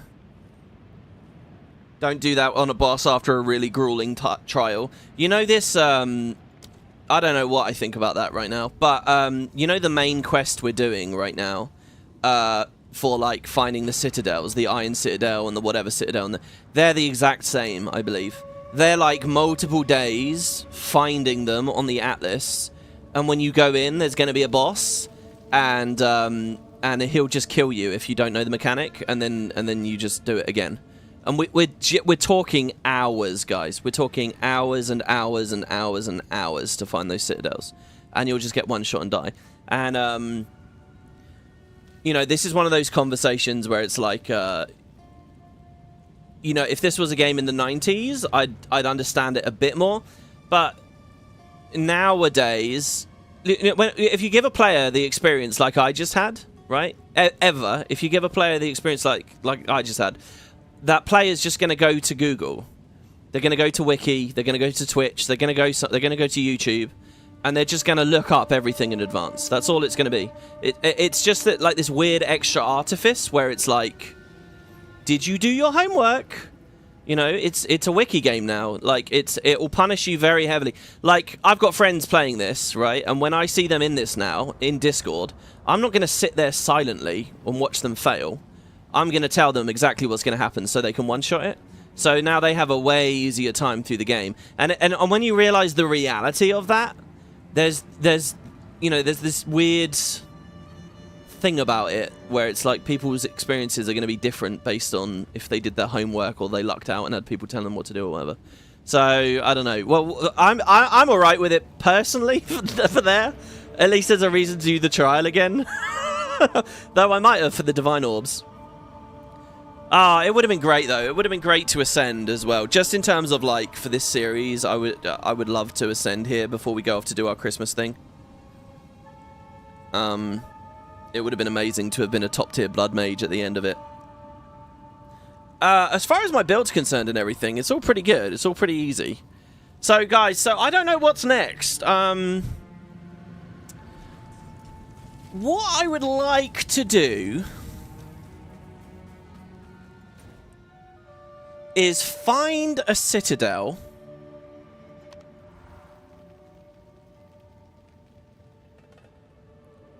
so that we can at least see that. And again, I'm genuinely thinking to myself, maybe I should just look up what the boss does. I mean, it ruins it. I don't know, but that's my decision. Anyway, I'd like to find a citadel because I'd love to show that. I think there will be another episode, at least one more of PoE. My character feels very strong, to be honest. I feel fine. Oh, yeah, we lost XP from that as well, didn't we? Ugh. I feel very strong. I feel like we've got a really cool... I'm a bit bored of the build, a little bit, because, you know, we've just been doing the same thing now. It's been Arsonists and Flame Wolves for literally, like, 7 episodes. But if I can find a citadel, what I can do, guys, is I can start the next episode with the first 3 floors of the Trial of the Sekhemas done already. I could finish it up already. And so we can start, we can go for an Ascension again. Hell, I could even do it Ultimatum. Look at how short Ultimatum is, by the way, compared to the Trials of the Sekhemas. Ultimatum, like, I could just buy those other 2 things as well, and we could ascend in Ultimatum very quickly.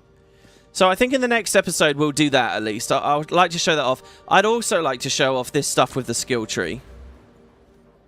And who knows, maybe my Waystones now, maybe I can more consistently get high-level maps.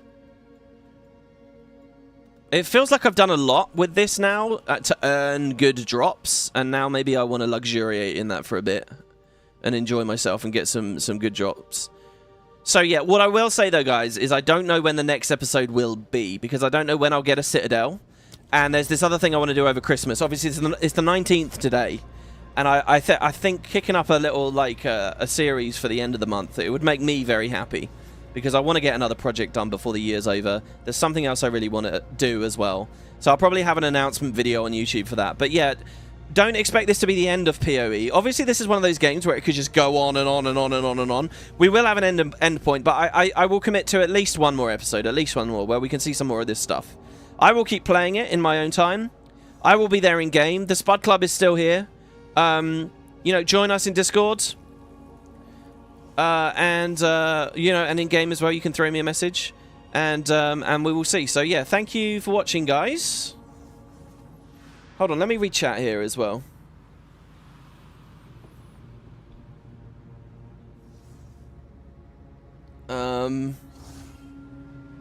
Some of these grind for 3 hours to get 1 try is a design choice. Well, I didn't grind, I wouldn't say, in the Trial of the Sekhemas there. That wasn't a grind to me. It was a challenge. And it also wasn't 3 hours. You know. But, you know, that's the thing. I think you have to understand, though, that this idea of gambling your entrance ticket or gambling your time is a thing in this genre. And it's what made it fun and interesting the whole way, you know. The fear that I might fail, but it has to be a real fear, so sometimes you will fail, you know. So I'm not that... from just in terms of playing the game, I'm not that frustrated. In terms of being a YouTuber that really wanted an episode with the Ascension, I am a bit. As for, like, just really shitty telegraphing, or my slow brain unable to learn things on the fly, I mean, I kind of abhor this idea. Oh, just figure it out the first time. It was easy. I kind of abhor that idea, but, yeah, I don't know. I feel like when they're going to challenge you when it's a gamble, if it's on an established rule set, it's much better. If they're just throwing new shit at you, it'd best be easy to pass in the moment. Or highly repeatable. If you're going to throw curveballs, that's fine, but have a close checkpoint or something. You know, when you look at like an FF14 Ultimate or something, you're always only a few minutes away from the next curveball. Doing the both feels a bit weird.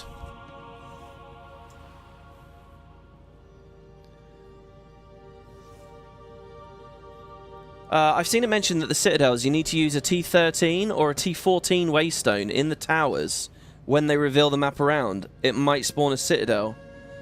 Oh! Oh, Mordy, really?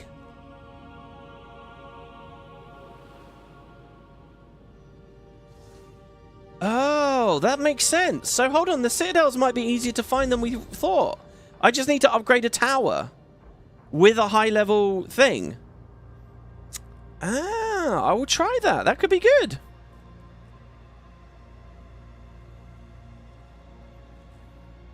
Even worse, new players will not do the bosses and sell the key items because failing them costs so much compared to selling them.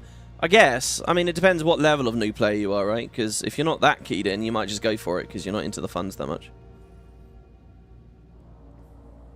You don't mind if the final boss is super hard if they've shown the mechanics before? Yeah, I think it's just a telegraphing thing more than anything else there. Because I don't know how to interpret weird celestial energies. If they were red or purple or blatantly fire or like blue or green like and glowing, like if there were clearly good pickups, but a weird sort of strange color that I don't know whether it's good or bad the whole fight. Because I'm sure I was being shot at by white stuff before, and then if you walk on one, it's fucking debuffing you. I think, also, it's very easy when you know that a one-shot is happening. Like, there's so many things you take for granted after you've seen it once, but we didn't even know that was a one-shot. I didn't know if I was just transitioning to the next phase. I didn't know if the boss was just, like, hiding somewhere. I had no idea what was going on. I kind of had a sense I was in danger because I figured it was like an homage to the campaign Jin fight where the room was filling with poison. But there, at least it was a dot on you. The poison is slowly draining your health. You can see that you're in danger. That, it was like, I had no... Now I know there's a one-shot. I'd probably look a lot more carefully at what I can interact with. But, you know, I had no idea what at all was going on. Plus, you know, panic and tunnel vision. And it's always easier to see what's going on when you're not playing. You're just sitting there fucking watching it. Like, my eyes are constantly flicking around. Is my mana okay? Are my potions okay? Is my energy shield dropping? Is my healing dropping? Are my minions alive? Are they getting cleaved? Where's the boss? What's happening? Yeah. The fact you got to the boss the first time on floor 4 and second time floor 3 is already impressive. Takes a while. Yeah, I think I'm just fairly strong at the moment, so that's nice, I guess. All right, there you go, guys. Let me know what you think. I enjoyed myself today. We had some good chat. You guys have been brilliant company. Thank you so much for the members earlier. Cograth earlier with that donation as well. Thank you guys. Means a lot to me. And yeah, keep an eye out on the channel for the next stuff. This has been Path of Exile 2. And I'll see you guys on the next one. Hopefully fairly soon. Take care, guys. See you next time.